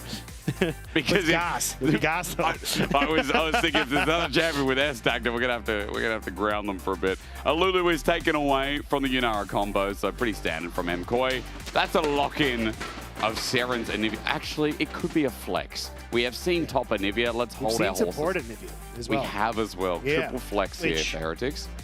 I think has been played into Lulu, if I remember correctly. It's a really odd build, though, because you still build like Rod of Ages and Seraphs, but you just play it from the support role. So you kind of deal a ton of damage with it anyway as well. Yeah, we haven't had it in LEC just yet, but I've seen it over in the LCK a few times. Yeah, you put 3 points into your E, and then you max your wall, so you get the really big wall. And yeah, it's kind of disgusting. I'm not gonna lie, it's a lot of damage. That's a big wall. And especially against something like a low range comp like Sivir, kind of works out relatively well. Yeah. Because she does not like the fact that you can just wall her off from the rest of her escape routes. Get Glacial Storm as well, and you're gonna have to just spell shield that E. But well, the thing is, she puts the ult on the ground, and then it's like, oh, well, there goes my spell shield. That's right. That's right. It's like, do I spell shield now? Or you are right. Actually, it's going to use it for the ulti. Galio's gone. LeBlanc's gone. So maybe options safeguarding that it is going to be an Anivia mid. Yeah, I'm trying to think. If they get a raw because basically Anivia doesn't like to play against things that have range, and like Hui is still there. Yep. Things like that could still be functional in it. But you can also see MKOI are not convinced that this is a mid lane Anivia because they're still banning away the Aurora. Although that could be, again, a flex against potential Aurora tops. And with the Nara as well, maybe that's what they're looking at. But I'm not sure what MKOI would want to go for because I traditionally think of Aurora into things like, you know, Ambessa or Rumble, but that's not what we have here. So, and with the Akali hover, I think maybe this is, like, it's definitely Anivia top or support, but I wonder where. Could also be a Kali top. So, yeah, look, I'm really hoping for Anivia support. I mean, I am too. Again, we haven't seen it in the LEC, seen it 8 times in the LCK with a 3-5 record. Most bought is Rod of Ages, by the way, as support. Yeah, I love it. Like, what I've seen a lot is still Rod of Ages and Seraphs. Yep. And then you kind of go into like Shrelia's Reverie or these kind of more support-ish items. Yeah, I've seen Vandal Pipes, Locket. Yeah, Vandal Pipes as well because you get easy proc from us. Yeah. I tried a little bit on my own. I played Rod of Ages with Protobelt, and it was kind of nasty because you can Protobelt forward to get the wall, which then makes it really difficult for people like Sivir because you're kind of like, oh, I'm playing out of range of Anivia, and then she just jumps forward into you. Oh, it sounds like fun tech. Here we go. Twisted Fate gets locked in, so scaling bot lane, enhanced solar lanes that want to get the ball rolling, but now we get to find out what's going where for Heretics. Yeah, see, I don't know if I want to play Akali into any of these things. Like, into the mid lane, TF can pop. Well, actually, it's decent into the Twisted Phase. It just means that later on, it can be a little bit annoying because TF can pop the ultimate to spot you. What if you run TF top instead, Dagda? No, I think it, like... Renekton me. I mean, I'm excited to see Anivia support. Yeah. Like... First one. And then... I think you've still got, like, Jax can get a lot of value here against the Renekton late game and against the Twisted Fate late game. So, Trayson has a good opportunity to be a menace on side lanes. But I'm curious, like, there's Anivia value for things like a TF that's running away or the Sivir as well can be really good for Heretics. So, there is angles here where Heretics can make things work. It's a more ambitious draft as well. The Jax final lock-in versus Renekton. I mean, I don't mind that as Trayson. And as you said, the Anivia value might just pop off. So let's see if those solo lanes from Movistar Koi can kind of get off the ground or if Heretics can pace this game out and send it. A lot of sending power with Akali with Jax as well, isn't there? So skirmishing. More options this game. I mean, to me, it's exciting because in game one, Heretics didn't have much engage options. They didn't have the ability to kind of weave out skirmishes. This time, I feel like it's a very different draft. It's like complete opposite. I mean, it is still somewhat conditional. Like, you've got the wall from Wei, and you've got Trayson Counter-Strike or Douglas, right? So it is still on the Zinzao. It's still a little wonky, but I think against a short-range composition that's trying to use Sivir and trying to jump in on top of you, I think it becomes a little bit easier to play. So I'm excited to see how it pans out. Hey, I like easier to play, and I do like that maybe some of those conditions feel better just because they're not like hard committal. Okay, yes, they are a little bit hard committal, but the Anivia's not. First Anivia support of the LEC. Now, again, we were talking about the build before, but it's Lehen's, it's Career over in the LCK that have been pulling it out. I should say Andal, but he's 0-3 on it. However... Yeah, you can do a lot of work with this in the early stages. So a couple of like things. You run the Electrocute, which obviously gives you a lot of burst power. The Q, the secret tech is that there's 2 parts of damage in the Q with the Nivea. There's the pass-through, so when you initially send through the Q, that does damage, and when you proc the explosion after it passes through, that does another proc. So if you can get both procs of the Q, which gives a stun, and then you get the E, that's the immediate Electrocute. And obviously then there's an auto attack you can toss in if you miss some of that. She is very good against short-range carries like Sivir because her wall is super effective, and especially as she starts to get towards level 6, it's very strong. The only thing is, as you say, I'm curious what the build path is going to be. Rod of Ages is the go-to in a lot of situations, and then you start to see some deviations. Some still build like Seraphs, some build into Protobelt, others will go straight into like Shirelia's or even like third item Vandal Pipes, as you were talking about already. Like, there's a lot of variability in the build. By the way, first ever Anivia support in EU ever. We've never in the history of I'm not surprised. Anivia is not up there in play rates until this year. Well, I suppose the last 6 months. I mean, that is crazy, yeah. So, Wei is the first ever. It took many years to get to this point, but here we are. There you go, there's that Flash Frost combo. Actually, with the Yunara. Feels kind of nice because Yunara can just use that stun and then pop off with some good it's trades. also the W slow from Yunara sets you up, but here we go, trades. Yoyo did jump in onto this. He's looking for an angle. 3 Talon Strikes going to get the knock up. Douglas in a good spot. Yoyo has to flash out, and Way's now here, threatening the rebirth. He'll jump into egg form, but Douglas matches and gets first blood. A second short to come as Yoyo's got no escape, but Douglas now has run out of juice. Audacious charge. There's the Anivia. There's the Anivia. Super flashes out, gets a kill on his own, and we already have more kills in the first 2.5 minutes than we did in the first 15 of game 1. Already getting some action. Still though, I think Douglas went a little bit far. Could have probably backed away there. Super was getting a couple of auto attacks. Maybe that would have set up for a bit more, but Super, there's the damage from Way. He is very low on mana though, and will definitely need to reset after this wave push. The Anivia pick already paying dividends. I mean, Way is going to be closer to, you know, if it's going to be that Rod of Ages, as Super's just trying to get the wave out. It's a big wave at that as well. Team Heretics can use this time to back away, but man, let's look again because we just sent Hail Mary over this blue bar. Yeah, great ward from Heretics to spot it that Yoyo had gone for the evade. So immediately Douglas goes for the fight, knowing Zinzao is stronger in the level 3. And even though you have the push, Way happy to use his health bar and that passive egg to keep himself topped up. You get the kill here. Douglas then following up. Super does a good job of trading onto Ice though to try and keep this Yunara out of the fight. But it's here where you get the kill. I think if Douglas had started to walk away, I think you are fine with just a couple of extra auto attacks and not giving Super the extra damage that he needs. But still, either way, good response from Douglas and a nice early lead. Almost there for Heretics, but it's certainly on that bottom side. Yeah, it certainly is. It's going to be towards that bird, and double health crystal, you know where he's going next. But triple longsword from Douglas. And some good early damage as well. 5-point strike from Sarah and getting close. Shuriken flip just misses though. Yoyo was in the area, even though he's level 3. Jarvan would have helped out a lot as we come back to bot. There's the wall. And Super just walks on up, gets a boomerang blade into Ice's face, but he's getting some pretty good trades down here as the Anivia. Yeah, I think this is actually going to be a little bit tough for MKoi as Douglas starts to clear back down towards this bottom side, because as you can already see, that wall is very easy to capture Super with, and I think that's where you're going to see, if you can get the gank with Douglas, suddenly you're able to set up very effectively. Super doesn't have flash and can't escape very well. So this pushing lane does have to be a little bit more cautious, and I wouldn't be surprised to see Alvaro trying to see if he can sneak his way into the enemy jungle and get some vision there. But actually, he's already swapped to the sweeper, so going to be reliant on Super to get some of that vision down to keep them safe. Vision's going to be an important part of this game when you have a Twisted Fate, when you have a lot of side lane pressure, as Yoyo trying to pace his way around mid. There's an instant TP on the wave. Saren just hit level 6, so perfect execution now available to maybe get out. Shuriken flip though as Yoyo peeks his head. And now Jojo also has his level 6. Just hit it here as he gets back to the wave. So Destiny to one of these side lanes is a possibility here for Jojo. Yoyo showing though showed that he hadn't reset for his purchases. So now they know that he has to reset, which is why Douglas has now moved immediately into this bottom side, knowing that he's got that little bit of a timing window. Won't be able to get too much as he was spot on a ward in that pixel bush. But still, I like to see this proactivity from Douglas. And again, I think like a lot of eyes are on Douglas coming into this game. Yeah. Like swapping in for Sheo. And we already kind of said it at the start of the game 1. Like Douglas has kind of been brought into a couple of different teams now to be cover, but here we go. Let's pause, looking for the Anivia gold card on the bird that doesn't have the ultimate, rather passive available, so no rebirth.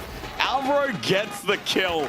And there's something about LEC supports that just consistently want to take away the gold. Yeah, I think you should actually learn from LEC supports in your own game, and you should always take the kill. Always take your the kill. AD carry will love you for it. Yep. They're going to really enjoy that you're you. coming back for like a quick Ardent Sensor and that kind of stuff, and be like, oh, well, that benefits me, so they'll love it. Alvaro just said, I need the gold, guys, sorry. And it won't enable the Dragon for MKoi with that teleportation down, but does enable the Scuttle as MKoi just move Jojo up alongside Yoyo to this top crab. As Way moves as well. Still, nice job though from Jojo, right? TP back in, and that was Yoyo showing on that wave, gave Jojo the push that he needed to make that play happen. So again, like nice heads up from MKoi, and a different look from Jojo. Like what we've been praising him for is taking aggressive matchups that he can play through in the mid lane and really punishing his opponent. That's not exactly what Twisted Fate is. Like this is much more about him being able to access the rest of the map, but we kind of got to see that a little bit last year with things like his Galio, but the Twisted Fate is kind of kicking it up another notch his way in this top side. Anyone getting slowed. Crystallized does slow him down, but that Flash Frost doesn't connect. Mewen walks it back. It's a 2 versus 1. Early lane swap here from Heretics. A 7-minute crest over. slice and dice in. Dominus onto Icy, cleanses, but now he's far forward. To slow down the Flash Frost again, Mirwin is getting 1v2'd. He opted in for this trade, and Ice is just thinking about it, but he didn't have the level 6, so I guess couldn't get that Arclight of Ruin that maybe may have changed the play. I think he was a little worried about this wave completely getting frozen on him, but I think it, well, won't be his Ice is actually going to clear it out, but I think that was why he was kind of looking at it going, oh, if I don't take... Wait a second. What the hell? Flashes over into Fog of War, misses the Flash Frost. There's the Crystallize, goes into the egg. Way's got help though. Maybe it's a bait. Flash for the egg is a genius play as Dagger's waiting for the audacious charge. Mirwin runs back to his turret though, and I don't know if that was 5 head or 3. I think it was 2. that was way flashing in, misses everything, walls himself off from escaping, and then has to get Douglas in to help him. Observers, let's replay that play. That could be the greatest play in the LEC of all time.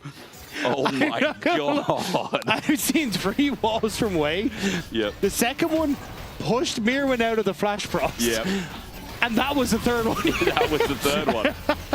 Dagger's going to pick up the grub. So, you know, for MKOI, they are losing a little bit in this top side because of it. But that's just Douglas's early pressure coming from this Sin Zhao. We're going to get a cancel back here from Alvaro, I believe. Glitterlance onto Way. Bird has been found. Flash Frost comes out and he sends out a Frostbite, but... I need to see that replay, please. We need to see it. We're back to blue buff, though. This is where it all started from Team Heretics. Now you're doing it again. Good wall, it's a flag and drag. It is a really good one. Douglas caught up. Crescent Guard won't save his life. And the smite gives the blue buff to Elyoya. Jumping in, Seren Wild growth. The flash away from the Cataclysm, or excuse me, from the Counter-Strike. And Seren gets out, gets Alvaro on the way out. It is a 1-for-1. Douglas for Alvaro's the trade as Seren makes that play work. Alvaro with a pretty big misstep there. Like, you'd already done a lot of the hard work from MKOI, denying the follow-up from Trayson after he flashed in, the Counter-Strike doesn't connect, and all you had to do was kind of play it back, not give Seren any angle to get the gold. Here we but go. They get away with it. No. Either way, though, like, I like this from MKOI. Play aggressive. You know you've got the advantage here. Jojo's able to come across. Goes into the Crescent Guard to guarantee the kill. But here, like, Trayson flashes forward, but loses vision, doesn't get the lead strike. And at this stage, I think Alvaro should have just backed away, not giving Seren an opportunity to look for any sort of kill. But instead, gives one across. Seren at least gets one back. But again, it's MKOI who are the aggressors in this and actually coming out with the gold lead. Super as well, who's crawling up the gold lead too. I mean, that is a Sivir who's already on the board. You'd love to see it as scaling mains, as Jojo's starting to threaten this lane out more and more. Now, advanced teleport available. And Dagda is looking at the icons above the head. I'm truly wondering when we're going to see that replay. I need to see it. I don't think it's going to happen. Gold card comes out. Leave the observers alone, all right? They're doing a great job, but I do agree. Look, we can just keep track now of Way in the walls, right? As maybe a play on top side. Douglas is here. Mirwin's already sliced and diced. Counter-Strike not going to connect, but Tracy's got the damage down. No Trinity Force, but it's enough into Dominance. Douglas finds him. 3 Talon Strike, about to get the knock up. There it is, but not enough just yet. Flag and Drag misses, so no knock up there either. But the Crescent Guard saves the life of Douglas with the gold card. Won't mean anything. Jojo has to flash away, but it's followed up. Again, double stun. A double over to Trayson as well. And Team Heretics found that fun. Douglas, I saw that cheeky eyebrow at the camera. Well played, sir.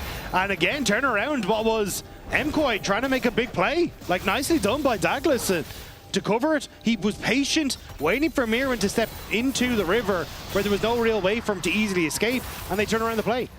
Glacial Storm here from Way has now come up. No tier, by the way, in the end, so it's just going to be the Rod of Ages into whatever follows next as we come back, and that roam means that Seren got free time in the mid lane. This Akali after the kill, trailing the Twisted Fate. And remember, TF passive means that Jojo was going to be up if he was even in CS, so the fact that Seren is in range is a very good sign for Team Heretics mid laner. I mean, this game is going significantly better than the last one, right? Yeah. Like, they've been able to at least keep it in touching distance, and there is some nice wins for them, especially in this bottom side. There's the wall. Yeah, Way decided to step on up, but he's got the egg, so he feels comfortable.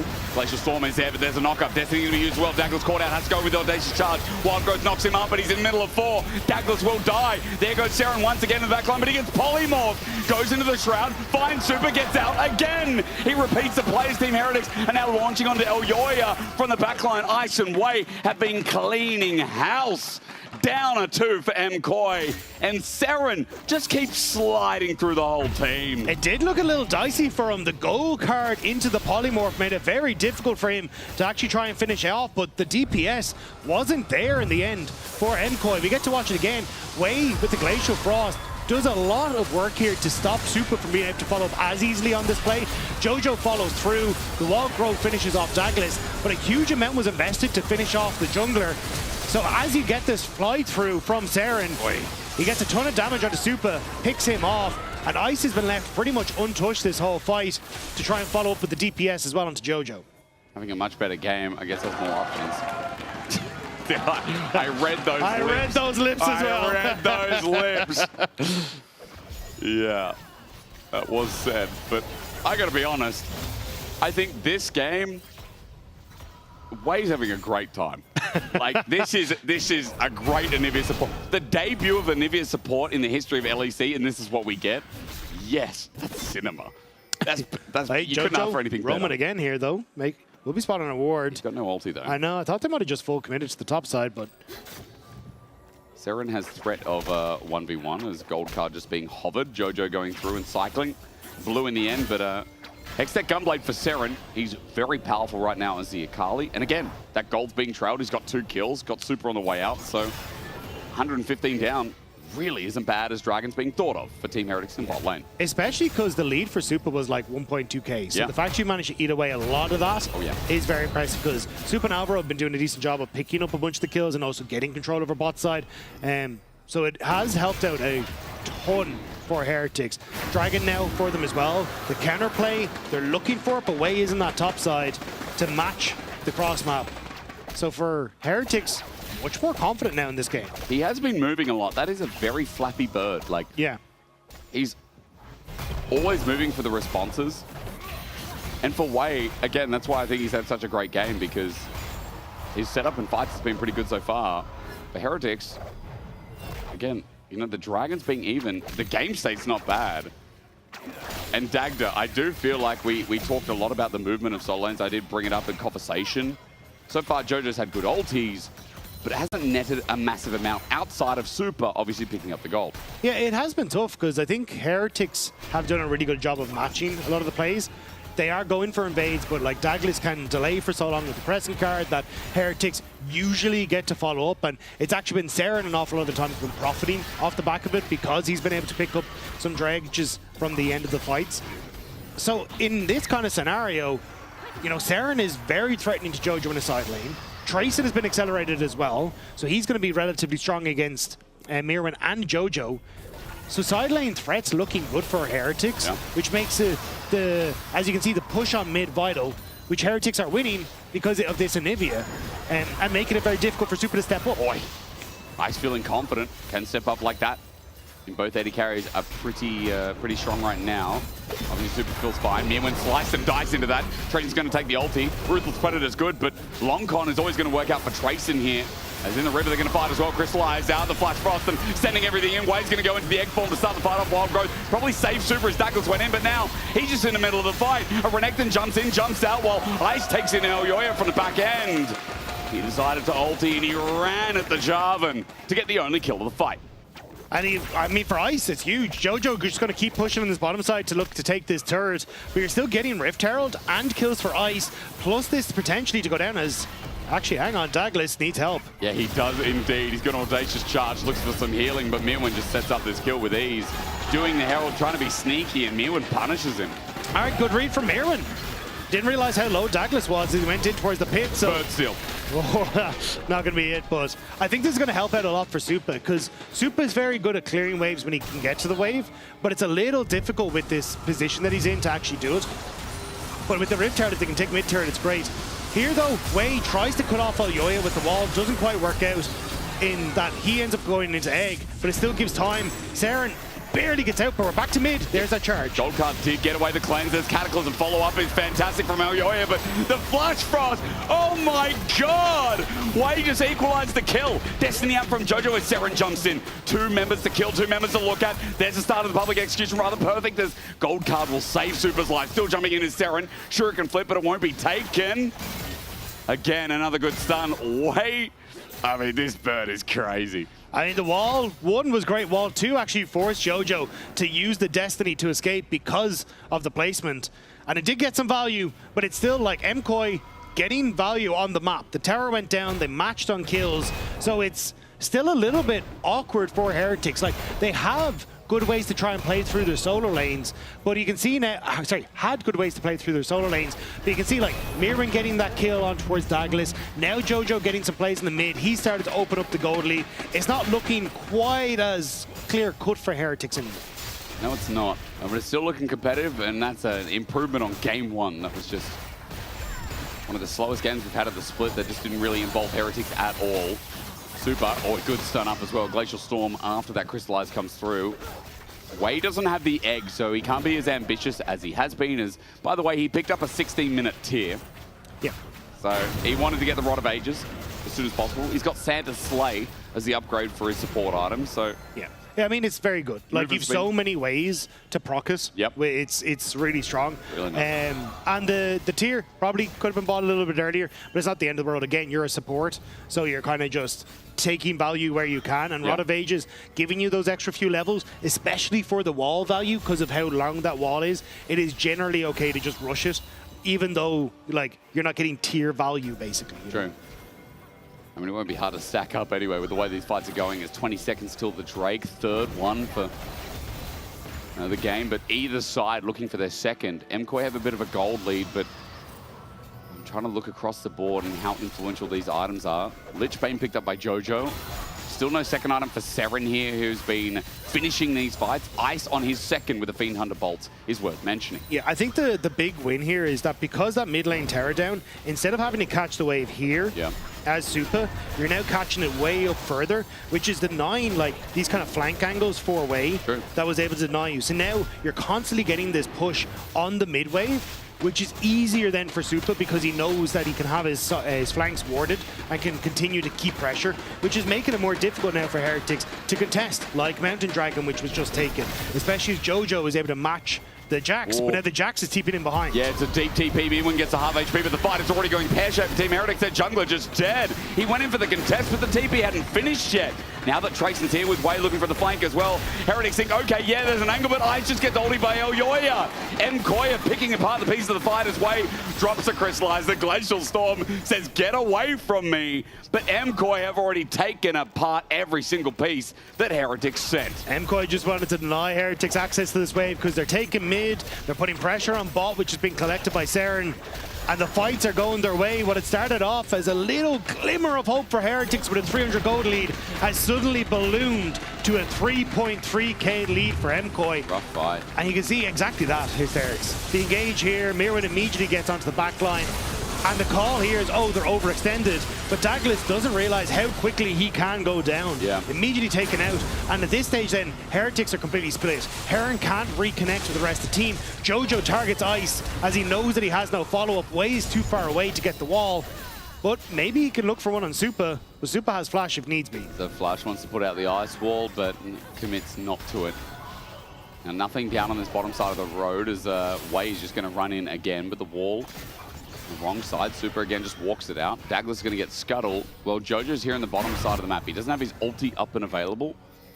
Team Heretics are pulling at scraps right now. As you said, Supa's able to step up to the wave, and the pressure that's added by this guy being able to instant wave clear this far up is pretty immense. But it's exactly that, because it means that now Trayson and Seren can't get as much value on side lanes. They don't have the control over mid to guarantee that Elyoya or Alvaro aren't shifting upriver. And you can see, like, that entire river is just covered in blue wards. Yeah. So this is where now, as Heretics, that side lane threat is gone, and it's MKOI who are actually threatening Seren on the side. Because you're able to step up just as comfortably as Supa did in the mid lane. Top is the only bit of pressure right now from Team Heretics as they're trying to look for a play. Mirwin has stepped out deep into the lane. Douglas might be able to get in here, but not even sure about that as Elyoya looks towards mid. Ice doesn't have a turret here. Elyoya's off on the wing, but still doesn't pull the trigger. Supa just clears the wave and they walk away again. Still, this is, again, super clear his wave to have everyone shift down. Saren immediately needs to clear the wave. He's looking for the fight, but I don't think he wants it. Can flip onto Jojo. Gold card gets him. Started the perfect execution. Destiny out. Over the wall. He gets out. Crystallize won't help out as Elioya flag and drags in. Super now runs on up, but against an ice wall lane 2 greatest. Douglas use that opportunity, but he gets wild growth. Super and Alvaro just walk away. Douglas crescent guards. That helps him survive. His wave flashes over the wall. Trayson running for his life through the choke as Mirwin now teleports in. Douglas even flashes through. Any amount of semblance of control of Team Heretics is just gone. And Jojo even reset to now push mid. So MKOI want to try and put pressure everywhere across the board. And it's Saren trying desperately to use this advantage that he had on the 2 items. Actually, he only picked up the second item there, but at least the advantage of the Akali against this TF. Okay. But it's not enough. And there's the TP. Going to try. Mirwin's going to slice, but no dice. He flashes out, trying to buy some time. Shuriken Flip is there, but Saren just used the ulti. He teleported for that, look for an opportunity now for MKOI. They're like, let's turn the play. Look for ice in the mid wave. There's the flag and drag. Cataclysm forts out that Arclight of Ruin, that Transcendence against the wall. Elioya is going to be slowed down. Maybe an opportunity for Team Heretics as Elioya flashes as well. But Jojo's still doing work on the top lane turret, and while Team Heretics get something, they are always losing out. Boomerang blade out, and you're not going to find a Flash Frost here from Wei. Super just steps out of the way, and Dagger's going to get autoed while a gold card gets into Saren. He has to run as well, and it just keeps being a good MKOI play to talk about. Yeah, the next wave is coming, but I don't know how much MKOI want to commit to this. Saren interrupted. Still, you can see Super push mid, and now they're starting to shift up, and Saren can't really approach the wave, but it's kind of just chipping away at these structures, waiting for this next dragon that's about to spawn in 45 seconds. Dragon will lead to Salt Point. MKOI almost 6,000 gold. And so much of that is on Super. 3rd item completed, another BF sword in his hands, and you are very quickly hitting critical mass as Jojo. Like, if he finishes off a Rabadon's death cap, these gold cards hurt if he's able to make the play happen. So I think, Heretics starting to run out of options in this one. Well, let's see their final stand, because we talked about it earlier. If Heretics lose this, they're in the wayside. Ulti onto Super. Wild Growth keeps him alive, but Trayson jumps in for this. Flash over the wall. Boomerang blade. Super's out. Redemption's going to come on in. Heals up Elioya. Trayson at half HP after the players. Mirwin's going to join in. But for Dragon, is that enough, getting Super that low and burning that much from MKOI? I mean, I think he should be able to reset if he needs to. Heretics, I think, toying with the idea of trying to move up into the Baron area instead. But, like, nothing really happened. Super just going to step forward and finish off Dragon here with the jungler. Yeah, you're right. I mean, he's still got Torrent's Blade, got a bit of sustain with red buff. No problem whatsoever. Even after that chunk, after everything, they get Dragon. It just shows you how far MKOI are in the lead in this game. And it's been a bit disappointing because this is such a fun comp from Heretics. And there were many moments here where, like, the skirmishes, the skirmishes down bot as well. But then one mistake, and MKOI kind of silenced them. Trayson could be in trouble here. Counter-Strike going to come in. Flag and Drag gets a knock-up though. Ruthless Predator with the stun. Dominus and the enhanced damage. Trayson leap strikes away and flashes, but MKOI find another gank. They get another summoner. They aren't really finding moments though to, like, blow open the turrets or get control fully over the lanes. They kind of need to turn towards Baron, but for that they really need a pick to happen. Destiny, ice in the face, but Jojo's okay. He's from Canada. He's used to the cold weather. Crystallize, the flash over the wall, gold card, and Elioya just waits on the other side. The bird is definitely not the word today as Cataclysm lands on Wei's head. Gold card, and insult to injury as Wei drops down. Yeah, that was just Wei trying to move in towards the upside to cover for the push, but didn't have any right to be there, especially against the Twisted Fate. It's so hard. And again, like, this is kind of where in game 1, there just wasn't really any hope for Heretics. Game 2, it started off relatively well, but I think MKOI just kind of shown they're better at playing the map and understanding where they need to be. Completely agree. MKOI, the team who, by the way, don't have any games next week. This is their only game till the end of week 6 versus Shifters. And then, of course, the road show that we go to Madrid in the very last week of the split, where they play 3 games in a row. So it is a good look to MKOI before they get a bit of a break, before they get to recoup and verse off against Shifters, which, you know, you'd assume with the current quality of Shifters versus MKOI probably will be an MKOI win, before we get to see them in front of their home crowd. Yeah, and I think that's kind of where a lot of people are like, hey, this is going to be their moment to keep an eye on them. Yep. Because they do have the likes of Giant X, KC, and G2 still to play. Yep, there it is. Well, here we go. TP. How confident are you in this play? Miwin's got Dominus.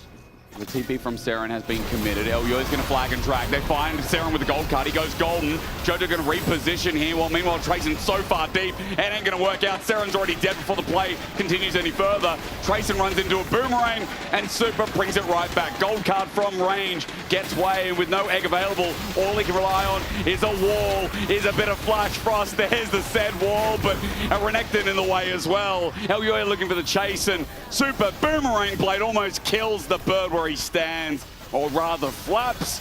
MKOI, 9,000 gold, and a Baron now to move to with ease. Yeah, they're just going to crack open the turrets first, and then they'll move over. But the solo laners from Heretics completely isolated, but Douglas now looking at Mirwin, who's isolated. Don't think he has the follow-up just yet, though. Don't know. Mirwin doesn't have ulti, but 2-item Renekton. Yeah, he can press W. Douglas going to keep chasing this up, but Baron is definitely going down. He flashes for it. Audacious charge. There's the Sterax. Slice and dice. Chilling smite. Now, after Wind becomes lightning, there will be another audacious charge. Ult is up, though. He's got a turret. There's Dominus. Crescent Guard was used. Way's now coming in. Teleport there. Mirwin's just standing. Did Mirwin just TP to that turret? Mirwin was the one that teleported to that turret. Yeah, I think he wanted the shield. He wanted the shield. For the TP, if he can complete it. That, or he wanted to insult them, Dagda. Either one works. Either one works. A shutdown over to Heretics, but they got to get out of here. Turret's not worth it anymore. Bird dead again. Now for MKOI, the chase will continue. Teleport flank to try and end this series right here and now. Gold card looking for Ice. Will find its target as he cleanses away. Left alone is Douglas, and he too drops over to Super as Elyoya finally closed the gap on top of Ice. Trayson just has to walk away, waddle away as Seren decided to get mid lane turret. It'll actually stop them having a wave to end on unless they can end through this bottom side. It is with Baron, and there is only 2 members of Heretics. MKOI, can they end on this push? Well, we've had reservations about MKOI, but I think this series is going to tell us a lot as they might be answering that question too. Dagda Wave's coming up in 3 seconds. Gold card at extended range. Counter-Strike going to block that one there. Trayson goes in for the stun on Elyoya. Cataclysm hit 3 members though. And right in, Super. All he has to do is auto and stand his ground. In the Thunderdome they stand, and MKOI had no problem running into Heretics today in what has been an under 1 hour series, I feel, or close to. Domination as Heretics on their last legs in the LEC Spring had to face up against the Spaniards, who have so much reputation on the line. A Nexus Bear, Heretics will not be spared. And MKOI, as they go on a week break, will remind the LEC that they're still top dogs. Playing with the fruit a little bit at the end here. Jojo? Okay. Now saying end the game, end the game, end the game, end the game, end the game, please. Hey, we got there. Jojo will survive. And that was just easy from MKOI. He didn't even break a sweat. Now, very well played by MKOI. Couple of like oversteps in the jungle where, you know, Seren was able to get some kills back, but overall, like, you can see there is a clear difference in understanding of how to play the map, how to try and play to their advantages, and when MKOI locked in, they knew they had it. Mirwin, Jojo, or Super are your options here. Now, it's one of those series where you just like, you can give it to anyone, I guess. As you said, jungle, bit of an overstep, but Jojo had another good day. MKOI looked fine. I think the problem was today that Heretics, as harsh as it may sound, just didn't test them. Like, I think it's, look, it's hard gap for Heretics at this stage. Like, you're replacing a key role on your team with Douglas just coming in, trying to organize stuff. Yeah. Like, and unfortunately, this now puts them in a very, very awkward spot where they are sitting at 1-6, which they're not out. They're not out, but they're probably out. Yeah. Like, we are not able to mathematically say they're out, but it is not looking very good for Heretics in this. Jack just looked like a Heretics fan there. He sat by himself, very upset. I mean, it is rough. Again, like, Douglas didn't have a bad day by all means. I think the debut was fine, and you take away from that what you can. Wade played the first Anivia support, so there's a positive to end on for Heretics. Even more positive is Jack with Super and Alvaro, who had a gorgeous day. Hello, boys. Good job on the win up against Team Heretics. A lot of... Do you have any words for the fans? I don't know. They have been really loud today, and always it feels like really good to have the fans on our side. But I think they were also chill as well for Ethics. So yeah, I mean, it looks hype, you know. Yeah, fair enough. And I wanted to touch on that because you guys have had kind of a rocky start to the split. How has the mood been at the MKOI camp? I mean, I think it was always pretty nice. We just wanted to reach the standards that we want to do play in the game. No, I think we started a bit shaky, throwing a lot, but I think the last weeks we are ramping up, going better. I think we look more consistent in a way in the early. I feel like the games never go out of our control, so I'm happy. Yeah. Did you feel that today, going up against Douglas versus Sheo, that it was any difference in Team Heretics, or? I don't hear you. Can you repeat, sorry?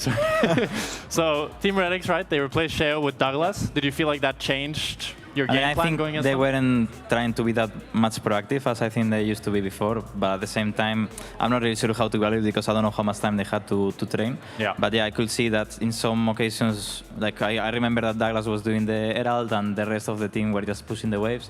So yeah, probably I think they were not on the same page. Yeah, fair enough. Did the Anivia support catch you guys off guard, or were you expecting that? I mean, I want to play it. I played it also with Supa, so I want to really play it. But no, it didn't really catch me out of guard. I thought they were going to go Nami. But Yeah. We also have Waze Anivia plate. This is one of the weirdest plays I I've don't know. I mean, Mirwin started saying, what the fuck? So I just looked up and...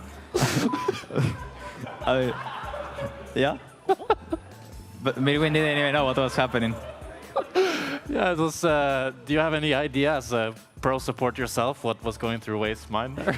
I mean, probably he wanted to be a bit funny, and it ended up going bad. But yeah, I mean, I think Anivia is a champion that also allows you to be really cocky. Yeah. And in this case, we were also ahead, so it was not that strong. But I think the champion has potential. Yeah, fair enough. And if we can get your schedule up on the screen, you guys have still quite a few matches left to play. You have the Madrid road trip. That's not the schedule that I was thinking of. That's the schedule I was thinking of. What do you think now? You defeated Team Heretics. Is there any particular opponent that you're excited to face?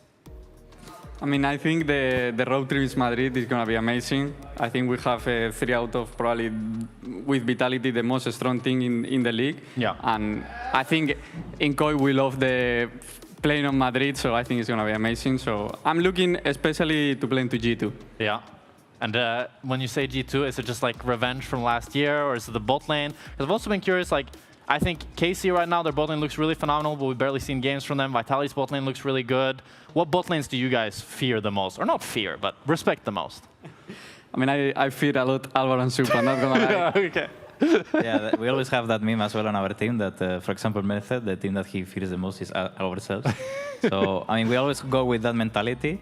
But yeah, I think I will say I mean, G2, when they are playing good, I think can be the best bot lane that we can face. Yeah, fair enough. And I also wanted to bring up that your Kia player of the game, or the series, was you, Supa. What do you have to say about that, Alvaro? Do you have any thoughts? Deserve? I'm just putting seals to him, you know. I mean, I think the meta right now is really funny for being ADC. I think if you lane good, if you work good, especially in the bot lane, you get strong leads and you can snowball hard the game, no? You know me, you're ADC. Yeah. When you have Lulu with Sivir in this kind of comps, I think it's super free. But I'm happy because I think I'm playing better and better. And I want to keep like this, because the most important thing is the playoffs, and we need to win no matter what. For sure. I think you guys have improved a lot, and I wanted to extend the meta question to you, Alvaro. Are you enjoying the Enchanters, or are you missing the Engage, the Rel? I mean, I enjoy champions like Anivia and all of some weird champions, but of course Enchanters are fine, but I think maybe it gets too repetitive. At the same time, I think the last year also got too repetitive, the Engage. So, I mean, I'm happy right now because we get to play, I think, a lot of champions. You can still play Engage, you can play Enchanters. Of course, if it's like 2 games only in the Fearless, I think the most OP champions like Karma, Seraphine will come out. Yeah. But when we get to the 4th and 5th game, I think a lot of funny things can come out, you know. Yeah, so you're more just a fan of variety in general. Yeah, I think variety in general. I don't think that is either Engage or Enchanted itself. I think just playing everything possible is what makes me have fun. Okay, and I gotta ask, what happened to Jojo? How did Jojo become... Like, Jojo was good before, don't get me wrong, but he is so insane every single game. I don't know if you guys have seen his stats, but it's like average 20, 25 CS lead at 14. And he had 100 CS lead in game 1 today. What happened to him? I mean, I think he's pretty talented. I think he always has a lot of he's really hard on himself individually. I think he's always trying to find what is the best thing that he can possibly do, and in that way, I think he's a perfectionist. So of course, he's always gonna get better and better. And also, when it gets to official, I think since there is more pressure, the other players will also crumble. And I think when he has pressure, I think he's the better player. So I think if you add these two, and also he likes a lot of the details, I think he gets like a lot of advantage from it. So. Is it true that he only plays like 3 solo queue games a month type of vibe? I mean, now he's playing a bit more, but he doesn't play much. That's great. How can he have so good laning phase? Maybe like 4, no? Yeah, maybe like 4, I don't know. I mean, he was Emerald like 2 weeks ago, but now I think he's on Master, but he doesn't play much. He just plays the Scream games and he reviews and watches bots. So that's crazy to me. I mean, it makes sense that it works, but like, for me at least, I don't know how it is for you guys, mechanics was, solo queue was what I needed for that. And if I didn't play solo queue, I felt so rusty and everything felt a bit off. So I'm really surprised. I mean, he has explained why, but basically is that he thinks that it gives fake info when you play in solo queue, because you are capable of doing things that you shouldn't be. So basically, you are getting a bad habit, and he just doesn't want to have that. I think he just doesn't like solo queue, and it's an excuse, but...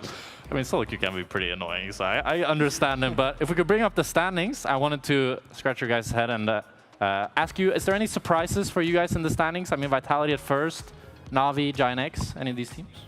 I mean, probably G2 starting slow. Yeah. After the first time was a bit surprised. And I think probably Na'Vi. I expected they will do a bit worse, but they are playing, I think, really good or in their peak. And do you think that's just because of Reletch, or it's the whole team that you... I mean, the Sun Delusion was very nice. I mean, I think they are a team. You know, I think they play for the same. Maybe it's not good or not the perfect, but they play for the same, and I think this is super important. Yeah, it makes a lot of sense. Are you a team, Supa? Yeah, I mean, I think when Koi is a team, I think we have no rivals. Okay, I respect it a lot. Well, that'll be all for us. Thank you two so much for sitting down with me. And if you haven't had enough League for today, the LCS is live tonight at 10 p.m. CST with Lion versus Shopify Rebellion. And we'll be back here same time, same place tomorrow, so see you then. Bye-bye. Thank you guys. Ref, can I get 2 napkins, please? Oh, can I get like 2 napkins?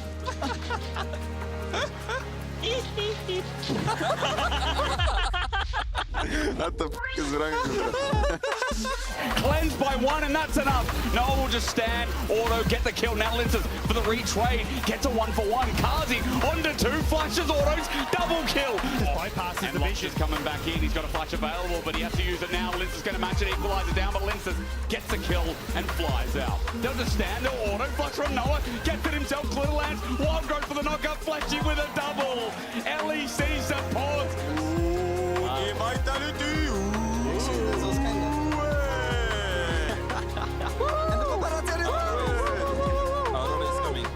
Sends himself up. There's Jojo again. Fake shield. Right into Seren. He gets clapped down as the first victim of the fight. As Trayson equalized it on. Flashed away, but he's ticking. He's burning. He gets hit by El Yoya from a spear from downtown. Wild Growth knocks him up, but he's in the middle of 4. Douglas will die. There goes Seren once again in the backline, but he gets polymorphed. Goes into the shroud. Finds Super. Gets out again. He repeats the play as Team Heretics, and now launching onto El Yoya. I go. Wait, I'm gonna flash. You won't expect it. Okay, me kill. Okay. I got kill. I think he's not expecting it. Wait, one more time. Okay, I have a all out it. This fire cannon, I don't think. Oh, wait, no. And then please. No. Super.